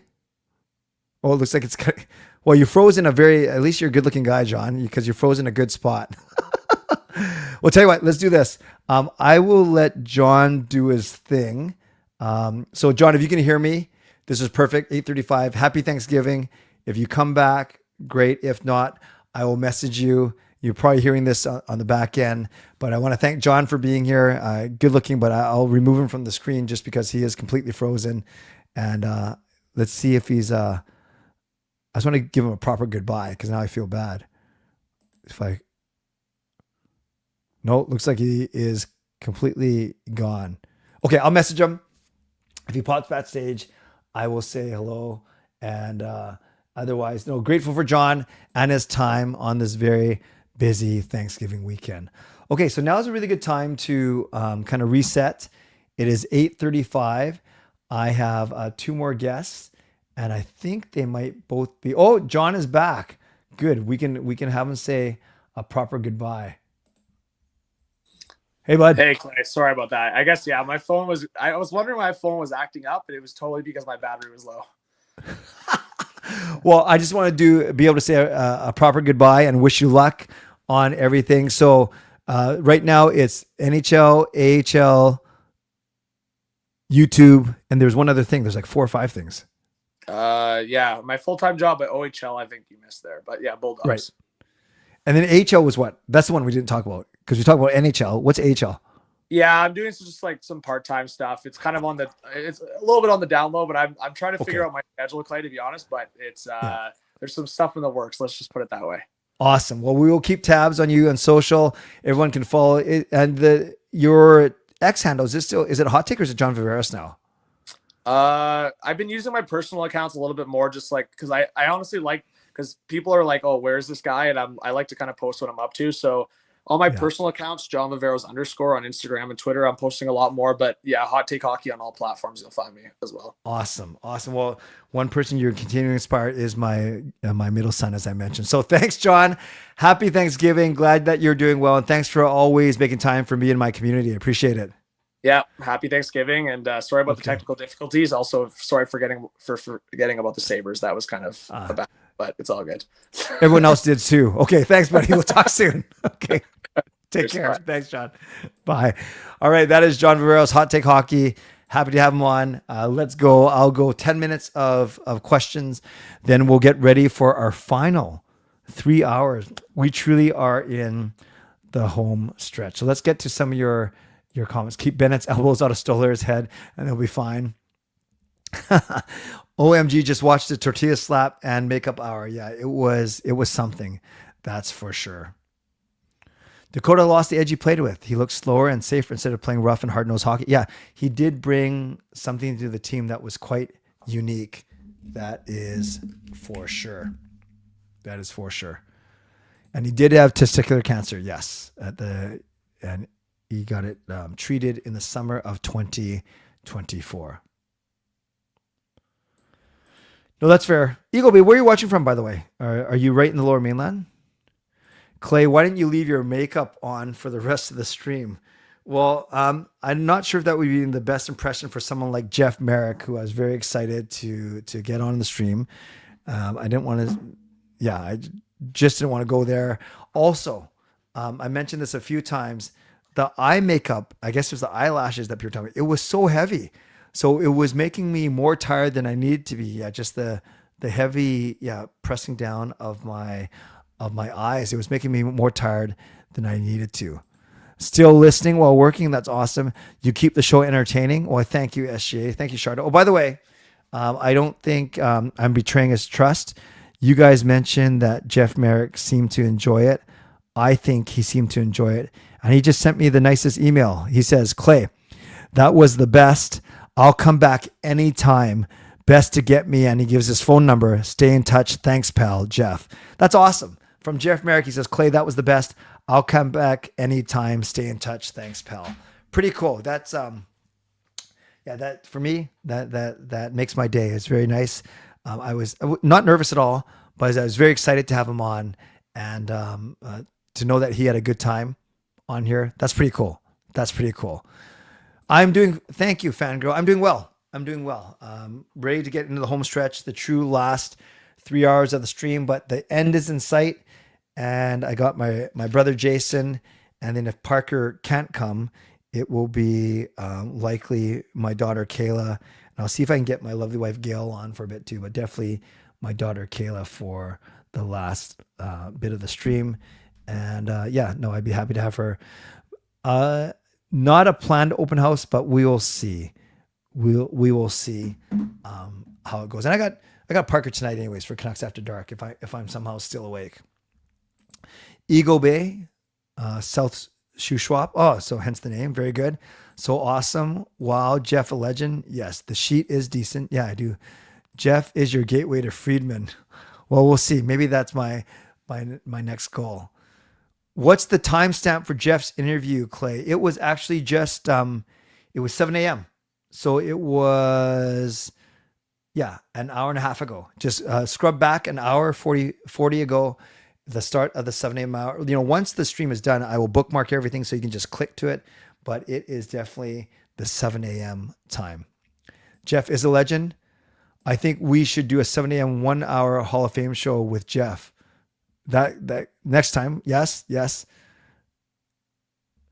Shardo, I felt bad. I felt bad when I had you on the open house yesterday. You sound like a broken man, but don't worry. It's early in the season. We can all say that it's early in the season right now. Yes, life will get better indeed. All right, guys, we have 8 minutes to wrap up this portion of the hour. Let's get some more. Let's get some score predictions. Score predictions for tonight's game. 4:30 start. The Vancouver Canucks host the St. Louis Blues. What are you expecting tonight at Rogers Arena? San Jose is going to be a great team. They just need some seasoning. I woke up just for John from Hot Take Hockey's. We both have Portuguese heritage. Nice. Yeah, no, I don't want you to cry, Shardo. I don't want you to cry. I know it's important to all of us, but it is still just hockey, right? Right, Shardo? Okay, Fangirl says 4-3 Vancouver. That is fair. So we got one prediction from Fangirl for 4-3. Wow, Swervin Irvin says 6-2 Canucks. That's big. That is big. So we got 4-3 Canucks. We got 6-2 Canucks. What else we got? What else do we have? Shannon. Shannon comes in with 5-2 Canucks. I like that. I like that a lot.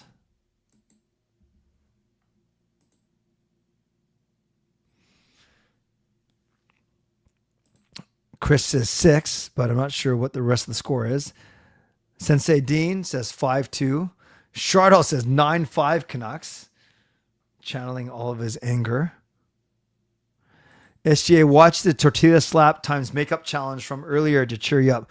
Yeah, the 1 a.m. to 2 a.m. is an absolute gong show. The boys did a good job of raising money during the 12 a.m. to 1 a.m. time, but 1 a.m. to 2 a.m., absolute madness.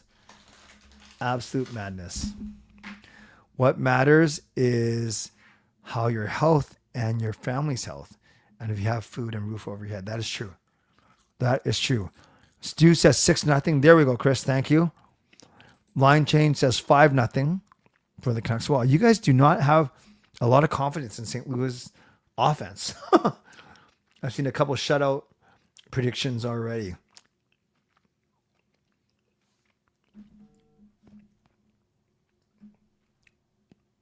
Isn't it awesome that we're not working today, you guys? Thanksgiving Monday. So we are about 5 minutes away from break. That's interesting. My guess is yes, but because the Canucks didn't practice yesterday, and it's just a game day skate today, probably not going to be optional though if Actually, I can check Canucks PR. So I was going to say, if they didn't practice yesterday, I don't know if you can afford to just go optional morning. Oh, wow. No morning skate. Media availability with head coach Adam Foote at 1. Game at 4:30. So they actually didn't practice yesterday, and they're not doing a game day skate today. That is quite fascinating, actually. How are the boys doing, Clay? And I'm not talking about Sean and Jacob. If you know, if you know, you know. I'm fine. Okay, how do I say? I don't want you guys to think that the kids just walk around sacking me all the time, because that's not the case. At the same time, I was actually expecting it. You can actually see if you rewatch it. I kind of braced myself a little bit, but I actually thought it was going to happen later. So Jacob's good. He caught me off guard because I thought something was going to happen, but I thought it was going to happen after the next round, because we were saying there, one more time, one more round. And then he smoked me. Depends on who's in goal for St. Louis. That is fair. I just want to see a lot of goals. Thank you, SJ. I appreciate those kind words. They better ride Demko into the ground. You want them to ride Demko into the ground? Blue Jays Mariners game 2. I like it. Well, confident. You better ask it soon, because I'm gonna bounce off in 2 minutes. So you better ask it soon. Supposed to work, but got called off. Still getting paid. Nice. 2-1 for the Bucks. Who's the Bucks? Is that Canucks? I know the N is next to the B on the keyboard. Love Stat Holidays. Hey Justin, how are ya? Sharks against the Hurricanes. Nice. Fangirl did sleep. That is good. Better not. The slow-mo didn't allow me to correct. Oh, okay. Gotcha. Yeah, better not ride him in the ground. Love the profile pic. Justin, yeah, I don't. It's fine. Calfoot to play under his father at Van. Not sure. That's not that controversial. That's a fair question. I'm not sure the Canucks want to go there, but I don't know. I don't think the Canucks need him, right? All right, we're ending the end of this hour, so let's do the end of our sponsor read. First, I thank my primary sponsor. That's Jason Lim of Van City Experts. Thank you to my channel sponsor, Jason Lim of Van City Experts Real Estate. At Van City Experts, their experience, knowledge, and expertise can serve you well in navigating through the real estate market and will help you to choose the best home or condo in the Greater Vancouver area that best suits your and your family's needs. Thank you to my secondary sponsors, Gassy Jack Art. You can check them out at gassyjackart.com. Mulligan Golf Company, mlgngolf.com, maker of golf apparel and accessories. My supporting sponsor, Vessi Footwear. Use the link tinyurl.com/VessiClay and receive a free pair of socks off your next purchase of Vessi shoes. And thanks to everyone who's purchased Canuck Clay merch. You can do so at canuckclay.threadless.com. All right, 2 more hours to go. We are, Justin is actually the name Jake DeBrus, the Pokemon Master. That is Justin. Coffee, hot fudge Pop-Tarts. Oh, that sounds good. Oh, I'm going to make myself a hot chocolate. That sounds good right now. So the Panthers got 6 playoff games for Luongo. 6. Not wins, not rounds, games. Panthers got 6 playoff games for Luongo. Michael, I'm not sure what you're asking. Ask it again. When the Hurricanes play at home, they should play rocky like a hurricane. That's true. Hopefully Canucks laid off the turkey the weekend and actually skate hard today and beat Benny. They will. Be confident, Justin. I'm confident. You should be confident as well. All right, walking into my second to last 10-minute break. And in doing so, we are getting ready to welcome my brother Jason. Always got a lot to say. Always love chatting with him. We had a nice catch up over Thanksgiving Saturday lunch with our families and my mother, honoring my dad's death anniversary. And then it worked out because Al's girl, Kim, had to move up a bit. So I was able to sneak Jason in. So we'll have him in 10 minutes.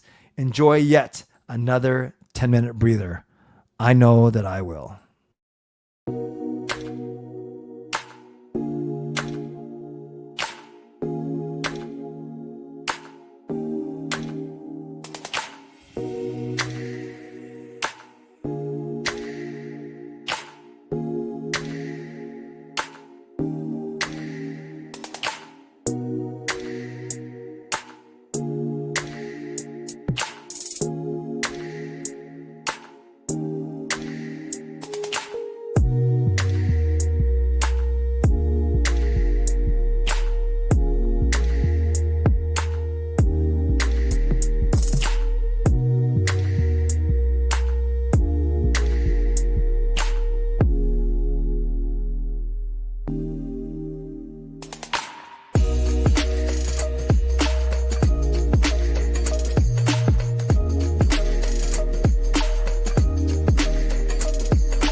Hey everyone, it's Kirk McLean here, and you're watching Clay's Canucks Commentary.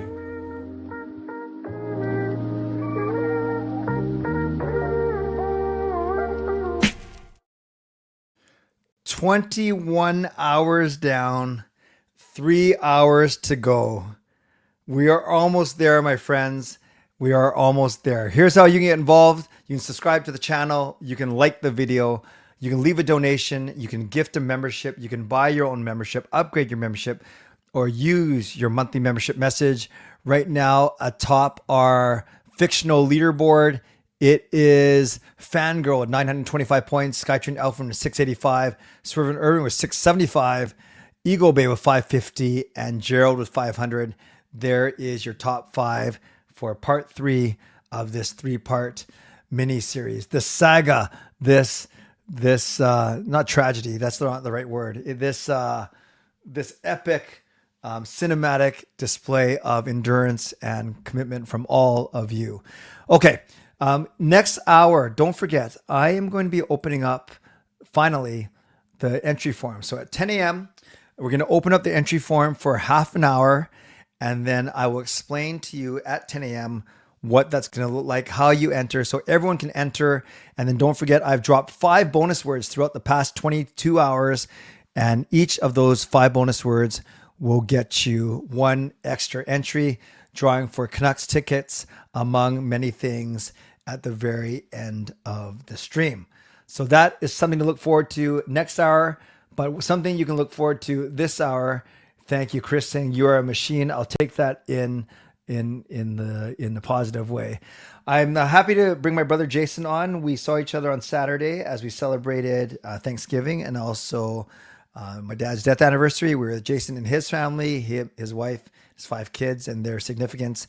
Me and my family, and with Cheska, who you guys met earlier this morning, as she did my makeup, and then of course my mom. And then I told Jason we'd love to get him on, and there was a couple of scheduling changes, and lo and behold, here he is. So without further ado, my younger but just as good-looking brother, Canuck J, Jason Imoo. Hi, Clay. Hey. How you doing? Good. How are you? That's not a fake background. That's your actual downstairs now, right? Actual, it's my man cave / music studio / office. It looks good. Yeah. It looks really good. Thank you. Yeah, we have a few blurry pictures in the background. Maybe shout out or bonus points to anyone who can guess who those 4 people are. Their faces are slightly covered by flowers, but these are famous pictures of these people. Yes, let's do that for the first 30 seconds. Is someone put it in the chat? Yeah, from one brother to another. Exactly. Shannon says hi, Jason. Fangirl says hey, Jason. So yes, let's. And I do like Cactus Club. I'm not sure what you guys are talking about. What are those 4 pictures in the background? Can anyone tell? I think there's a couple people who will actually recognize those pictures, but can anyone tell what they are? What's a CJC? Oh, cactus. What does that mean? Or is that someone? Swervin Irvin, what does that mean? Or are you talking to someone else? Are you talking about something else? Chris says that was a compliment. Thank you, Chris. Fangirl asks, is one of them Kirk McLean? None of these are hockey players. One brother kept the flap top. Well, I don't know if it's flat. It's just kind of a big blur of black on his head. Give you a little yes.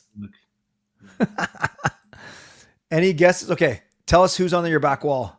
Okay. On your left, or maybe it's your right, I don't know if it's mirrored or not, but lighter looking picture, that's Tupac. The darker one is Kobe. Then we got Notorious B.I.G. and then Chadwick Boseman. Okay, how are we supposed to see that from back here? Well, the biggie one is iconic. So with the red and the pink. So if people know the picture, they know. Right. But you wouldn't be able to tell from looking at their faces. But right. More from the competition. Canuck. Oh, CJC Canuck J's commentary. I gotcha. CCC, the CJC. All right. So we have some open time here to talk about. Actually, before we do that, why don't you tell everyone a little bit about who you are and what you do, family, and your love for the Vancouver Canucks. I'll let you go uninterrupted for a couple minutes if you'd like. Sure. So my name is Jason Imoo, Clay's younger brother, so 2 years younger. So grew up watching the Canucks just like Clay did through especially through the 80s and 90s. I'd say my fandom was really formed, and my brothers told the stories when we were kids, watching the games on TV, the 15 or 20 games that happened to be on TV at the time, and then of course listening to the radio, listening up in our bedroom with our dad, just listening to the radio. Jim Robson, Tom Larscheid, some really painful years in the 80s, and the Tony Tani, Stan Smeal, Petri Shiko, those years. Some talent, and it's kind of funny when you look back at some of the records, and Tony Tani's name pops up. I think guys like that, we kind of estimate how good they actually were. But yeah, there was lots of talents during the 80s, but not a lot of success. And then of course the fandom just kind of exploded and grew as the team got better, when they got Trevor Linden going into the 90s, and they actually became contenders for the first time, and the time that my brother and I had been watching. But born and raised in Richmond, like my brother, went the business route. So I've been in the human resources field for the last 25 years. Grew up in Richmond, lived there most of our lives, and then 2011 moved out to Surrey as our family was getting bigger. So 5 kids now. My wife homeschools the kids. We do house church. I'm the president of the North Langley Basketball Association outside of work. So lots on the go. Wow. No, that's good. That's good. And then talk about your current fandom now. How do you keep up with the Canucks, and how do you interact with people who do follow the Canucks and create content? Yeah, it's a little different now than I would say even a few years ago when radio was so prominent. I'm a radio guy, like grew up listening to it. Dan Russell's Sports Talk, 10 o'clock to midnight every night. The Sports Talk Orchestra would put me to bed at right at midnight, and so I grew up listening to the radio, and I grew up on all the guys that you had on earlier on mainstream radio, and then of course, like everyone, we've all had to kind of transition to consuming Canucks media a little bit differently. And I would say, as like a hardcore fan who probably has some, and Clay and I have talked about this before, I have some kind of like old school principles when it comes to how I like to consume Canucks media. But yeah, I've fully adjusted to this new world of podcasts, and media personalities having podcasts, and great people like you, Clay, who devote so much time and effort. It really is incredible how much time you guys put into keeping fans updated and engaging with the Canucks community. So yeah, really, really amazing, and it's changed a lot. I do love it now. I also do yearn kind of for the old days as well sometimes. Yes, no, that's well said. Awesome. That's good. So let's start off right away, and let's talk about just your thoughts. Forget about the first 2 games. Just your thoughts of where the state of the team is right now. And you always got thoughtful things to say. So yeah, go for it. I feel like we stumbled into a pretty good rebuild. I'd say over the past 7 years, or going all the way back to the Jim Benning years, and we were transitioning out of the Sedins, I always felt we've been living in this tension. We obviously have, of trying to remain competitive, but trying to get younger. And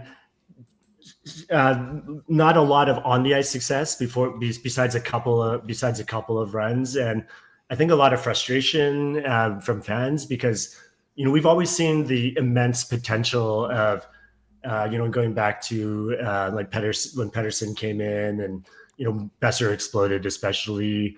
So I think we've always believed in the core, but then kind of around that, we originally stocked it with, a bunch of veterans, some bad contracts, some really bad trades, I would say, that depleted the cupboards. But then slowly over the years, we've been kind of chipping away at the prospect pool. And I think Patrick Alvin and Rutherford, they've mined some really great value with some solid young guys, like whether it was college free agents or solid drafts. And I think we just kind of like, I don't know how other Canucks fans feel, but I just kind of woke up this preseason and thought, wow, we have a great kind of second wave coming up behind now. And I think the Calder Cup run was, great evidence of that. But when I look at the Abbotsford top line who's come up now, and they're kind of supplementing our depth, playing / fourth line roles. It's pretty impressive, and I know the caliber of this group is not the same as what happened in kind of like that 2008 to 2010 era, but there are some similarities in my mind. Some good young forwards, some great defense, and solid goaltending. And to me, that's the recipe of success. Is we have these veterans who are truly entering their prime. And I know that the stats people would say that hockey players' primes are 23, 24, 25, and statistically that might be true, but I just feel like, having watched the Canucks and sports for decades, I feel like a real athlete's prime comes when they're in their 27, 28 years, where maybe they're not as statistically at the top of their game, but they've learned how to win. They've gone through the disappointment. And I feel like that's where Hughes and Pedersen and Besser and Demko are now. And they have this great young cast to support them. So I'm really excited both about this year as well as the coming years, provided, of course, we can keep Hughes. No, well said. By the way, I think one of your kids is in there. I know that guy, both of them. Sir Bobo. That's my 10-year-old. Hi, Bobo. Hey, Bobo. Why don't you come down? I'm Canuck Jay's son and Canuck Clay's niece. No, you're not. Nephew. Is he joking? I don't know. When he comes down, we can ask him. You guys might remember on this channel that I've had Jason on a couple times, once on a live stream, and we've done a couple longer form videos. And I've always bragged that Jason was the one who first told me that he said, you watch, Clay, they're going to trade Bo Horvat. And I said, what are you talking about? They're not going to trade Bo Horvat. You said, no, you just watch. And sure enough, you're the very first person who named it. So we don't have to go down that road again. But you've always been quite perceptive when it comes to this team. Do you think that and I know we talk about this a lot, do you think that the media and the people in it treat this team fairly? And do you think the fans treat this team fairly? I think your fans treat them fairly. You got great fans who are positive and supportive. And me, I'm like you, I'm always gonna go more towards the positive side. But I can be critical myself. And you asked me earlier about how I interact with some fans. I wouldn't say I'm like the Canuck fan police, but I do, when people have takes that I think are unfounded, not based on data, or are unfairly critical, that's where I have an issue, because I tend to, be able to park my fandom and also think of it, very analytically and very, very, very logically. And I just think that, some fans, I do believe that as a collective, our fan base has had PTSD since 2011. To get so close to the title and to not be able to win it, that crushed all of us. Like, we all got to as close as you can get to winning the cup without winning it. So we've been through in this cycle for the last 14 years of it's kind of like, it's hard to want to. I wouldn't say hard to put our heart on the line, because we all do it, but I think there's kind of a blockage, or how far we're willing to go to fall in love with them and support them, because we know what it takes to win the cup, and we've been so close. I'd say from a media perspective, I have no problem with. I love all of our local media personalities, and I know a lot of people can't say the same, but.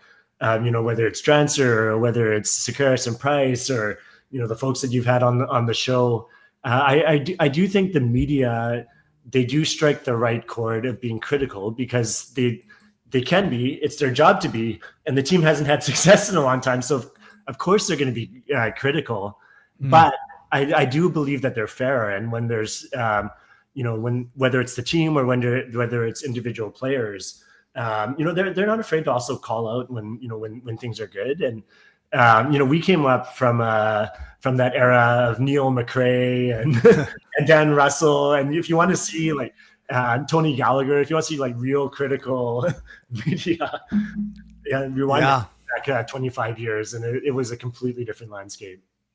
That is a really, really good point about about the way the media's changed. So if there's any whispers that current Canucks management or whatever, they don't like media, and even I'm not sure you saw it, Rick Dollywall kind of hinted at it too, that he says that the Canucks don't necessarily like their show all the time because no one likes to get criticized, but when you're kind of everything you just talk about, when you're part of such a passionate market, it comes with the territory. But yeah, the guys when we grew up, the McRaes and the Tony Gallaghers, they were a lot tougher for sure. Yeah, I don't know how. Yeah, I don't know how they got away with it. Some of the stuff that they would say, very politically incorrect by today's standards for sure.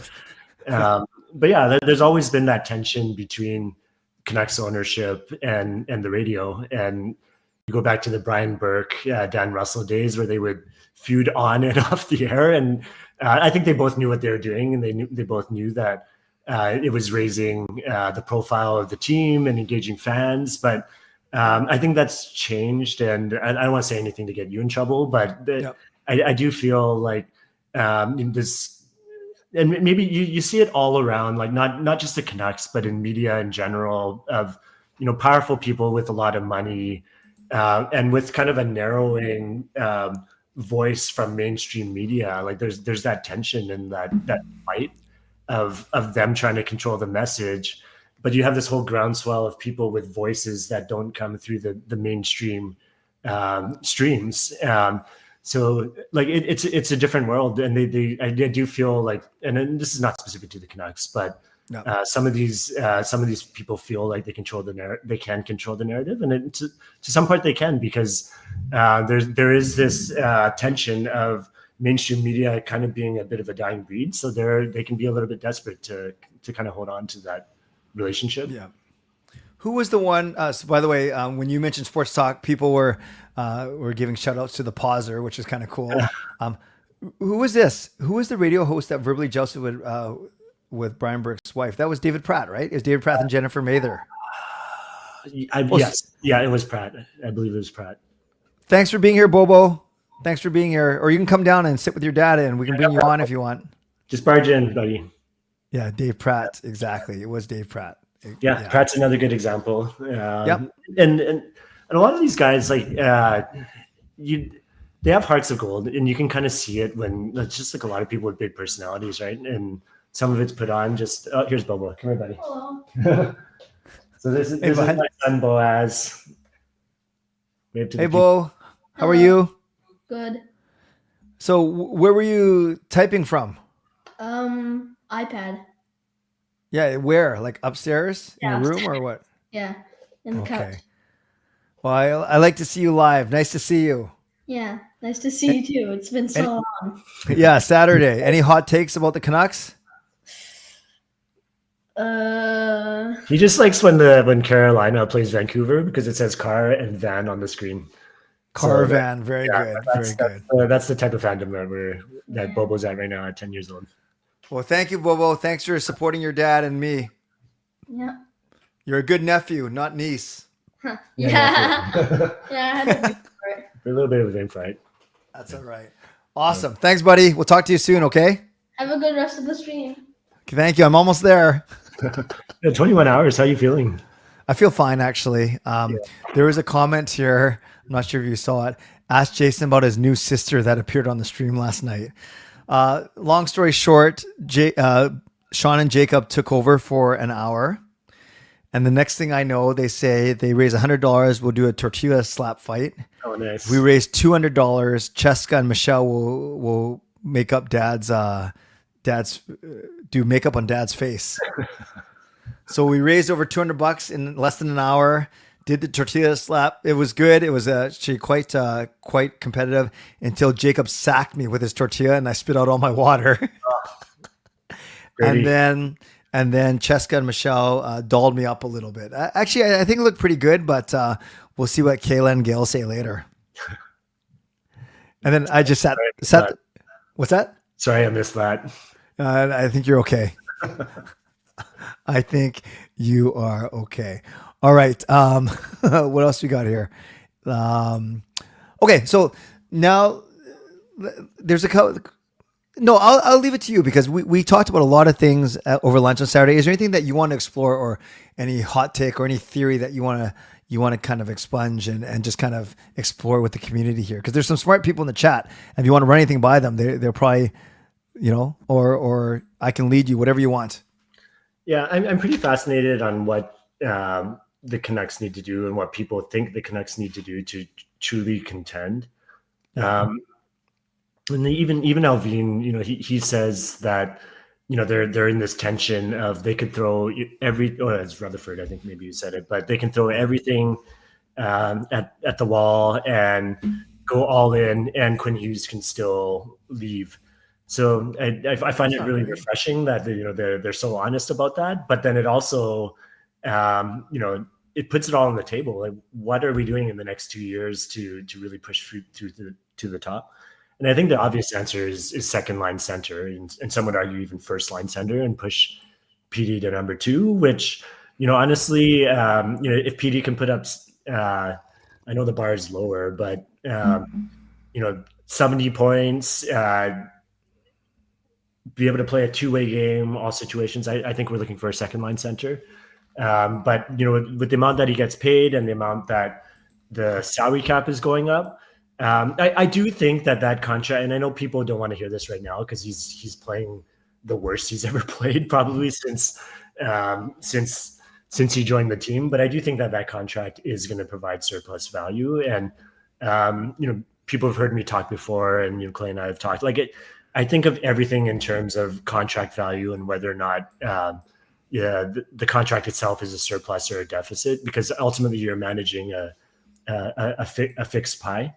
And with the Kaprizov contract, and I was shocked that McDavid and Eichel and others took so much less. But I've been saying for years that these hockey players are a little bit behind the curve in terms of how they think about contracts. And I thought that we would be heading down towards like $15 to $18 million contracts being the norm, and maybe it's still going to take a year or two to catch up to that. So I think while we're still in this transition where players are still thinking about security, I do think we have a window where we can tie up some resources, put some smart contracts in place to try to get one more excellent forward. But it's probably going to take packaging a few of our forward depth pieces as well as one of our young D to try to get someone who's impactful. But they got to be willing to pay that cost. They're going to have to be able to fall out of love with their own prospects. Is the hardest thing to do, so that we can trade them. But I don't think the solution is going to be to find another 40 or 50 point forward with two-way impact. We have so many of those guys. We need. And I feel like we need an impact player, but curious to see what guys think. Yeah, well said. No, that's very, very good. And we were talking about how the McDavid contract versus the Kaprizov contract. You used the term the Kaprizov contract was almost like an NBA type deal. Yeah, and you see in the NBA, as soon as the salary cap jumps, then all of a sudden the second string point guard borderline starter who. Was bouncing around from team to team. All of a sudden, he's the highest paid player in the NBA. And then everyone follows, and obviously everyone leapfrogs him after that. But for whatever reason, hockey players don't think that way. And I don't know if it's because they feel their careers are shorter, there's more risk of injury, so they'll take an 8-year deal, even if it's not top dollar. Or maybe it's just that hockey players grow up in a different culture where maybe the team is emphasized more and there's fewer of these guys who are just out to get theirs.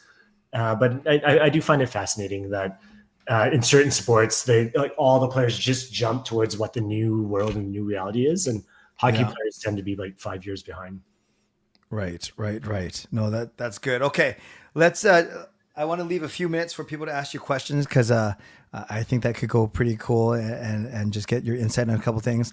So ultimately, do you think, where do you think the Canucks are going to finish off this year in the regular season? So I believe they are a 100-point true talent team. When everything went absolutely right, So the year where Patrick Alvin and Rutherford stood up at the beginning of the year was 2 years ago, and they said, if everything goes right, we're a playoff team. They actually undersold it. If everything went right, they're a 110-point team and led the division and led the league, in scoring for half the year and had 7 All-Stars. That's if everything goes right. I know that was a fantasy season, and it's unrealistic to expect that. It's also unrealistic to expect what happened last year, where your superstars feuded and the starting goalie played 30 games or however many it was, and Hughes missed part of the season, and like last year was catastrophically bad, both on the ice and off the ice.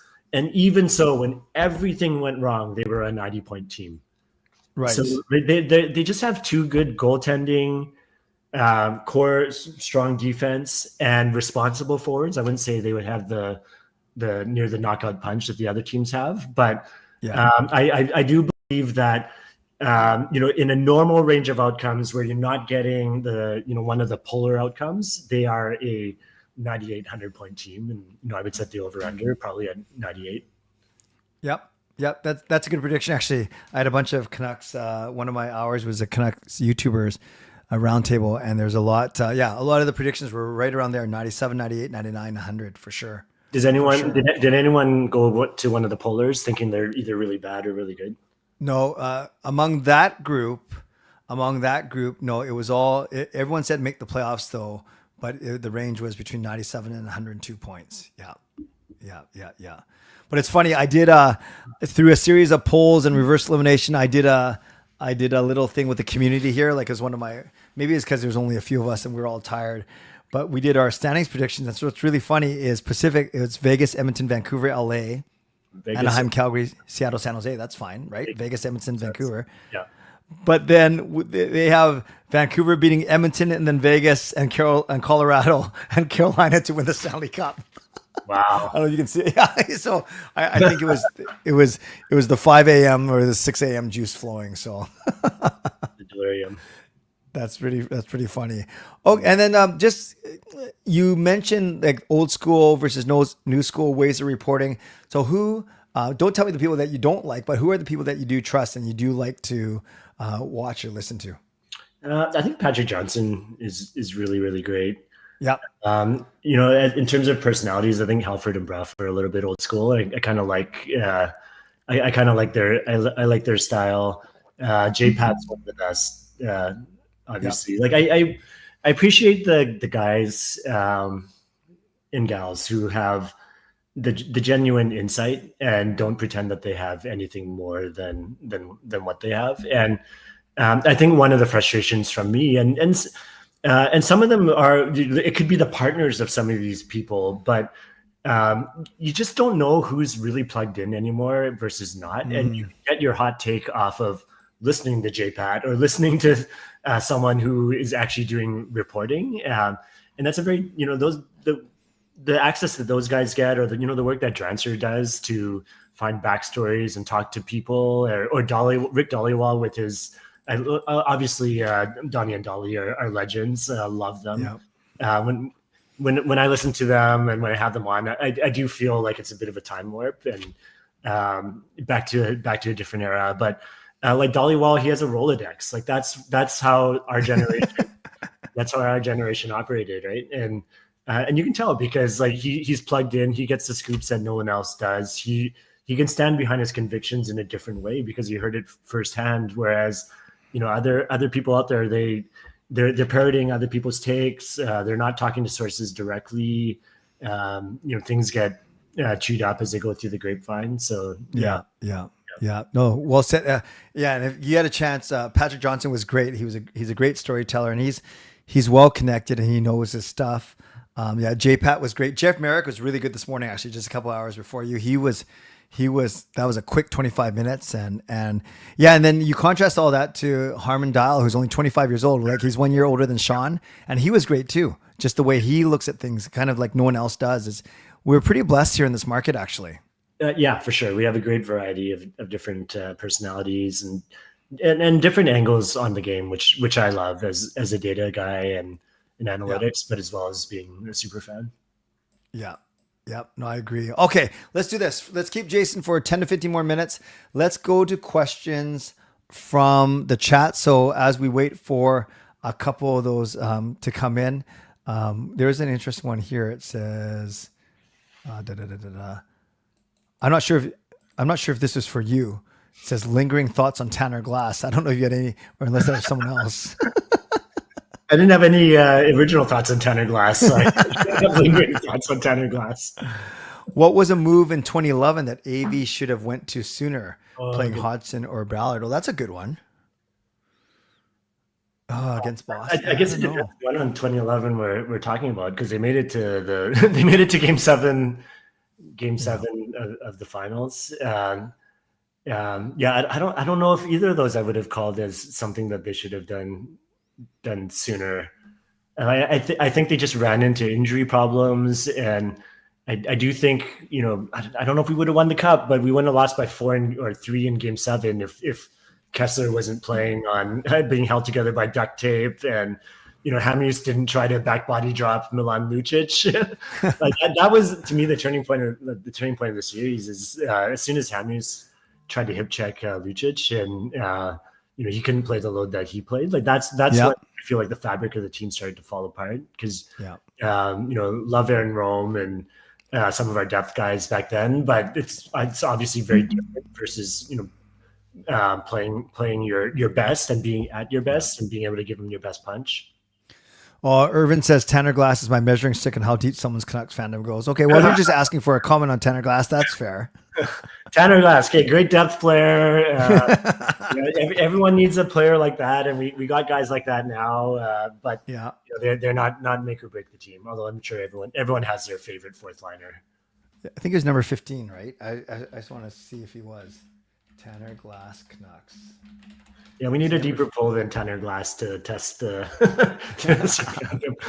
Granted, when we're going back 35 years, there's kind of like foggy memories of every decade now, as opposed to yes. really sharp certain ones. Sensei says, "Are you happy with our draft pick of the goalie, Medvedev, or do you wish we would have picked someone else, and who?" Yeah. Well, I can't. I don't know anything about draft. Yeah, I always say, and I do this in my basketball league where I have to put my own teams together for coaching my kids. It's always best player available. Like, you'll never regret drafting the best talent at that time. I can't say who was below that and whether or not it was a good pick, but we have a legacy here and a history of drafting good goalies and being able to develop them. So I put my trust in that process, and goalies have that life cycle, and there's only one net in the NHL. One guy plays 55 games, the other guy plays 37 games, or whatever the number works out to, or 27 games. So it's very different than other positions where like you really only can have like 4 or 5 guys in the whole system who are actually vying for that job, and then as soon as that they can't make the cut, like Shelovs, you have to cut bait. But we're really just trying to time it so that when one of Lankinen or Demko leave the team, that the next guy is ready. So I think of goaltending more in terms of cycles and timing rather than like deep prospect pools. And you just need like the 1 or 2 guys who have that potential. And I think that Medvedev, from what I've seen, is one of those guys. And you get that nice staggering with Tolopilo and Medvedev. Lingering thoughts on Ivan Boldarev. Okay, that's a good deep pull. Now we're back to the 80s and the flying V. So yeah, good pull. That's good. That's good, Erwin. Justin says, assuming the possibility that Hughes doesn't stay, do you think New Jersey is the logical decision to play with his brothers, or do you think there's another contending team that Hughes could consider than New Jersey? If he's going anywhere, it's going to be to play with his brothers. Dead stop. He will not go somewhere else to just to go to a contender. I really believe it's the Canucks or the Devils, or I'd say the Canucks or his brothers. Let's put it that way, because I don't know. My fantasy variation was going to be that Hughes signs a contract to end with Jack Hughes's contract, and then they both decide where to go, whether it's Vancouver, New Jersey, or somewhere else. I don't think anyone's floated that possibility. But now that Luke is signed for, I think 8 years, that's probably off the table. But yeah, no, I don't think he'd consider going anywhere. Like I do believe when he says he's he owes a lot to Vancouver. He's grateful for the opportunity to be captain, face of the team, and B, like he'd be dumb to not want to play with his brothers, and that's what makes some of this hilarious. Is because if it doesn't matter what league I played in, if Clay played in the same league as me and someone said, "Would you want to play with them?" Like, of course you'd want to play with your brothers. So, like, I don't think there's any controversy from what like Jack and Luke are saying, because they're saying exactly how any brother can and should respond. The real question is, how does Quinn feel? How is Quinn going to feel in this coming off season? And if he's still here next summer and playing out that last year, it's going to be a circus. But I do think that no matter when we trade him, if we decide that that's what we're going to do, whether it's today or whether it's the trade deadline right before he's going to become a UFA and say we're out of it, we're going to get immense value back for him, because you see high prices for rentals to begin with, let alone someone who I think is top 3 in the league, and I think he's on that McKinnon, McDavid level. I don't know if you saw, Clay, that Big Head Hockey analysis about Quinn Hughes's transition game. But it's good. It's phenomenal. They basically, the hypothesis is that he's the best transition defense that hockey has ever seen. And they plot on a graph all the prominent defensemen on zone exits and controlled dump outs. And everyone kind of clusters, as you would expect, kind of going lower left to upper right.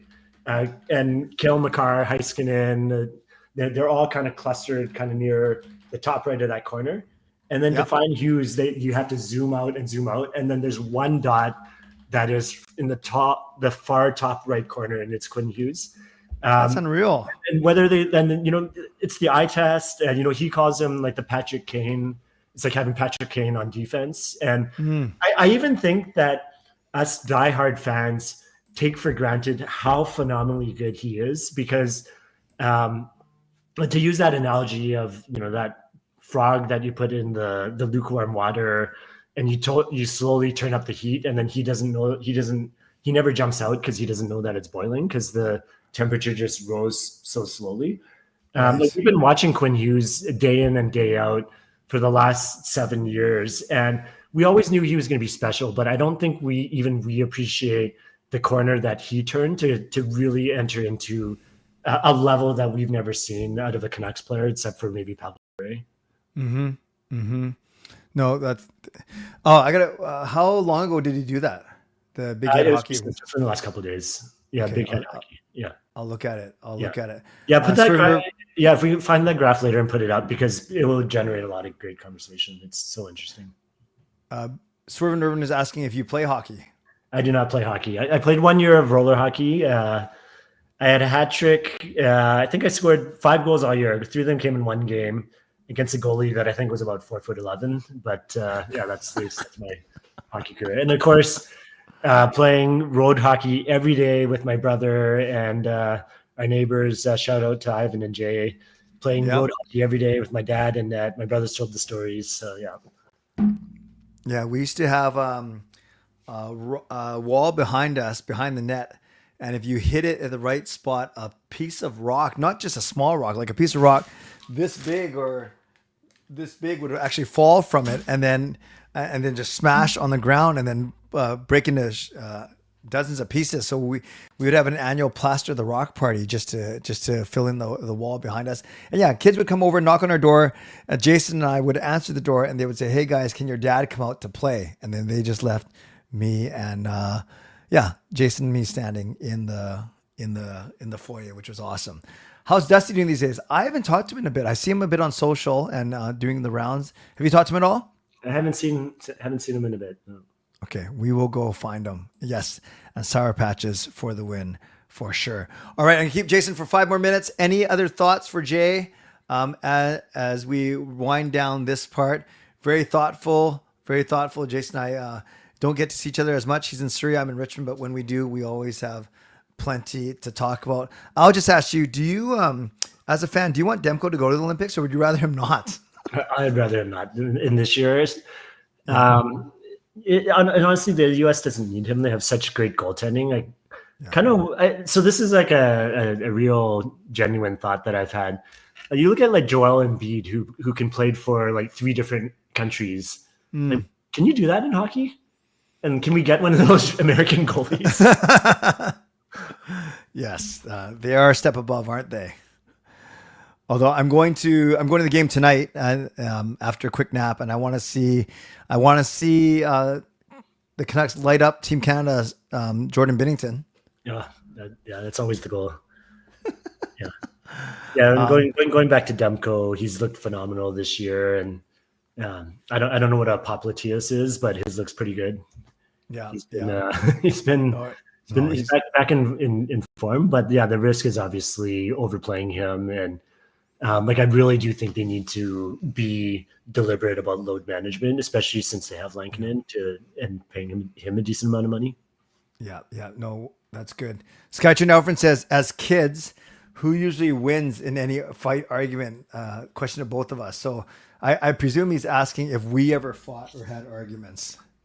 We don't fight very often, if at all.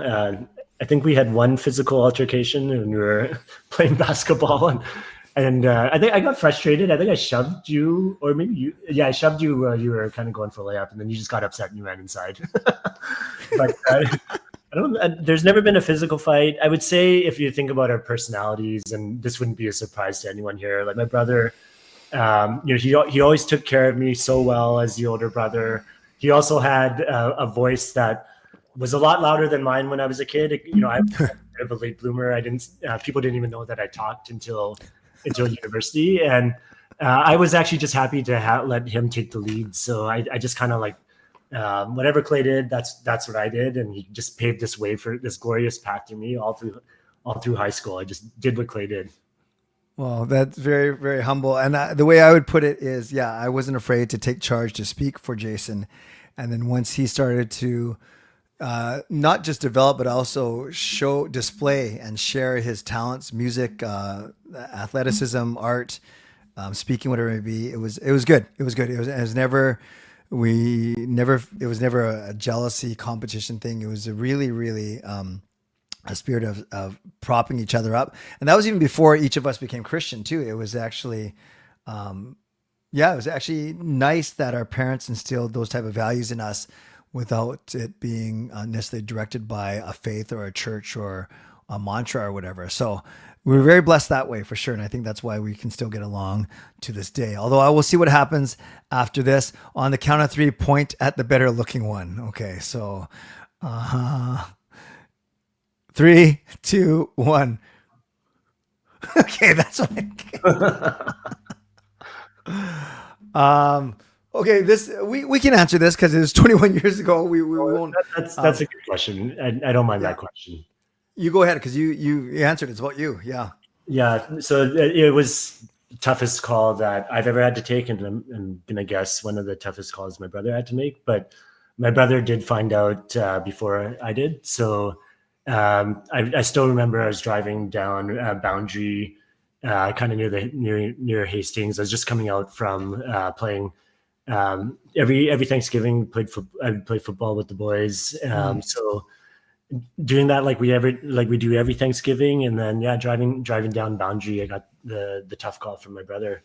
And then we just went to be with my mom. But very tough memory. But I also feel I'm very thankful this Thanksgiving. I do feel every year around this time, obviously there's so many memories and so many emotions that flood. And to be honest, it was very hard for me to deal with in the first 15 years. I found that not that time has gotten easier, but I've been able to kind of reframe it a little more in a positive way as years go on. And obviously, when I look at your kids and my kids, and there's pain, obviously, that my dad didn't get to see them grow up. But at the same time, we know that he's looking down from above, and it's just when we have that family dinner now, and slowly the family is kind of growing. It really just it warms my heart. It's the whole circle of life, and I see that happening in our family as we speak and as we get older. Fangirl asked that because her dad died when she was a baby in a car accident. I was just 11 months old. It's very sad. Sorry, Fangirl, for that. Sensei says, if you had another brother, I bet his name would be Ray. So Clay, Jay, and Ray. Skytrain Alfred asks, what are your pet peeves about Clay? So like there's more pet peeves, like obviously when you live together and you're growing up versus now. There aren't any now because we don't see each other enough, honestly, to piss each other off. But his family would probably say this too. He just uses way too much toilet paper. Like, I don't know if it's a phobia or if cleanliness thing, but he like one wipe would be like a stack of toilet paper like this much, and you go through like four trips to the washroom, and I think that toilet paper was done. So I'd say that was my one pet peeve. Okay, I'll take that. Is that still true, or was that more when we were kids? No, it's probably true, but that's why we have bidets in the house. It's cut down our toilet paper consumption by 50%. So yeah, shout out to the game makers. Yes, he's not a folder. No, I'm a scruncher. Sensei says, I had to tell one of my best friend's family sister got hit by a car. Oh, that is very sad, Sensei. Thank you for sharing that. And we will end with this because it's a fun one. Name the WWE finishers you've done on each other. Oh, sharpshooter for sure. Sharpshooter. The camel clutch, figure four leg. The camel clutch and the figure four leg lock are kind of funny because they actually hurt. And I don't think the person that you're doing it on quite knows which way you're going to go. But then, like, anytime you get someone in that figure four leg lock or the camel clutch, you got to lock it in. And then, yeah. And you got to think, Irvin, when we wrestled, when we were kids, like I'm 51, Jay's 49. So even take 40 years off. This was before like any of these guys, Undertaker, Rock, Stone Cold. So none of the modern moves we did to each other. It was the old school moves, that the leg drops and the drop kicks and the body slams and the back breakers, abdominal stretch. Like those are the kind of things we did. Yeah. And then the classic, because we had our neighbors that we would wrestle with, is of course the Heart Foundation, where one guy picks the guy up and the other guy comes through with the clothesline. So we had tag team finishers. The heart attack, and I've given my brother the choke slam. Okay. Yeah. And anyway, people should know too, Clay's wrestling monikers. Do they know your wrestling monikers? No, go ahead. So Mr. Electricity was my brother. What was your? Did you have another one? I can't remember. Dan the Wildfire Murphy. Dan Wildfire Murphy. And I was Dan Murphy. Yeah. I was the Samurai Warrior. Yeah. Yeah, and we would actually set up a ring in our backyard. We would actually smear ketchup on our face to look like blood. And some of the stuff we did when we were kids, absolutely crazy. Put him in the camel clutch. USA. Ha! True. Very good. Tyler, that is awesome. Russia, number one. Iran, number one. USA, Canada. Shannon says, did you blame Clay whenever you got in trouble? No, we would just blame like an animal running in the house or something. Yeah. We never blame each other. We'd blame other things. No, but there was one time where Jason was crying in the kitchen. I was standing beside him and my parents ran in the room and I said, I didn't hit him. I didn't hit him. Yes. No, we're not going to go back to, it's a different Hawk Tua. Easy there, Alfred. Put your mind on the gutter. My brother and I would just give body checks, and because if you got lower, it was more effective. Start high than okay, that's fair. That's fair. Okay, we better stop this before it goes somewhere else. I'm taking spine busters. No, I can imagine. I can imagine. Too good, you guys. Well, thank you, Jay, for joining me on short notice, but filling up the hour very nicely. I'm actually, if my partner in crime Parker can't come, Kayla is stepping in for the last hour to bring this all home, and then I have one more hour of wrapping up the stream and highlights and contests and everything. But thank you for sharing your knowledge and your passion for the team, and I'll make sure I get you back on here during the regular season sometime. For sure. Thanks for having me on, and thanks everyone for asking questions. Yeah, a lot of fun. Yeah, awesome. Happy Thanksgiving. We'll talk to you later. Talk to you soon. All right, thanks, Jay. See ya. So there's my brother Jason. Very good, very smart, very well spoken, and I think there's a lot of fun right there. You know what I'm gonna do? I'm gonna save my Mitchell sponsor for the top of the next hour. I want to get my 10-minute countdown in because I gotta take care of business. Not that kind of business. Nothing to do with toilet paper, but I gotta do a couple things to get ready for my last 2 hours. So enjoy this 10-minute break. I will see you at the top of the hour. We're gonna open up this contest. Be ready.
Hey everyone, it's Kirk McLean here, and you're watching Clay's Canucks Commentary.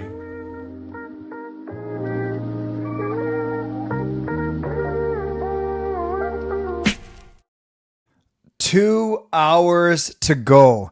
And I know that you guys want to hear both songs, and I've been taking a lot of 10-minute breaks for this live stream because I'm getting tired, right? We're at hour 23 here. But just for you, Swerve and Irvin, I will get you the 5-minute song for the last break, even if I play it twice to add up to 10 minutes. So remind me to play the 5-minute music at the end of this hour. Hey everyone, we are almost there. The biggest thing is I'm going to launch the contest in a minute. Before I do that, a reminder to all of you to subscribe, to like the video, to leave a donation. A little thin on the donations on part 3, but that's okay. This part 3 started at 4 a.m., so maybe it'll pick up for the last couple hours. But I must admit, you guys were very generous already with the tortilla slap and the makeup.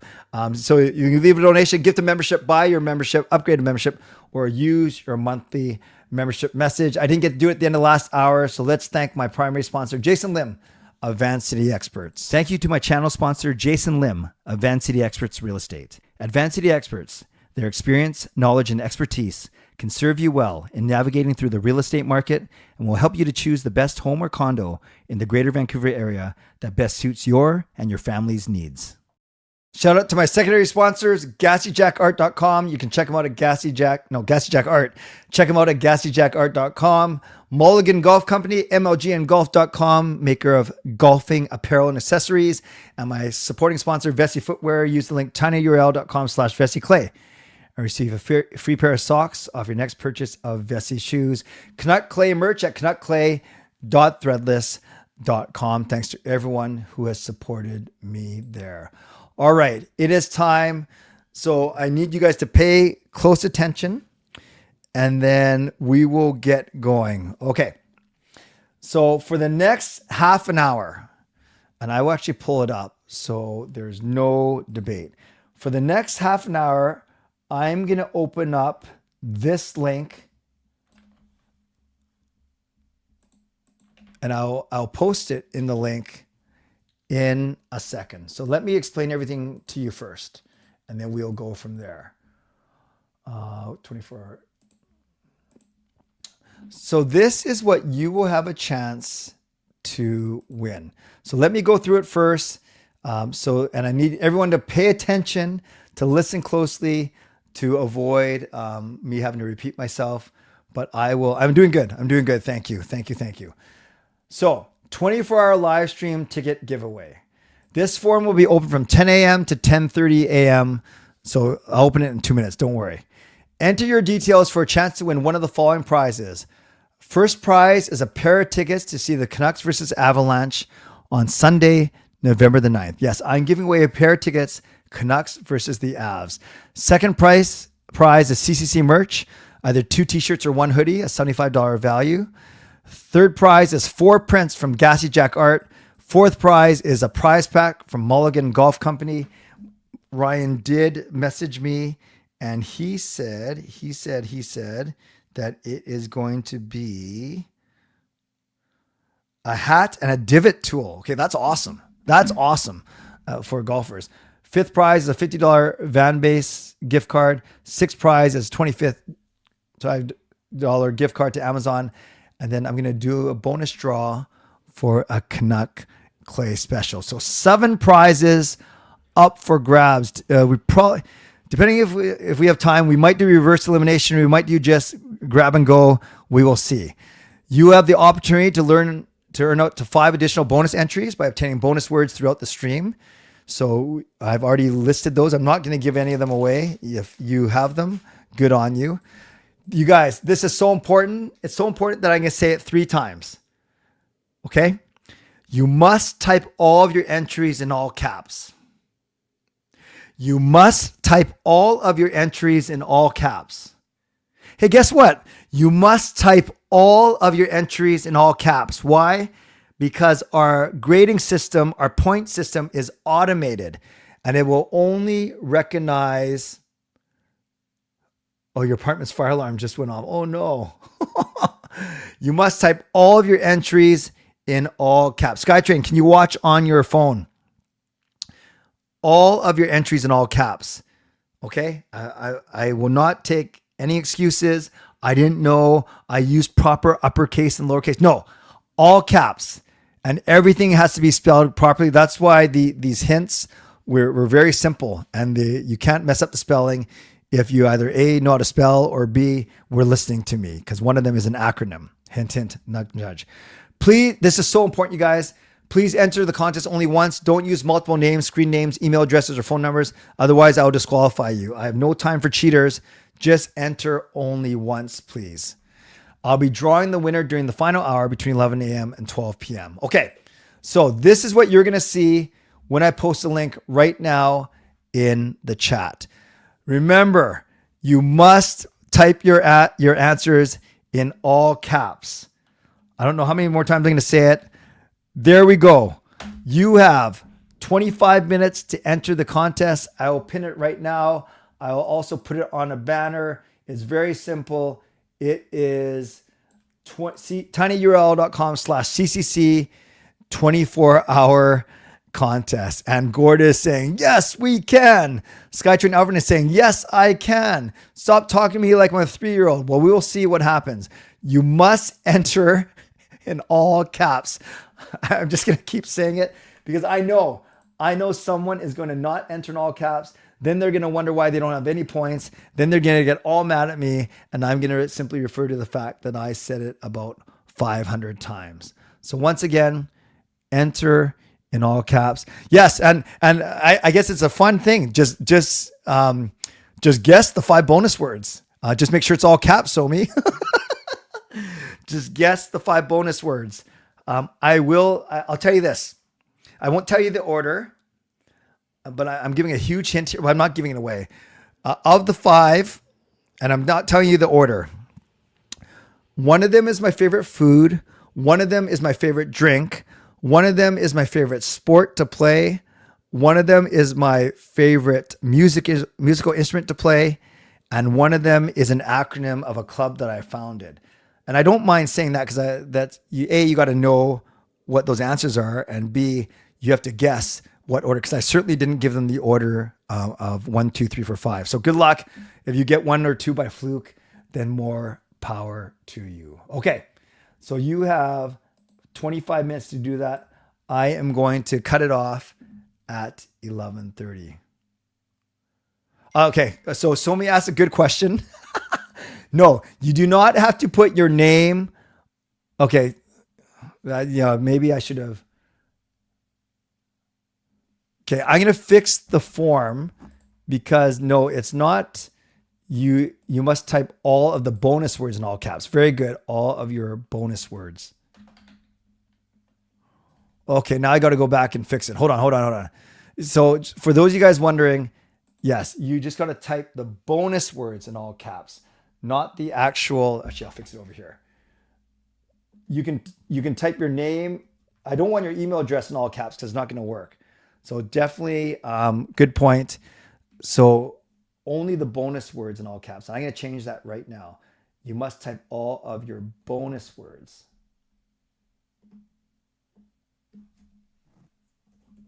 Look at me. I try to be all thorough and it still doesn't work. Well, I got a lot of entries already. So hopefully you guys knew just to do the bonus words in all caps. But not the end of the world if you gave me a bunch of email address in all caps. I'm sure I will figure it out. Actually, I can look at responses already. Okay, everyone was smart. They did not put their email address in all caps because that would drive me crazy. Interesting. I'm trying to see if anyone actually got 5. Oh yeah, there's people that have 5 out of 5. Pretty impressive. So many of you got all 5, yet you weren't around all stream. So you were either lurky loos in the back, or, okay, this is good. This is exciting. Many of you got 5 out of 5. So let me answer some of these before I bring on my final guest, because I do want to make sure I'm surviving fine. Let's finish strong. I agree, Shannon. Thank you for being such a great advocate for me. Just went off in caps. Dino, hopefully you got the link and you know what you're doing now. Note just the bonus words in all caps, like I said. Thank you. Do the bonus words have to be in order? Yeah, they do. They do. They do have to be in order. That's why, otherwise you're going to go 0 for 5, Gord. Actually, I can probably see how you did. But yeah, no, the bonus words, that was the whole point of giving you them in order. Actually, I want to see if Gord is in there. I don't see Gord's entry yet. Oh, I do. Gord, you didn't do badly. You didn't do great, but you didn't do badly. No, you do not need a bonus word to enter. If you don't have any bonus words, just enter and you at least get one entry. And all you need is a chip and a chair. Exactly. The bonus words are bonus entries. Everyone is typing all caps. Yes, the order does matter for the words. That's why I gave them to you as bonus word 1, 2, 3, 4, and 5. So make sure you put them in the right spot. I guessed at your favorite food. All Washington is on. Scrub through the stream. You just don't know the hours. Yeah, that's true. You're outside now. Sorry, my Washington was on. Guilty. Oh, but scrubbing, that's fine. But I definitely watched most of the guests, including the tortilla slap. Thank you. I watched all of it. Too many good guests. Awesome. Thank you, Lena Marie. That means a lot. I typed in one answer 5 times so I can at least get 1 point. See, that's smart. Why not? I only remembered 1, being up as long as Clay's been. Well, thank you, Tyler. But how did you only remember 1? You just got to write it down. I got a redirect error for the link. That's strange. Yeah, I can post the full link. But Michael, you're the only one that's had trouble. But I have no problem putting the full. So Michael, this is for you. Make sure you see it in the chat. There is the full form for you, Michael. Yeah, but you had trouble with the schedule link as well, right? Definitely something burning. Oh, be safe. Be safe. Shannon, you hit the enter button twice. You shouldn't have been able to, because after you press submit once, it goes to a page where it asks you if you want to see your score out of 5. No, Shannon, you're good. I only see it once. We're good. Take ad block off. Which Canuck player is most likely to score tonight? Well, given all the noise during my live stream, I would love it to be Pettersson. Entering the same answer 5 times is brilliant. That's what you got to do sometimes. All good, Michael. No problem. Okay, you ready?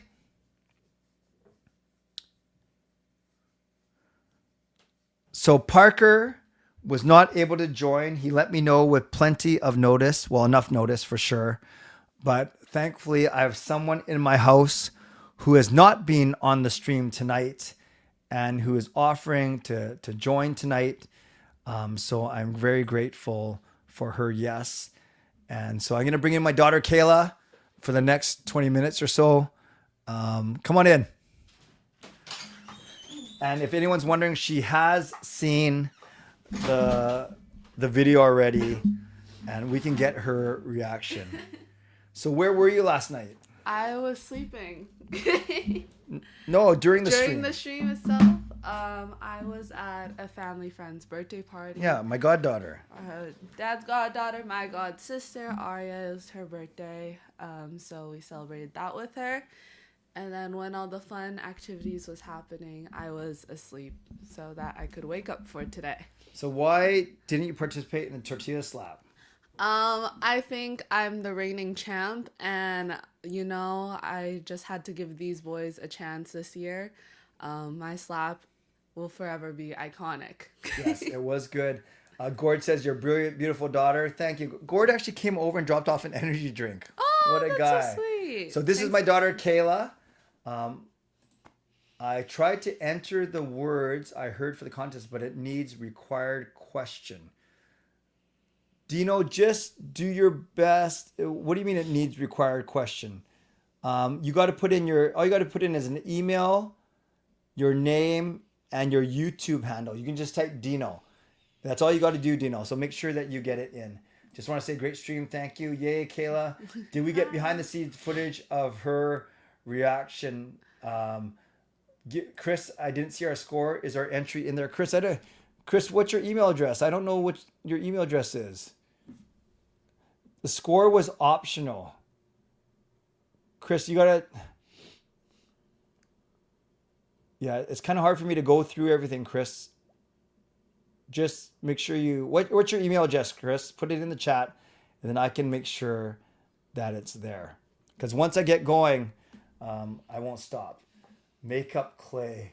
Oh, my. Oh, that's amazing. No, that was legit. Like, I did that. That's so crazy. Hey, Kayla, keep your dad fresh. Will do. Okay. Hi, Kayla. We met last year on the Sky Train after Canucks Train. This is Irvin. Yes. Yeah, nice I guy. remember. Okay. So, Kayla, I had actually the footage ready to show her live, but she found it this morning already. So, talk to them about how. Oh, yeah. So, well, actually, last night I woke up to some screaming and laughing, and I was like, oh, what's going on? So, I saw the slap from Jacob. That was a good one. Yeah, and right then, in my gunachas. Yeah, and then I woke up again hearing some more screaming, and I was like, oh, they definitely did the makeup because I supplied all of that for his face. So that was your makeup? That was my makeup, but I gave him stuff that I don't touch anymore. I didn't want his oils on my good ones. What do you mean? So I got your crappy makeup? I got my crappy makeup. Whose idea was it? I don't know. I just got a phone call from Sean when I was at the party, and he goes, do you have eyelashes? And I said, yes. And he means like, no, fake ones we can put on dad. And I said, oh my gosh, yes. So it wasn't your idea to do the makeup? No, then? it wasn't my idea. It was one of the boys. Or maybe maybe Cheska or Michelle. Can you sit up higher? Or move the chair higher? Am I short? Well, I just need you to rise above the comments here. Okay, so how did you find the footage then this morning? Yeah, so then I looked again. So I didn't have the energy to look at my phone again. But this morning I really wanted to see. So I looked at it and just went, oh my gosh. So what was your first reaction? You were beautiful. You were very juicy looking. Like your face was very like shiny. I saw someone said you looked like a glazed donut, and I agree. You were very shiny. I'm still shiny. Look at this garbage. That's the oil I didn't want on my makeup. Wait, that's not the makeup? That's my shiny face? Yes, that's your shiny face. Oh. How did you take the makeup off? They gave me a pump. So 1, 2, and then... Okay. And then... Where did you put my lashes? Cheska took care of them for you. And then like a face wash, then water, and then you know what was hard was the eyelids were heavy. Like I'm not used to wearing makeup here, and then the eyelashes. The girls in the chat were saying it's the eyelashes that. Mm-hmm. So it was actually making my eyes more tired than they already were. It's like ridiculous. droopy, yeah. Yeah. I gotta get used to it. Keep your dad fresh. Putting a tortilla mask with cucumbers on Kayla's eyes like a facial treatment would be legendary. Let's do it next live stream. Now I know where Clay gets that fashion style. Are you being sarcastic, Erwin, or how is it this early and your hair is such main character energy? Oh, thank you. Kyle says twins. Oh, no. Chris, let me know your email. I want to make sure that you got in, Chris. Kayla, do you support the Canucks as well? Of course. Always. Big Canucks fan. Tell them how you met the two players. Yeah, so I go to school at UBC, and then Sean texted me one random Thursday morning, goes, Canucks practicing at UBC at so-and-so time. And so I was in class, and I was like, no, I'm not going to go. But then I sent a screenshot to one of my friends who just recently moved from Toronto, and she's a big Canucks fan. So I sent it to her, and she was like, we have to go. So we had a good break in between some classes. So we went on the bus in the pouring rain, and we went to the arena that they're practicing at UBC, the Thunderbird Arena. It's something Mitchell Arena. And then we went around the building trying to figure out where the entrance for it was, because there was also a concert going on that night. So there was security and doors were blocked off. And then we're walking around the building, and all of a sudden we just hear crazy loud slap shots against the walls. And we were like, oh my gosh, they're behind this wall. So we walk in, and it's just open. It's just super open. You can just walk in and watch from the balcony. So we're just watching, having a good time, freaking out, being like, oh, there's one of the Sedins, there's Garland. And then, but no one like Hughes or Besser was practicing at that time. We came at the end. And then we're just standing there. And then an elevator right behind us opens. And I look, and it's Quinn Hughes. And he just walks past. And so we were like, oh, we should have asked for a photo.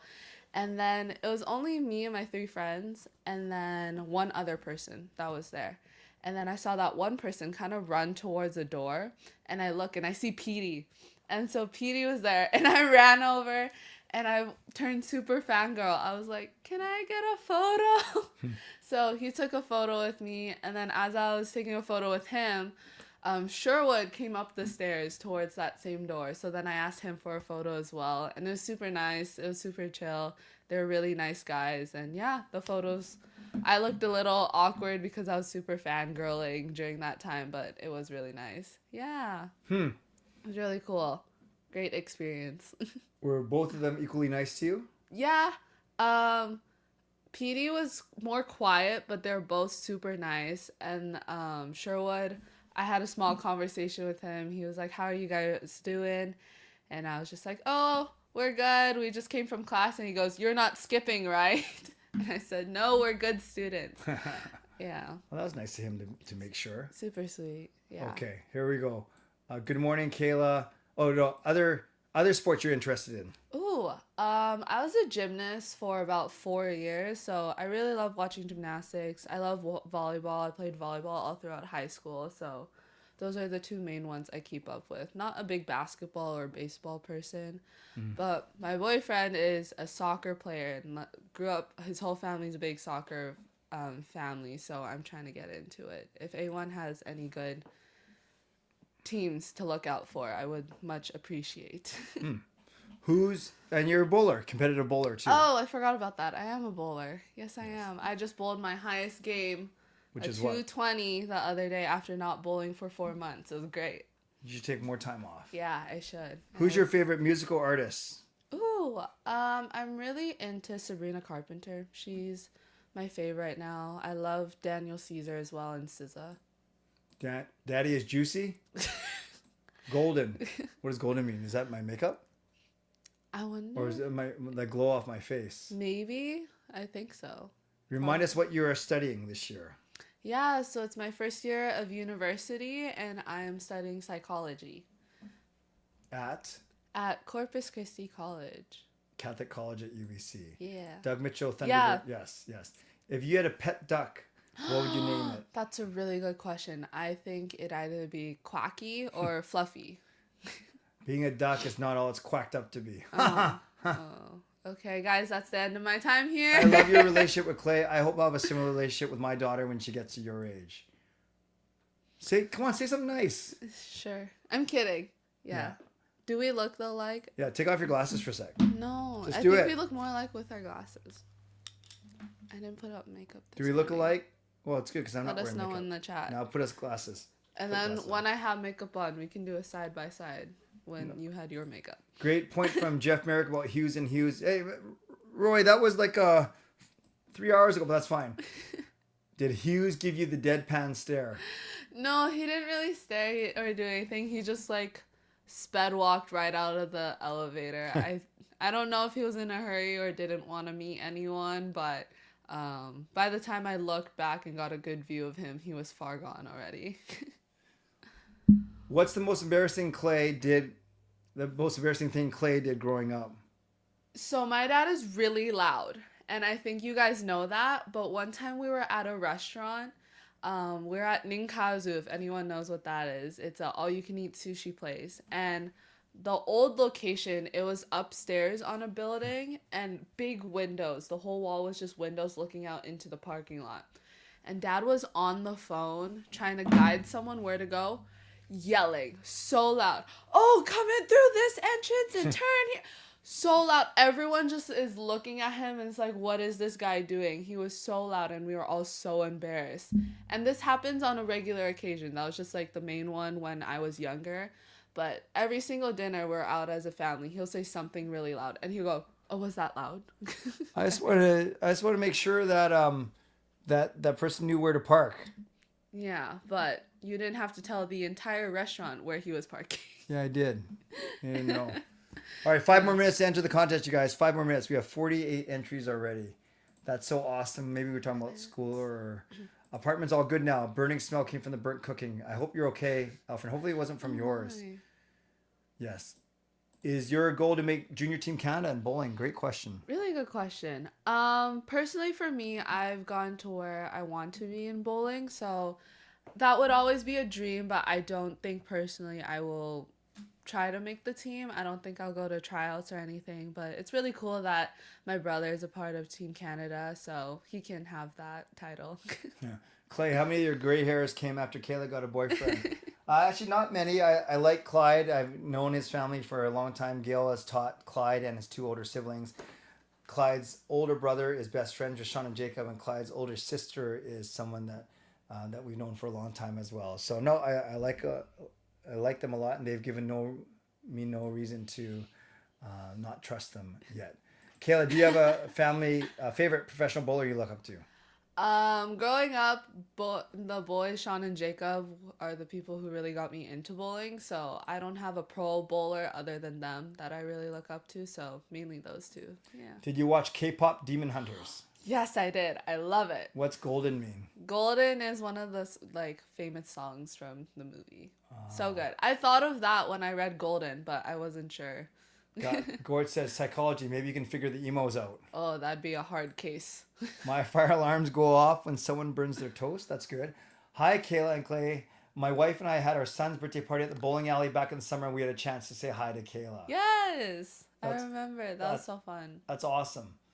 More to talk about Jeff Marek. That's fine. Favorite song of Sabrina Carpenter's new album. Also, she's featured on Taylor Swift's new album. Ooh, yes. I heard a lot about the Taylor Swift album. I'm personally not a Swiftie, but my friend said her song with her is good. But my favorite Sabrina Carpenter song on the new album, I like Go-Go Juice. If anyone's heard of that one, I really like that one. I can't really say the other titles here, but yeah, that one's a good one. It's a PG stream. Clay, you got to protect the McNuggets. I wasn't expecting it. Gerald, a couple people, they weren't able to do the tiny URL, but they were able to do the long form link, which I posted a few minutes ago. Hopefully you can get in. Thanks for taking the time to chat and to your help in the friendly service. That's at the bowling alley. Of course. Just watch the tortilla slap and the makeup part's very funny. What a great time. Yeah, maybe for you. Just kidding. It was fine. Your boyfriend plays soccer. That's great. Our former Thomas Mueller now plays for the Whitecaps. Yes, indeed. What? That's so cool. Do you know that? He's like the best German player. He's the one that Sean always talks about. Oh. And they hyped him up over social. Kayla, you and your dad have the same face and same eyes. Yeah, you're lucky. At least they didn't say nose. Good. What's wrong with my nose? Good thing Clay was not dining in a Western restaurant in Queen Elizabeth Park. About what? I can't remember what we're talking about anymore. Ninkazu when you were young. Oh, hi Clay. Hi Kayla, beautiful family. Thank you, Dino. Not trust. Oh, no need not to trust. No, they're fine. They're fine. Yeah. Bowling, my kid decided to try it and got bowler of the year. Awesome. Yet said golfing is his game. At least he knows. Favorite thing about being in post-secondary? I do love the freedom. It's not, we always say people aren't holding your hand anymore, so it's very freeing. I can walk around and do whatever when I want.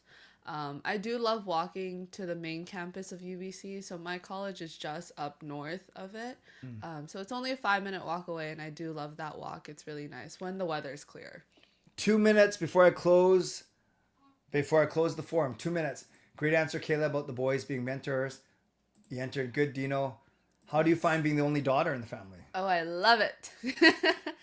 I recognize it now, but I was definitely spoiled and bratty growing up as the only daughter. I did think of myself as a princess, and sometimes still do. Yeah, princess spoiled. Check my email. You went through good. I tend to be a loud speaker, speaking with diaphragm. Diaphragm. Good. As a parent myself, it's pretty amazing to see the emo kids literally grow up before our eyes as we watch the streams. Blessings on an amazing family. This is Pastor Dan. Awesome. Yeah. So thank you, Pastor Dan. I appreciate that. Can you give us and Clay tips on how to make lash extensions feel lighter? Ooh, great question. I love this. Personally, I love lash clusters, if anyone knows what that is. So it's instead of the strips, it's cut up into small pieces and then you glue them on. So that's what I have on mine right now. And these have been on my eyes for about a week now, just nonstop. You're gonna break it. So maybe next stream, if we do another 24 hours, if we set a goal, maybe we'll put some lash clusters on my dad and he has to keep it the whole time. Cluster this. What age was the youngest bowler you've ever seen at the bowling alley? Oh, when I was working there, there's a bunch of 1-year-old, 2-year-olds that come, but they're never bowling. But there was one boy named Otis who came a few years ago and joined our junior league. And he's so cute. And he was probably 4 when he started coming. And now he's 6, I think, or 7. Very good. Closing the forum in 1 minute. Western restaurant is not my thing. I tend to be a loudspeaker without much effort. That's fair. In my baby book, it says most I resemble my dad except for my nose. That's fair. Oh, interesting. I think can we see a tortilla slap for old time's sake? Jason Lim. Oh, of course. I'm excited. Let's do it. No, I've already suffered enough trauma. Okay, maybe next one. On this next live stream. Kayla, have you followed your dad's love for the Canucks? Like, not have you followed me? Do you like the Canucks? I do love the Canucks, but definitely not as much as Canuck Clay over here, but they are a part of my personality for sure. Lucas, I'll be at the game. I won't know if I get a chance to come down and see you. So happy Thanksgiving to you, Lucas. Nice to see you. Looking forward to that for the next 24-hour stream. Big eyelashes. We'll make it happen. What's 6'7"? Like, I know what I knew when I said 6'7", someone's gonna do it. What were you talking about? You're gonna go like no, this? I know what that is, but what I'd were say you 6'7". saying? Oh, when I said Otis was about 6 or 7 years old. Oh, very good, Ian. Very good. I just realized you got the mic crackling fixed. I'm sure you already talked about it sometime over the past 22 hours, but what was the problem? Michael, is interesting. I talked to a couple of tech guys at work. They said because this is a micro USB cable to USB-A or USB-C, he didn't think the crackling was from the digital cable. So all I did is I cleaned up this area. I tried to run less interference, but I actually didn't change anything. I'm just glad that it did work out. What famous people have come to the bowling alley? Oh, I actually don't think I've met anyone famous from the bowling alley. Evander Kane, our newest player, he's been in there once. Sean served him like a long time ago. Oh, I didn't know that. November 6th for Lucas's, he's saying it on CBC. That's awesome, Lucas. You'll be in the team store. Oh, actually in the team store. No crowd control for me today. So working in the team store. No problem. Okay, I'm going to close this forum. People have had plenty of time. Then I think Sean's going to help fix it. So the forum is closed. I gave everyone I gave everyone exactly 30 minutes. Okay, what else we got? And then I'm going to let Kayla go in the next, what time is it? 10:34. We'll do a few more minutes. In my baby photos, I was a clone of my dad. I have my mom's curly hair, though, and glasses like both my parents and possibly my dad's eye color. That would make sense. Interesting. You're a mix of both. Outside interference had that much influence. I would have never suspected. Yeah, Michael, I don't know for sure. I know you're a techie guy. I don't know. Maybe it could be everything to do with the fact that I cleared the space. It might have nothing to do with the fact. I don't. Maybe it just took me to unplug and plug the microphone in. I don't know. What's your ideal breakfast? Ooh, I love waffles. I'm a waffle girl, not a pancake girl. I love waffles, hash browns, or cut up cube potatoes, and a really sunny side up egg. Let's stuff it tonight and get a dub. I love it, Lucas. Let's stuff it. Let's stuff them. That didn't sound right. We are going to win tonight for sure. You're going to stuff them? No, we're not going to stuff them. I don't even know what that means. Oh my.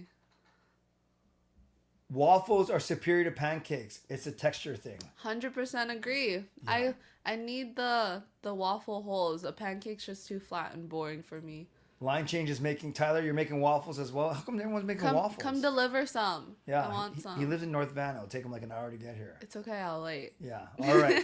5 more minutes with Kayla. Rapid fire. Let's ask her a bunch of questions that she's going to answer in the next 5 minutes. And then I will start to look at how we're going to do the last hour of this stream. Crazy. Waffles over pancakes. Out of all, I'd go for a bagel. Oh, do love a bagel with some cream cheese for sure. Waffles with chicken, says Rosie. Love waffles and chicken. My ideal breakfast would be a Filipino breakfast and coffee. Where can I get it? Where's Filipino breakfast here? I don't know if we have Filipino breakfast. Yeah. I don't know any Filipino restaurants in Richmond. Do you like chicken and waffles? Yeah, love some chicken waffles. Donkey, I said get out of my... Is that Shrek? Donkey! But what's that about? I don't know. I don't know why, but I like it. What's your favorite restaurants? Ooh, I love Matsuyama sushi restaurant, and I like Tyson pho.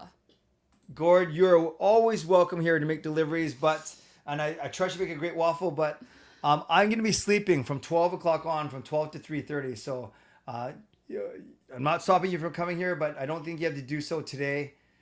You don't need a waffle like today, right? No, I'm joking. All good. Let's set up a time, though, where we get the families together. What's the deal with this Amazon Prime? Yes, Monday night NHL games are on Amazon Prime. Top 3 food spots. Ooh, like I said, Matsuyama, Tyson I love, and also Tintin, which is a dim sum place. So Japanese food, Vietnamese food, and Chinese food. Yeah.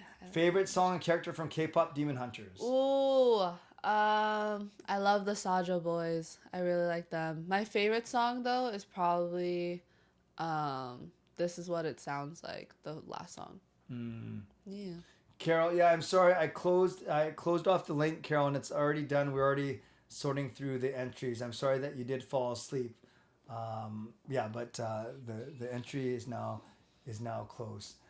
Bonds on Broadway is the best. Ooh, never had that before. Had you had the waffles at the Crystal Hut in Whistler?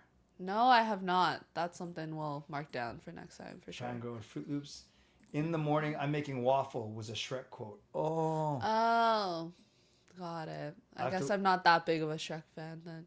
I have to look that up. There's no such thing as a Filipino breakfast. Oh, I guess. Why? You can have any Filipino food for breakfast. Filipino breakfast is a leftover dinner with a sunny side up egg.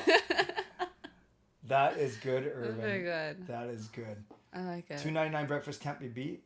Oh, the waffles would be for Kayla. Oh, thank you. It's okay. Next time we'll set this up one day. Sean just said, what do you want to do with the people who got 0? They get 1 entry for entering. It's weird. I said it out loud. He could probably hear me, yet I texted it to him it as works. well. Justin, do you think Pettersson gets more than 1 shot tonight? And preferably before the 50-minute mark of the third. I would really hope so, but who knows? Only time will tell. Yes, sorry, Carol. I did close the contest indeed. Best food or restaurant for the money?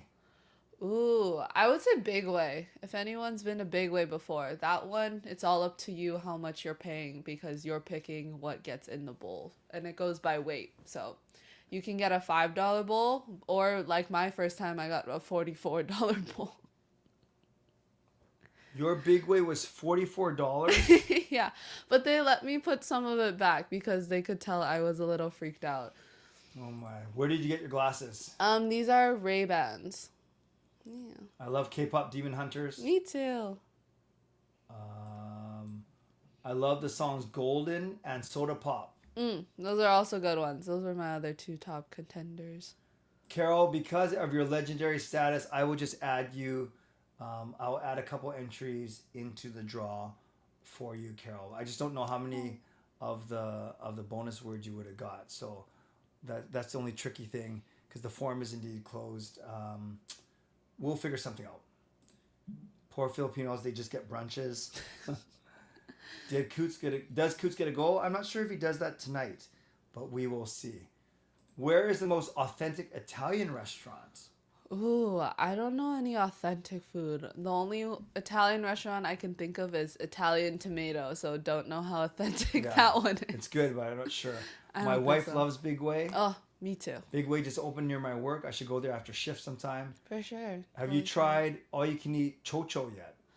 Oh, I haven't. Sean went for his birthday with some friends, but that's next on my bucket list for sure. Be right back. Gotta fry my Baja fish. Have fun. Carol can have the prize if I win. That is very, very nice. Yes, We'll figure it out, Shannon. Let's wait till you win for sure. Mexican or Chinese? Ooh, love Chinese food. I'm not a big avocado or tomato girl, and I usually find that a lot in Mexican food. So unfortunately, don't eat that a lot. But I definitely can pound back some Chinese food for sure. You pound back every type of food. That is You true. and Sean are human carburetors. Yeah, definitely. Kayla reminds me of a high schooler. Well, I just graduated 4 months ago, so that makes sense. Baja Fish, maybe Baja Blast, maybe Baja Ha. Kayla, for favorite coffee place that isn't Tim's or Starbucks. Oh, that's what I would have said. I like Waves Coffee. There's one in Steveston, but you can find it everywhere. Yeah, probably that one for sure. Awesome. Any last thoughts about the Vancouver Canucks? They better win this year. Or maybe I have to turn over to soccer. Who's your favorite Canuck now? Oh, I always joked about how I was in love with Pedersen and he just got married. So maybe Coots will be my new favorite. Oh my God. He's my age, Yeah, so. That's weird how Braden Coots is your age. I have another one, but I'll tell Dad later. Actually, you should. No, you were Clyde. It's fine. How about of all time? Ooh, it'll probably be Petey. Always be back there. All time. I mean, that's just like 7 years ago. Best food to go at UBC campus. I'm basic. I've been to the Chipotle a few times, but I heard a lot about Down Low Chicken. That's really popular.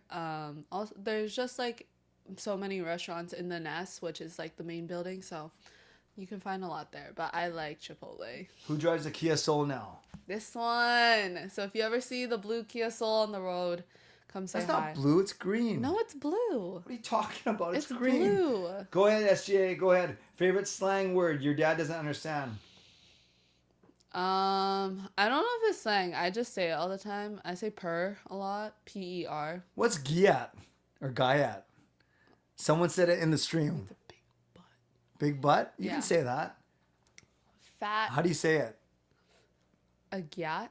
Giat. Oh my! Please don't say. Soccer. Kayla, come check out our adaptive soccer practice. I'll tell you about what Lucas does. It's awesome. We've had partnerships with the Caps and the Rise. That's awesome. Keep it up, That's so Lucas. sick. Where do you kids your age hang out in Vancouver? I'm rarely in Vancouver. A lot of people like Pacific Center, I think, the mall there, but I don't know many in Vancouver. Down Low Chicken is the best. Yeah, my brother Jacob really likes it. Lucas's soccer program is not far from UBC. All right, here are Shardo's favorite five favorite Sharks of all time. If I'm going Canucks of all time, I'm going Luongo, I'm going Horvat, I'm going the Sedins, and I'm going Besser. Interesting. Going down low today before the game. Andrew, don't forget, I'll see you guys first intermission. I've actually changed where I'm sitting. You guys know that if I change last minute, usually from my regular seats, you guys know where I'm sitting, but I will still come down and see you first intermission. Anyone at the game, I will see you at the first intermission outside of section 316. You're willing to give Chipotle a pass, but not any other Mexican style restaurant? It's only because I don't get tomatoes, the salsa, or guac, so. Are you going to the Twice concert? No, I really wanted to. A lot of my friends are. So Joni that's boy, why. she's not even going once. How she can go twice? Oh my, that was pretty good. You say it, Giat Dam? No. Huh? No. How do you say it? I'm not saying it. I don't want to say that. Okay. All right. Take care, Lucas. Have a great time working tonight. What's a term someone your age would use that your dad wouldn't understand? A term. A term. Do you know what Riz is? Yeah, I have so much of it. I'm trying to think of things that a lot of my friends say. I'm blanking right now. I have lots of Riz. Dad joke alert. LOL. See, Joni boy liked that about once and twice. Terrible joke. I don't think this one liked it as much. It's Bobo. It's Bo. Oh, hi, Bo. What's up, kitty? He originally said he was my niece.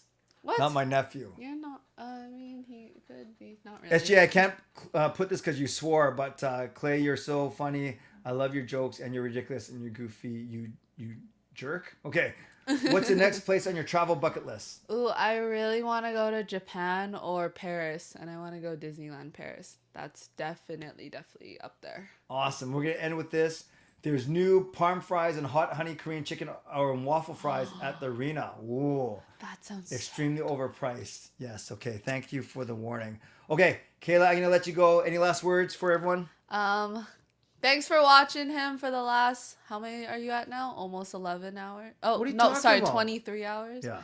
I don't know how you listened to him for that long, but thanks for the support, everyone, and we'll see you next time when I put giant lashes on Yeah. him. See you later, twin. I'm not. See you later, twin. That. Okay. Thank you. Bye, everyone. All right, that is Kayla. So you had Sean, you had Jake, and you had Kayla. The only one you did not have was Gail. Surprise, surprise, surprise. Yeah, Kayla is awesome, and she's really good in front of the camera and on the mic as well. Actually, we're blessed that all three of our kids are pretty good when it comes to that kind of thing. All right, I am going to give you the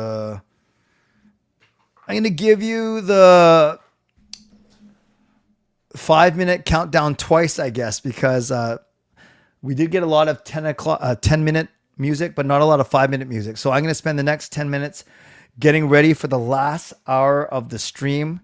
And I will do that in 2 minutes from now. Rosie's been here for 14 hours. That's awesome. Twin Savage. Gail did see my makeup. I wanted to bring her on the stream so she could react to it, but she's very shy, so she probably won't come down. But yes, she did see it, and she was laughing very, very hard. It helps when your brothers take over and hype up the live stream. Yeah, both Kayla's brothers and then my own brother was here as well. All right, last 2 minutes, you guys, and then I will get ready for the final hour of this thing. I'll go get my last Pepsi, and then as soon as I'm done at 12, I'm gonna go take probably a 2.5 hour nap, maybe 3 hour nap for sure. Clay, you able to see the surprise on Raw today in Australia? If you're talking about the ending, I am aware of it. Yes. My favorite part of the stream was the makeup because you look like a glazed donut. Thank you, Riley. It's the final countdown indeed. How you feeling, Clay? I'm good. Am I ready to, I think that's past the F. Yeah, I'm ready to rest, but I got 1 more hour to get through. Do you have any stats for views, donos, etc. for the stream so far?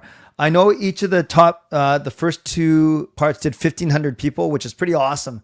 1,500 views. I haven't added up donations. Probably not a lot. I think we're probably at about 400 or 500 total, which is fine. It's not why I'm doing it.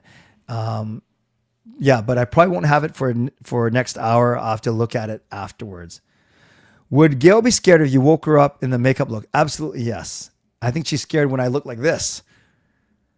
Was the first time doing the 24-hour show really difficult for you? No, it wasn't, because I was running on adrenaline. I did not know what I was doing. I think the one thing I'm proud of, it's not always perfect, but sometimes it's on the guest end and not mine. But I am proud of how relatively, not perfectly, but how relatively smoothly it goes tech-wise. I don't have a team. I don't have a bunch of people behind me. I don't have my boys helping me. It's just me pressing all the buttons, cameras, lights, microphones, making it work. So I am proud of that. Because it's not like I don't want to bother my family. I'm already making them change all of their Thanksgiving plans. All right, friends, it is 10:49. I'm going to give myself 2 5-minute countdowns. So this is for everyone who missed the 5-minute music. Here we go. We're going to do it twice. Here is the first one.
Hey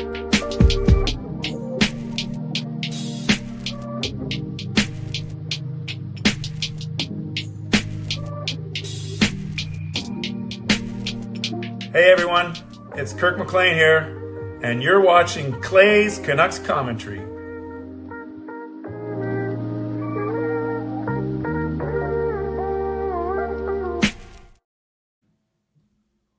Ho ho, little sneak peek there. Yes, we are ready. We are into our final hour.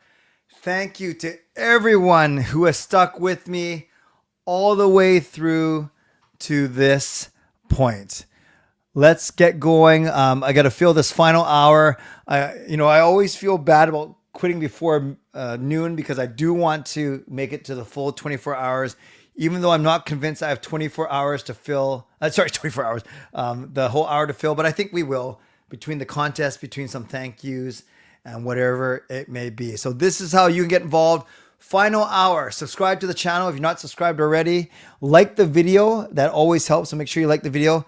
You can leave a donation if you want. There's no pressure. You guys have been generous already, but you're certainly welcome to leave a donation on part 3. You can gift a membership, buy your own membership, upgrade your membership, use your monthly membership message. You can do all of those things. And, for the final time, I want to thank my sponsors of this stream. So let's start off by thanking my primary sponsor, Jason Lim of Van City Experts. Thank you to my channel sponsor, Jason Lim of Van City Experts Real Estate. At Van City Experts, their experience, knowledge, and expertise can serve you well in navigating through the real estate market and will help you to choose the best home or condo in the Greater Vancouver area that best suits your and your family's needs. Shout out to my secondary sponsors, Gassy Jack Art, creator of this amazing artwork, also donated to our end of stream prize contest. So thank you to Gassy Jack Art. Check them out at gassyjackart.com. Thanks to Mulligan Golf Company, mlgngolf.com, golfing apparel and accessories. They also donated something for our end of stream giveaway. So thank you to Mulligan Golf Company. And thanks to my secondary sponsor, my supporting sponsor, Vessi Footwear. Use the link tinyurl.com/VessiClay and receive a free pair of socks off your next purchase of Vessi shoes. Yes, I'm getting tired. I can tell I'm starting to stumble a little bit, but I will make it through. Thanks to everyone who's purchased Canuck Clay merch. Do so, please, at canuckclay.threadless.com. Thanks to everyone for supporting me that way. All right. We are into hour number 24. And before we get to the contest and drawing everyone, I want to do some thank yous. I want to thank my sponsors who help me provide unique and creative and absolutely, just kind of, I would say it's cutting edge, but I definitely think this is an undertaking that I enjoy doing. It takes a lot out of me for sure, but I enjoy doing it because it's something creative and it's something that we can all celebrate as Canucks fans. I want to thank all the moderators who've done a pretty good job in the chat, taking care of business as you need to. I want to thank all of the members, legendary Lucas Gates, legendary Line Change, legendary Carol Bovelander, legendary Brian Blingy Choi, and legendary Andrew Chang. Many of you were here for some, if not all, of the stream. Thanks to Hall of Fame members as well. Thanks to franchise members as well.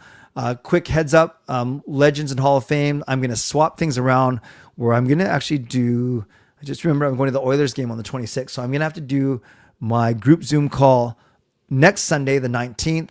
And then I'm going to do my one-on-ones the last week of October, but I'll send you a note and we will figure that out a little bit later this week. So thanks to my legends, thanks to my Hall of Fame members, and thanks to my franchise members as well. Thanks to my sponsors, and thanks to everyone who went above and beyond. Oh yes, that's right.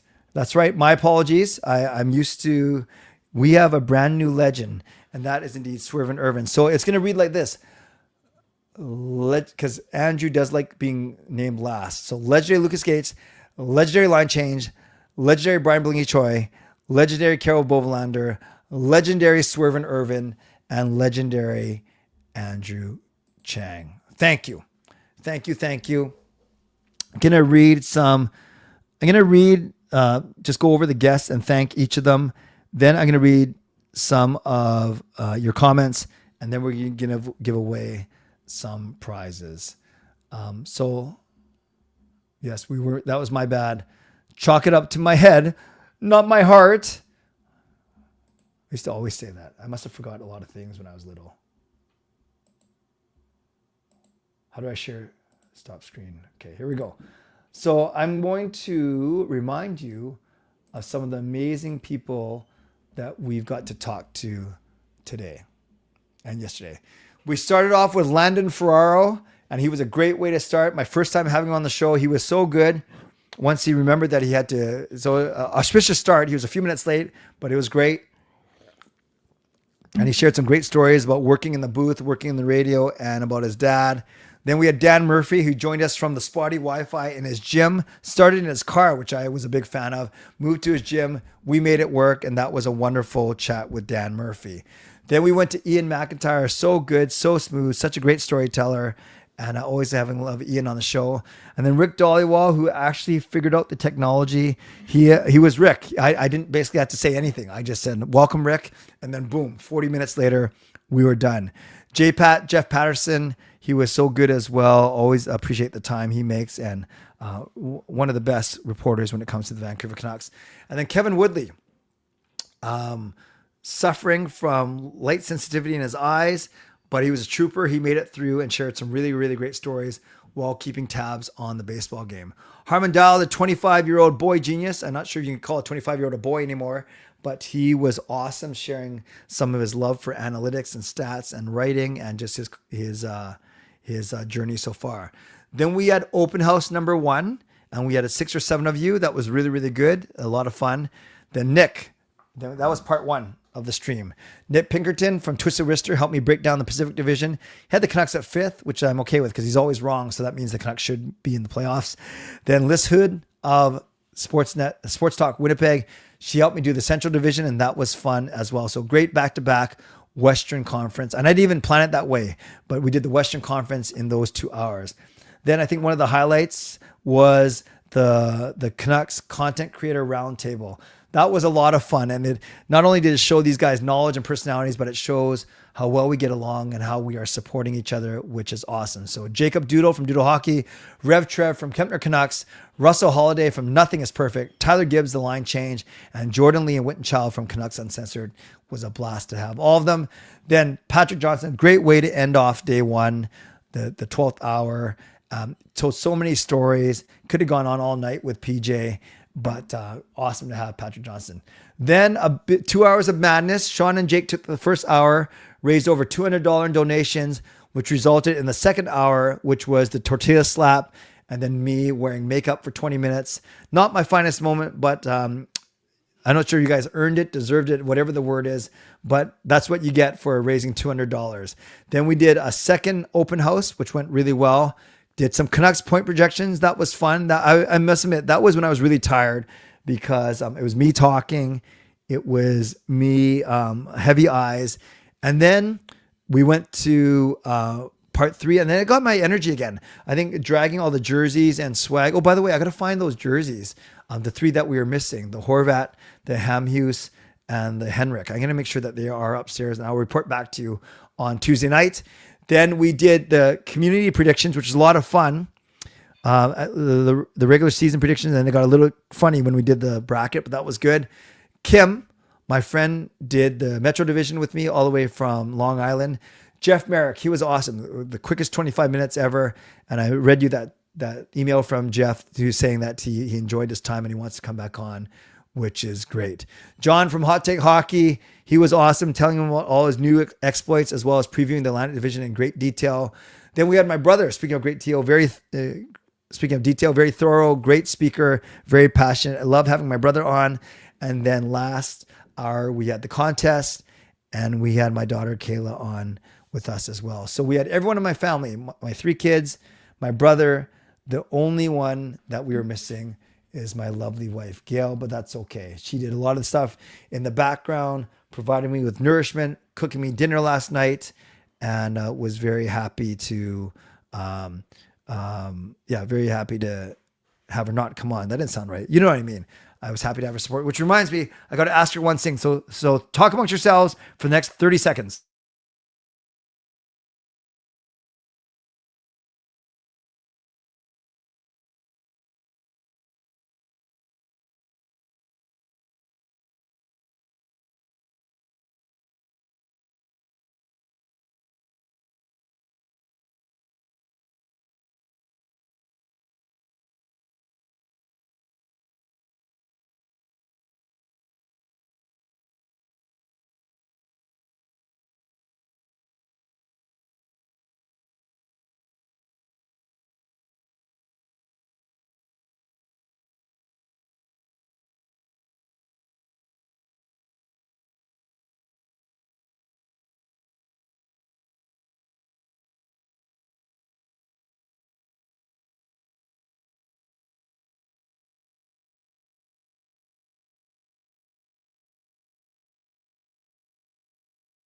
Okay, thanks everyone.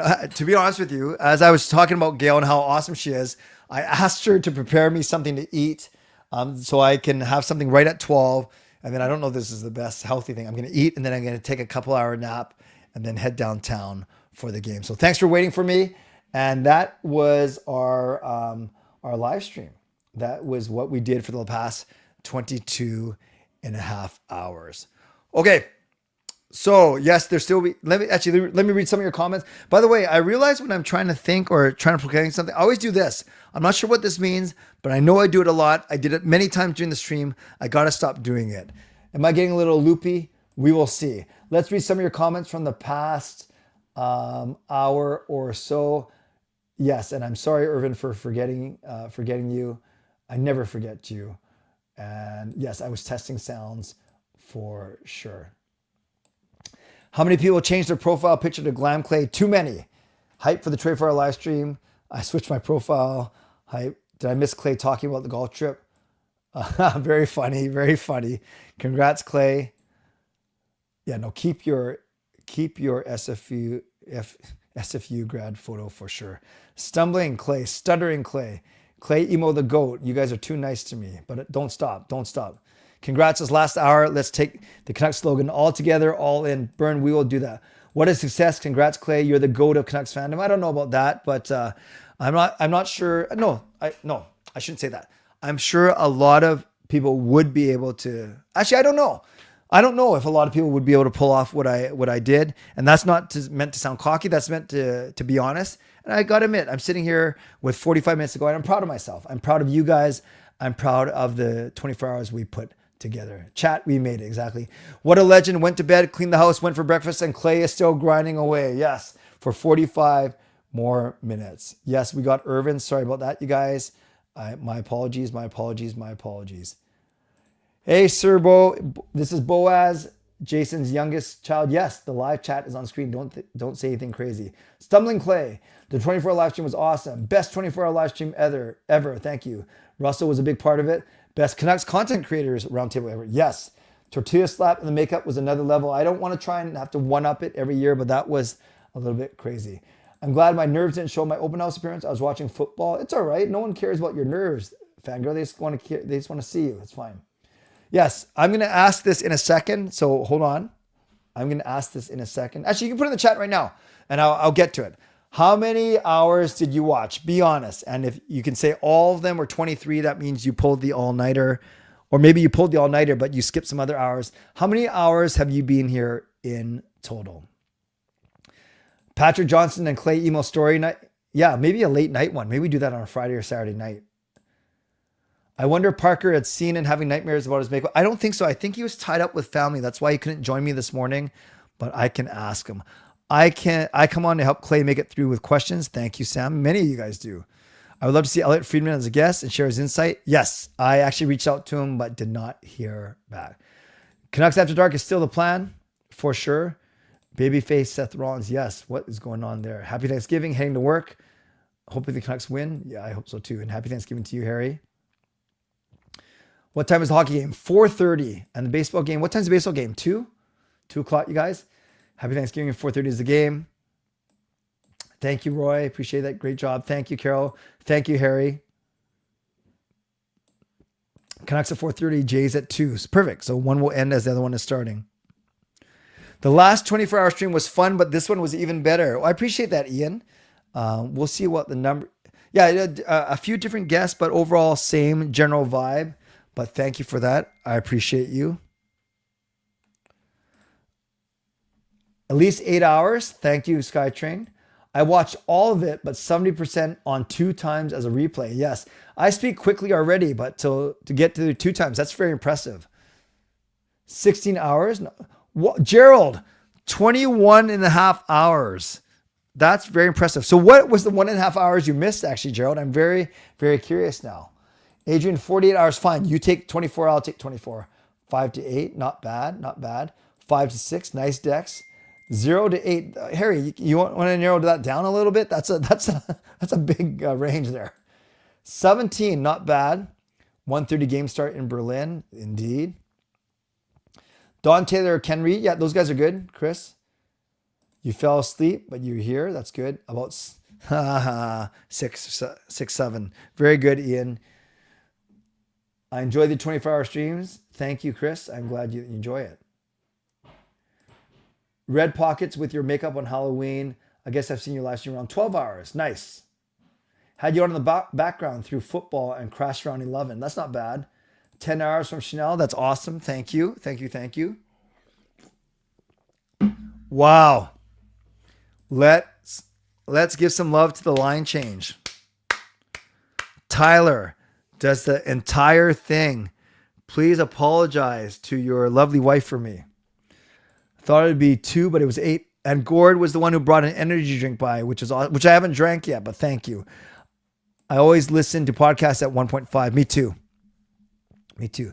I missed Canuck J, but watched it at 2 during the break. Missed most of Kayla, just made near the end. Okay, so basically you don't like the emo family. I'm just kidding, Gerald.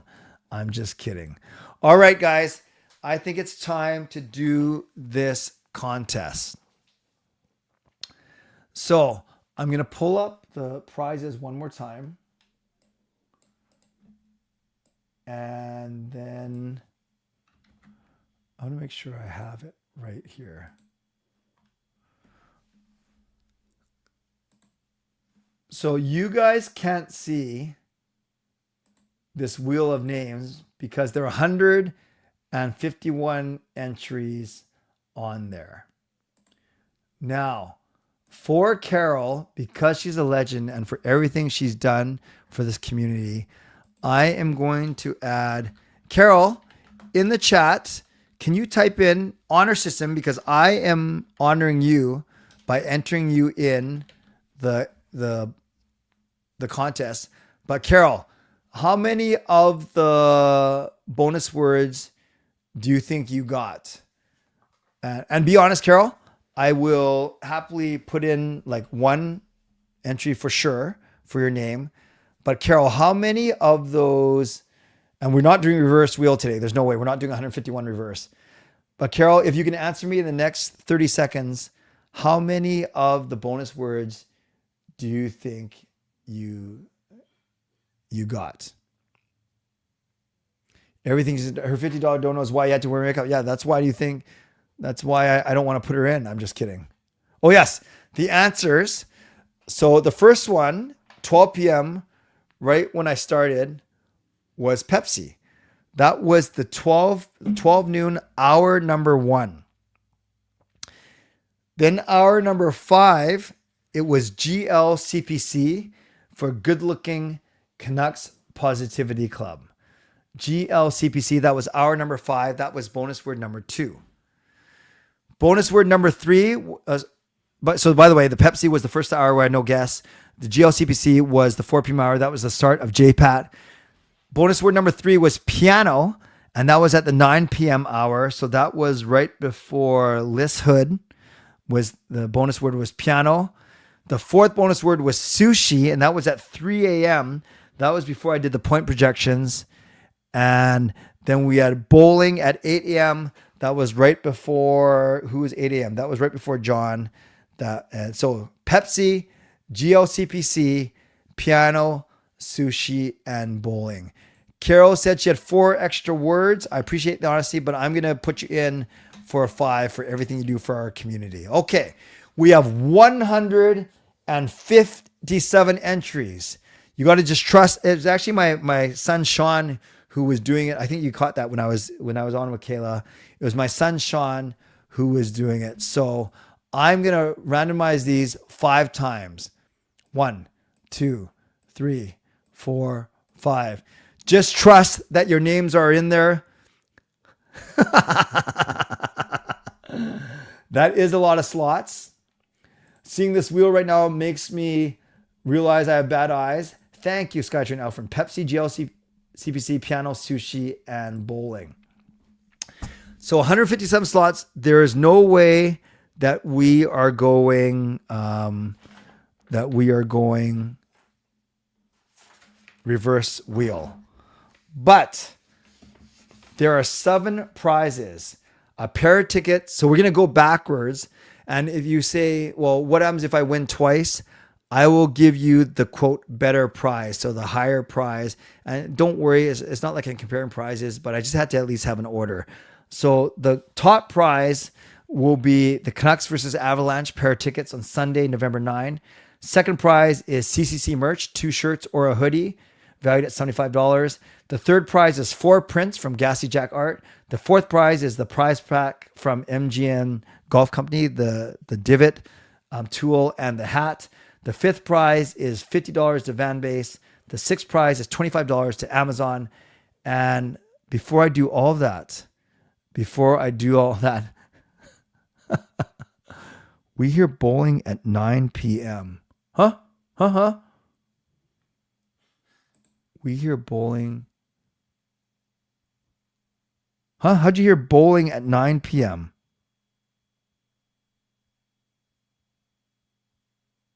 No, didn't I say piano? I don't get it.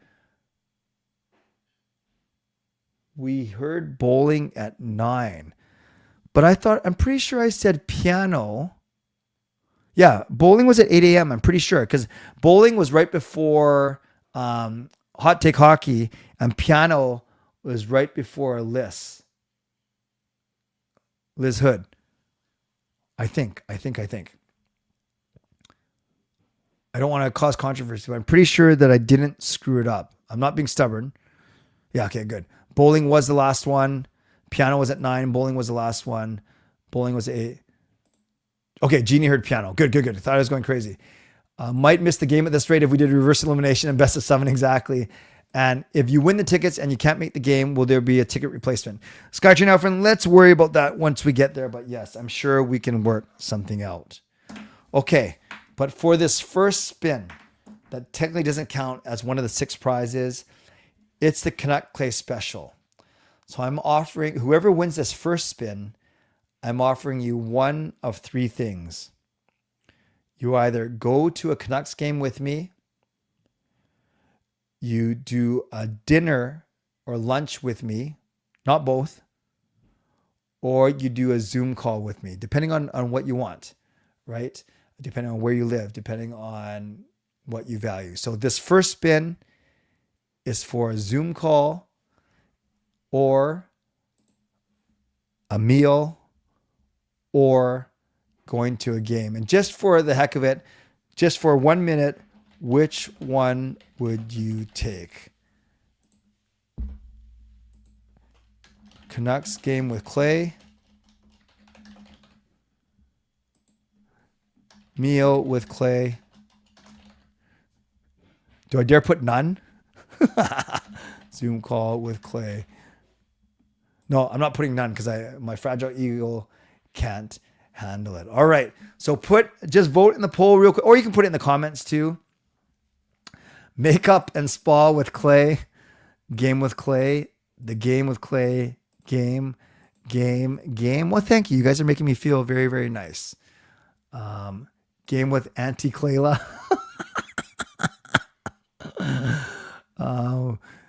Just going to close the poll in 30 seconds, just to, not to kill time, even just really interested in what you had to say. So let's end the poll right now. Shannon says game with Clay. Thank you, Shannon. Game with Clay says Ryan. What do we got here? We're going to end the poll. And the poll says 81% of you said game with Clay. 15% said Zoom call, and only 4%, probably one person, said the meal. All right. So Scandinavian spa with Clay. Dare I say game or Chris high five? Oh, hey, Tyler. Nice to see you. All right. I was almost going to say wrong answers. Okay, let's do this. Just because I'm not killing time, but I do want to fill this hour. Last thing, indulge me, and then we'll get in the contest. For 2 minutes in the chat, it doesn't have to be a meal, game, or Zoom call. I'm going to trust you here. Blank with Clay. What would you want to win in a contest? Blank with Clay. Scandinavian spa. If I ever win dinner, I want to bring my wife and you can meet her. I would love that. So what else with me? Oh, I like that. Golf round with Clay. I like that. Bowl with Clay. Makeover session with Clay. Zoom call with Clay. Prayer hour with Clay where we both sit in silence. I like that. And then Teresa will be there picking her nail. Ping pong with Clay. No, it's not reverse giveaway. We have too many. Taylor. So it's going to be, that's why I'm killing a bit of time here. Bowling with Clay. Bowling with Clay. Camping with Clay. Merch shopping with Clay. Axe throwing with Clay. Dancing with Clay or dances. BSB in Vegas with Clay. Live mukbang stream with Auntie Kayla. Now we are getting very specific, Justin. Running the amazing race with Clay. Are we going to get along well enough, Jarhead? Hawaii with Clay. I'm taking this one. Taylor probably wants mukbang with Clay. You love the sons and the girls. It was so fun. Thank them. No problem, Taylor. Window shopping with Clay. Play with Clay with Clay.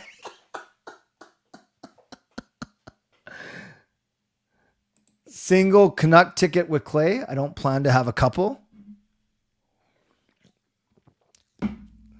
Encore with Clay for that sushi. Laughing with Clay, not at. Thank you, brother. Adrian's proud of himself for that one. As long as you don't snore loud, we're good. Or for Amazing Race. Piano duet with Clay. I like that. Offspring concert with Clay. I don't know any of their songs. Stick and puck with Clay. Hey, Hockey Mick. Sweating with Clay. Sarah. I love it when we can poke fun at each other. Fun. Jess would love seeing Clay eat food, but for me, I think that would be funny as well. I don't know how many people stay up from 4 a.m. I know, they're amazing. Piano lesson with Clay. Dim sum lunch. Yes, you know what I say about dim sum? You dim sum, you lose some. Called the devil? What does that mean? Was that the sweating with Clay? Karaoke with Clay? Skating with Clay. I can't skate. Okay, I can teach you. Sky training with Clay. We announce every single stop. Tortilla slaps with Clay. Rock, paper, scissors, lizard spot. Okay, singing with Clay. Yes, Gerald, you'd have to carry it for sure. You stayed until the beautiful makeup. It was disgusting. All right, you guys ready? So this first spin of the wheel, here we go. It is your choice. And then, if the person's in the chat, it would be awesome to see them declare right here. Scuba diving with Clay. So this first one, actually, you know what I'll do is I can put it on the bottom. What are we playing for? We are playing for, the first prize is the Clay special. Game, meal, or Zoom. So I don't know how you value this, if it's the best one, the worst one, but we are going to go do it right now. Okay, this is what we were playing for. I think it's a 30-second spin for drama during spin. Yeah, 30. We don't need 30 seconds because the wheel's so small. Let's go 20 seconds. Here we go. First prize, the Clay special, a game, meal, or Zoom with me. Are you guys ready? Put in the chat if you are ready to go finally. Let me know in the chat. I want to know if you are ready to go. Here we go. 157 entries, one winner for the Clay Special. Let's do it.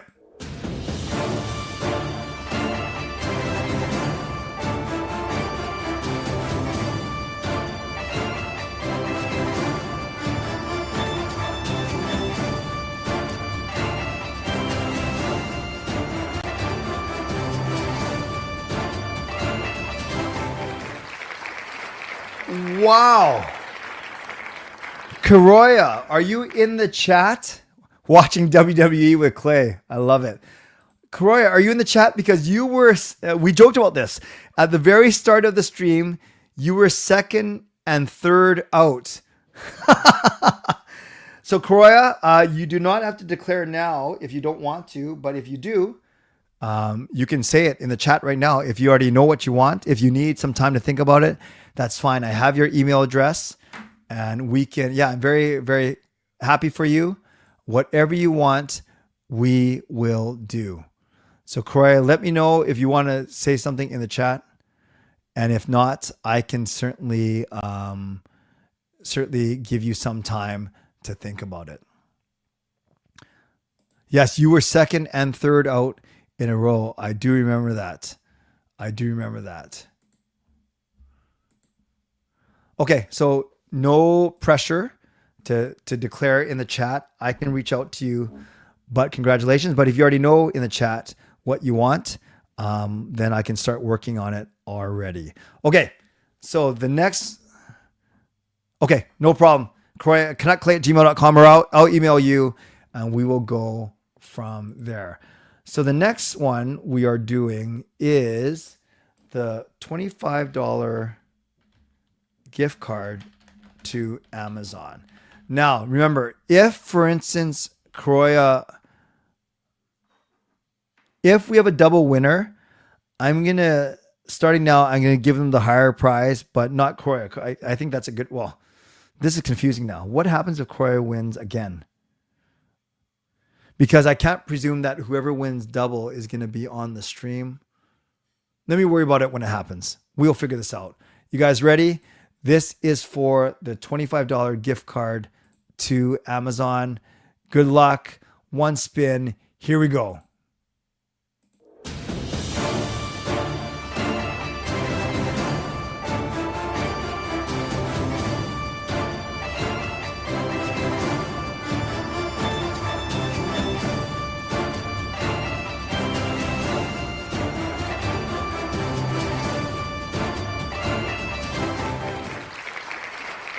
Maxwell Wong, congratulations. You are the winner of the Amazon card. $25 to Amazon. Yeah, you guys, I'm going to make a call that if you,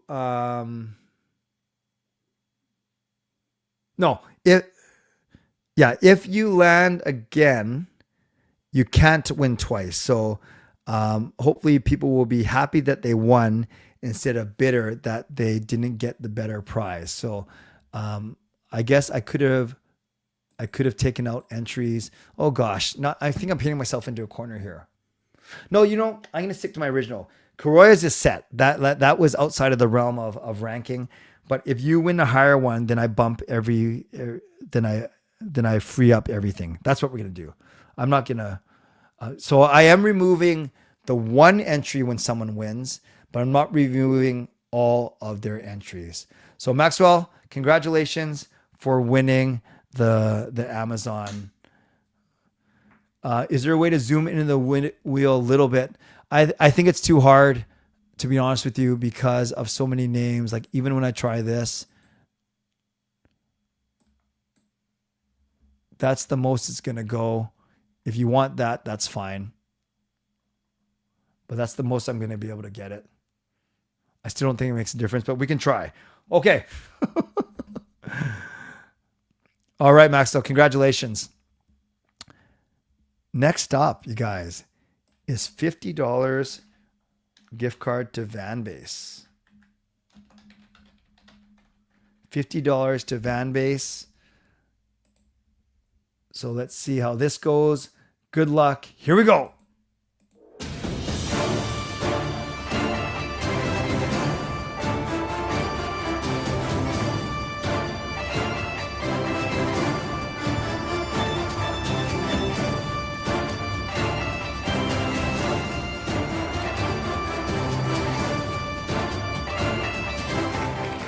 Oh, it almost got to TLC, but it goes to Mr. Bantog, friend of the show. Congratulations, Mr. Bantog. So that one Mr. Bantog is removed. We are getting there. Next prize is MLGN Golf Prize Pack. So if you win this one and you're not a golfer, pass it on to someone who is. You are getting a hat and a divot tool, which is very, very helpful on the golf course. Smiley Helen can definitely attest to that. So here we go. Thank you to MLGN Golf for being a great sponsor. Here is the fourth prize. It is a prize pack from MLGN Golf. Good luck.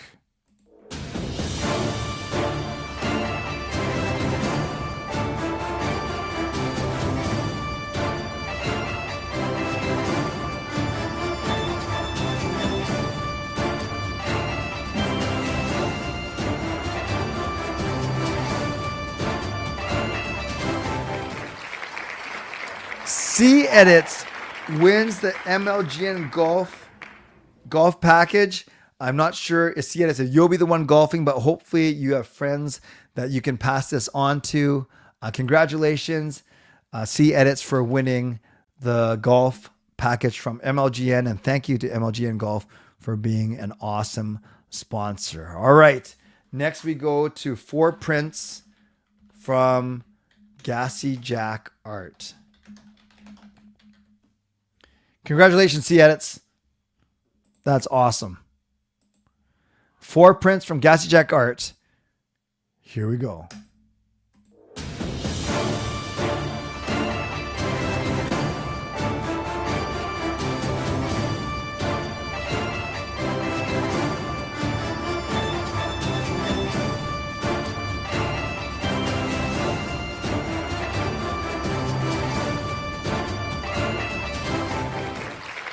Smiley Hello.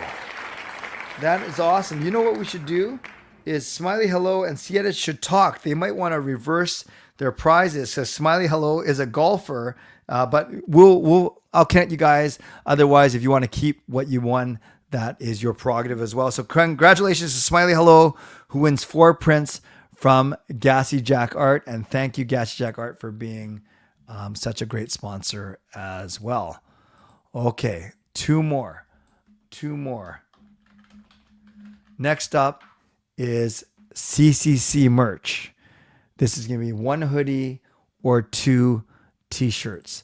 Hopefully you guys will want this if you win it. Here we go.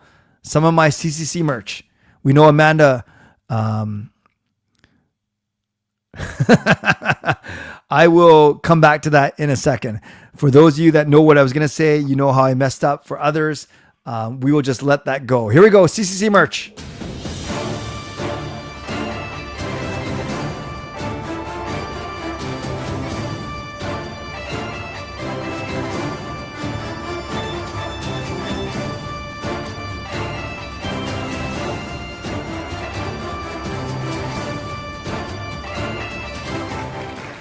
Joni Boy, fresh off the, were we the ones talking about that K-pop group? Who knows?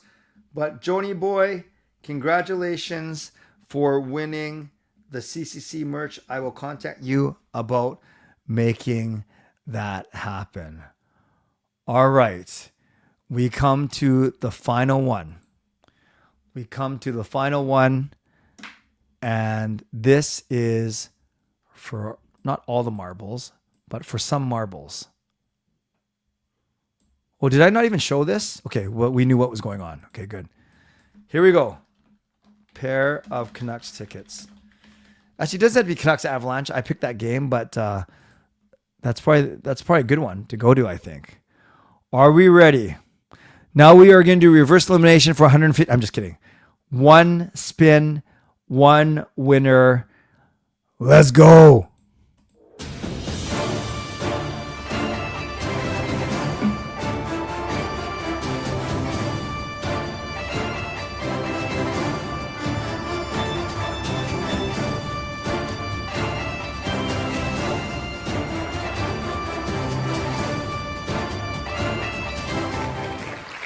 Leister.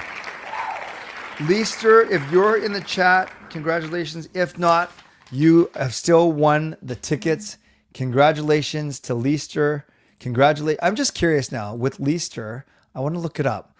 How many entries did Leister have? Because that always says something. Leister wins with. Wow. Amazing. Leister won with one entry. Leister won with, unless I'm blind, Leister won with one entry, which is pretty darn impressive. All you need is one. All you need is one, and Leister got it. Wow. That's just the way it goes. Sometimes you take as many as you can, chances, and other times you just need one. So congratulations to Leister. Oh, that is pretty impressive. I will contact you for sure. So I just want to go through some of these. Okay, so it's mostly congratulatory messages, which is good. Congratulations to all the winners, indeed. I forgot to ask to say my name. That's funny. Then we have Eagle Bay coming through with another $10 donation.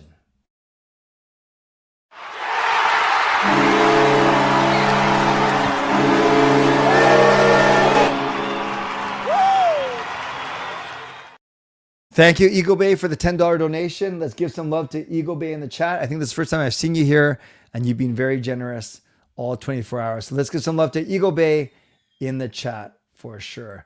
Fangirl, I don't think the wheel hates you.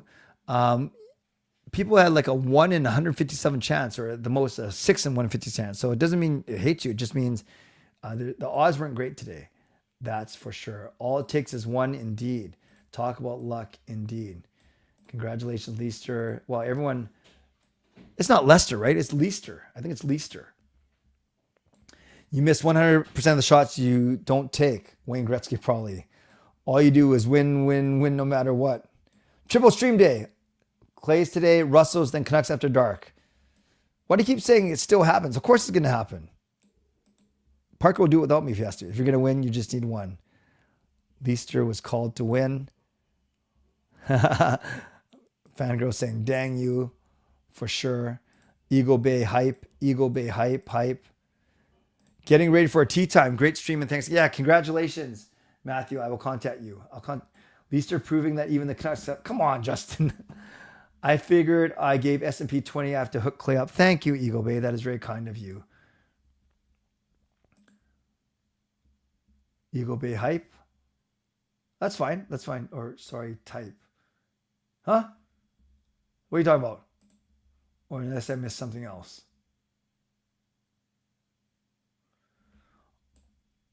All right. I'm going to make it to I would feel bad if I cheated the last 17 minutes. So let's go. Let's talk about anything you want. Let's do this. Let's do the next 5 to 7 minutes. What was your favorite part of the stream today? What was your favorite part of the stream? Let's be thankful of what we have. Things are so bad in other places around the world. I am doing Canucks after dark after the game and 2 hours nap. So yeah, 2-hour nap now, go to the game, come home, and then we'll see how I'm feeling. Reflections on a crazy 24. Grateful, gratitude, I think, Erwin, from the generosity of the community to my family, to the guests, to the sponsors, to the members, to the people in the open house, collaborators, everyone. Just very grateful that I'm able to do stupid stuff, silly stuff like this. And I'm glad that I'm able to pull it off. Thanks for the great stream and spreading positivity. You're most welcome, Dex. Definitely the boys. I always love when they're on. Me too. They are great. Not only do they spell me off, but they don't just replace me. They add a lot to the stream. So I will take that. I think that's really good.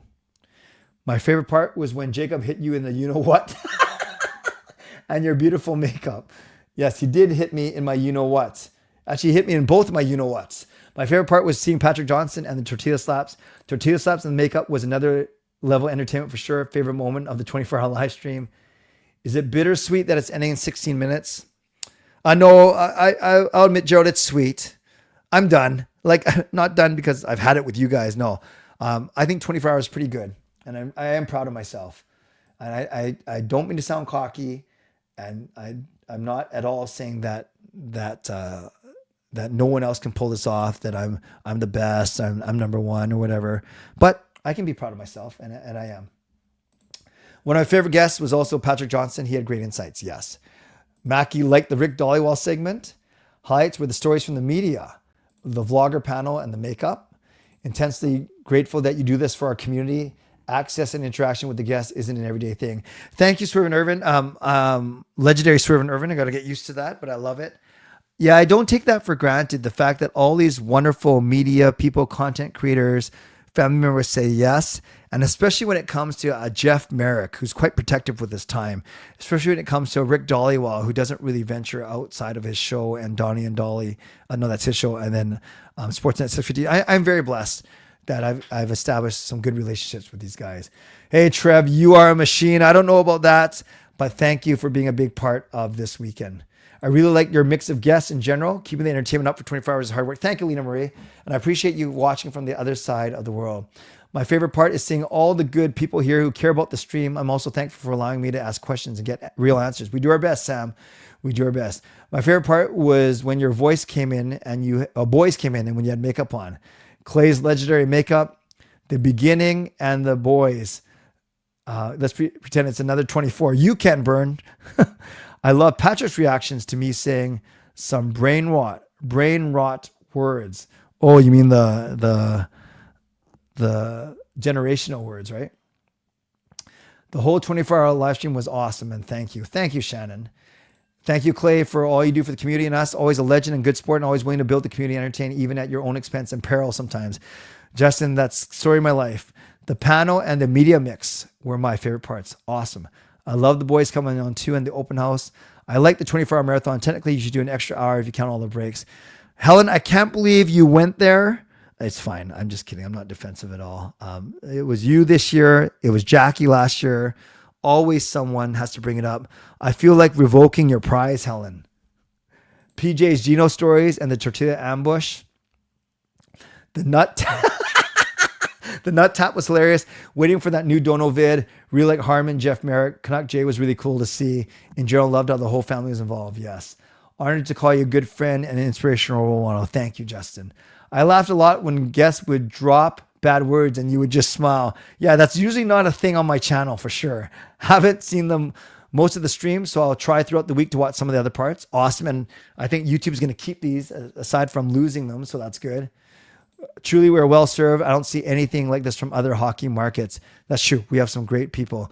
Lena Marie, this is $2.50 in pounds, right? So that's about $4.50, $5. Doesn't matter how much it is. I'm just grateful for your generosity. 3, 2, 1.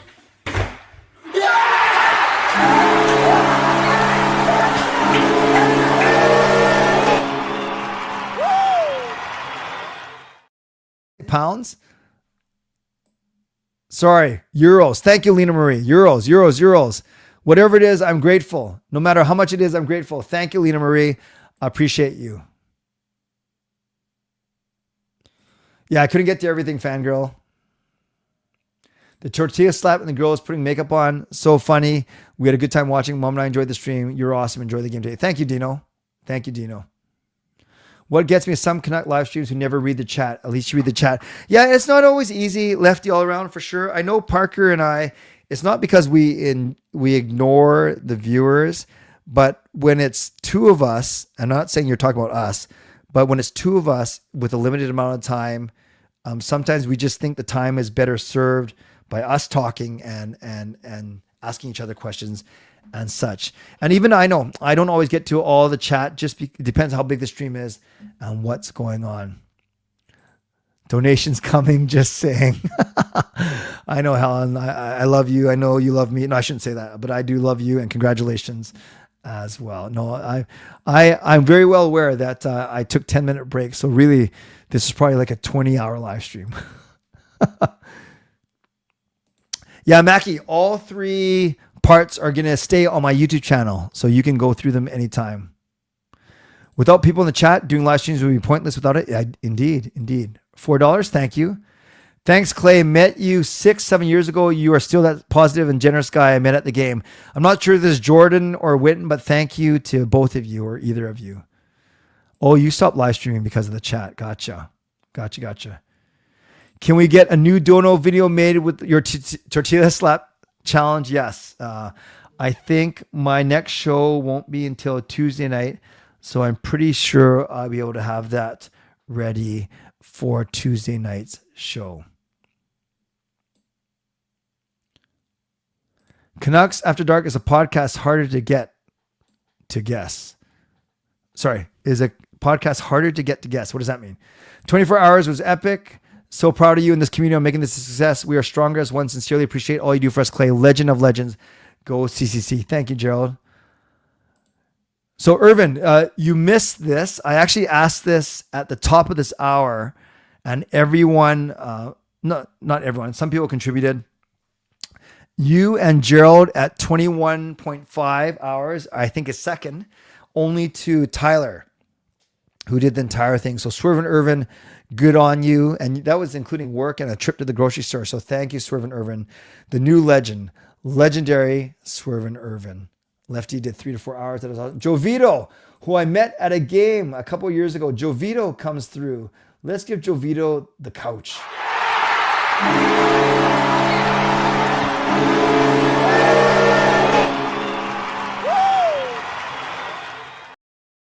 So thank you, Joe Vito, for the $10 super sticker. Let's give Joe Vito some love in the chat.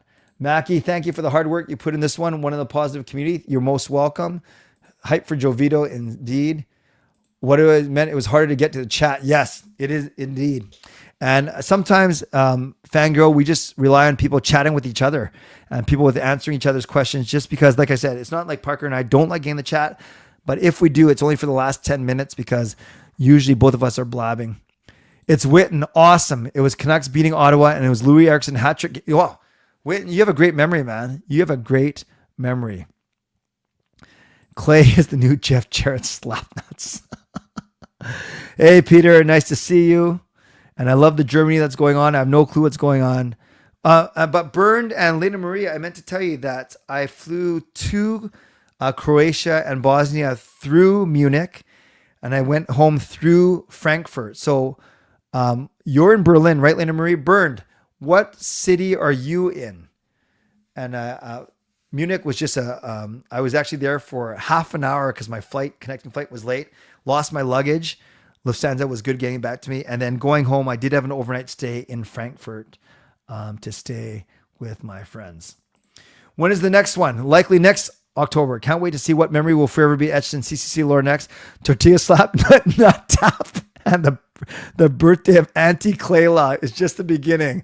Next 24 coming soon. Yeah, thanks, Gord, for being so thoughtful, for sure. That slaps for sure. This is so amazing, Clay. It really was such a tremendous effort, so much energy. I feel good, actually. I'm not just saying this to try and look smart, or maybe I'm going to look really dumb. I actually think that I can actually get through without a nap today, but I think we will do. Yeah, I think I better take a nap just in case. Stuttgart area. Okay, I'm not sure where that is, but that's cool. I've never heard what got you to make this channel. Sam, really quickly, 2006, 2007, it was a way to capture faith, family, and ministry. So some church stuff, and then some of my family stuff, faith, family, and ministry. And then 2010, a way to capture my kids growing up. In 2010, it was the Winter Olympics. And then 2011, I started Canucks vlogging. My hometown airport is Frankfurt. Oh, you're okay. Lena Marie, hit me up when you're back here in January. Good to see you, brother, on the 24-hour live stream. Always good takes and opinions. Thank you, Peter. Go Mueller. Next time, don't do this on Thanksgiving weekend, and please nap. Well, I will nap, but the whole point is doing this on Thanksgiving weekend, Fangirl, for me, because it's very hard when I don't do it on a long weekend, because it takes up basically a whole weekend for me. And at least with Thanksgiving weekend, I get an extra day. Now, granted, the extra day was a Saturday and not the Monday, but it also depends on the Canucks schedule as well, which I have no control over. So usually when the Canucks schedule comes out, I take a look at it and I say, is there a chance for me to sneak in a 24-hour live stream? And kudos to my family for allowing me for moving some family gatherings around for me.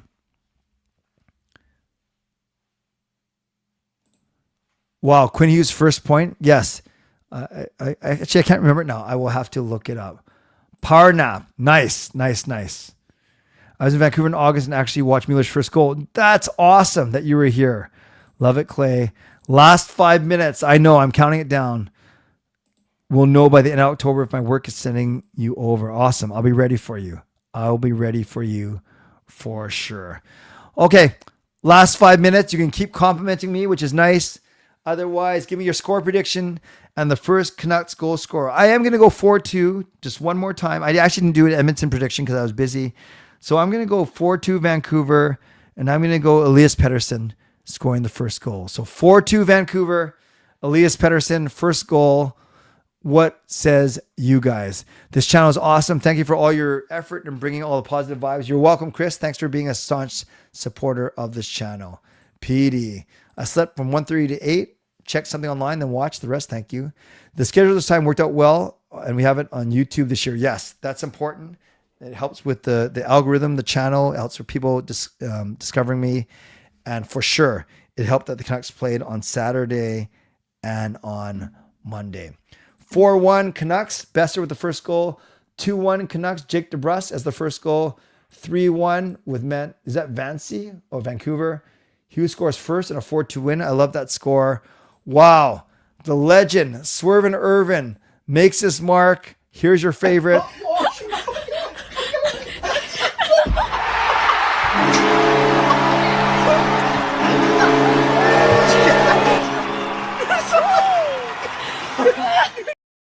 $24 for an amazing 24. Cheers to amazing 24. Let's give some love to legendary Swervin Irvin in the chat. Thank you, Irvin. Glad to have you as a legend. 4-3 Sherwood, first goal. 4-1 Lecker Mackey, first goal. Love for Irvin. 3-1 Canucks, Hedel. 3-1 Van. I like it. Thanks, Clay, Rev Trev, Line Change, Canucks Uncensored. Nothing's perfect. All great creators. Jacob Doodle Hockey as well. 3-1 Vancouver, Brock. Trifecta. Brock Besser, 1 goal. Win 4-1. Love it. Betting odds. Don't believe in PD. I'm crossing my fingers for a 3-1 game in Canucks' favor. 4-3 Canucks. 4-3 Canucks. Coots first goal. Put him on the first power play. What have you got to lose? 3-0. PD Besser Coots in that order. It is 11:58. It is the final 2 minutes. I'm looking at the fictional leaderboard. It is Swervin Irvin with that donation. He's number 1 for part 3. Fangirl's number 2. Eagle Bay is number 3. Alfred is number 4. Gerald is number 5. I can't remember what the other 2 parts were, and I'm too lazy to do cumulative standings. But there we go. There we go for this part 3. What do we got? Dino's Mom Mena says 5-1 Vancouver. Shannon says 5-2 Vancouver with Coots as the first goal. And we are in to the final minute and a half. Clay, let's do the countdown. Well, I will do it as part of my watch here. So my watch is saying 11:58, and we are almost there. Dino or Brian won part 1. Love it. 4-1 Canucks says Sweaty Sarah Sue, which is awesome. My watch now says 11:59, so we are in our final minute. 5-3 for Vancouver. First goal is going to be Garland. I love that, Carol. Dino says go, Canucks go. And I will say, as I end off, thank you to all of you for watching. Thank you to all my guests, media, content creators, family, roundtable. Thanks to my sponsors. Thanks to everyone who donated, who bought memberships, who used monthly membership messages, who bought new memberships, who upgraded their memberships. And thanks for your trust. And thanks for staying up with me. Thanks for journeying with me. And thanks for being a big part of my life. This was a big part of my life. Took a big part of my life. And I wouldn't want it any other way. So now I'm going to grab a meal with my lovely wife, nap for 2.5 hours, and then drag myself to the game. To answer your question, last question, feels weird it's ending. I agree. For dinner tonight, I will tell you, I'll be eating in Encore one more time at the Canucks game. Thank you for your hard work. Thank you, Clay, for the amazing content, for the work and commitment. You're most welcome. I won't do any more messages just so I can get out of here. So from the bottom of my heart to all of you watching, whether you did 24 minutes or 24 hours, thank you, thank you, thank you. I do not take you for granted. And if you're at the Vancouver Canucks game tonight, first intermission, I'll be doing a meetup. You can make sure that I'm still alive, make sure that I'm still awake. Doing a meetup outside of section 315, 316, Legends Locker Room. I will drag my butt down there for the first intermission. So I'll see all of you at the first intermission for tonight's game outside of section 315, 316. My friends, stay safe, stay healthy, take care of yourselves, and take care of each other. I may have used this before, but it is appropriate for this stream. Did you know that I once wrote a song about a tortilla? Yes, a tortilla. Wrote a song, but actually it's more of a rap. Time for me to go to bed. God bless and go Canucks go. Snooze ya.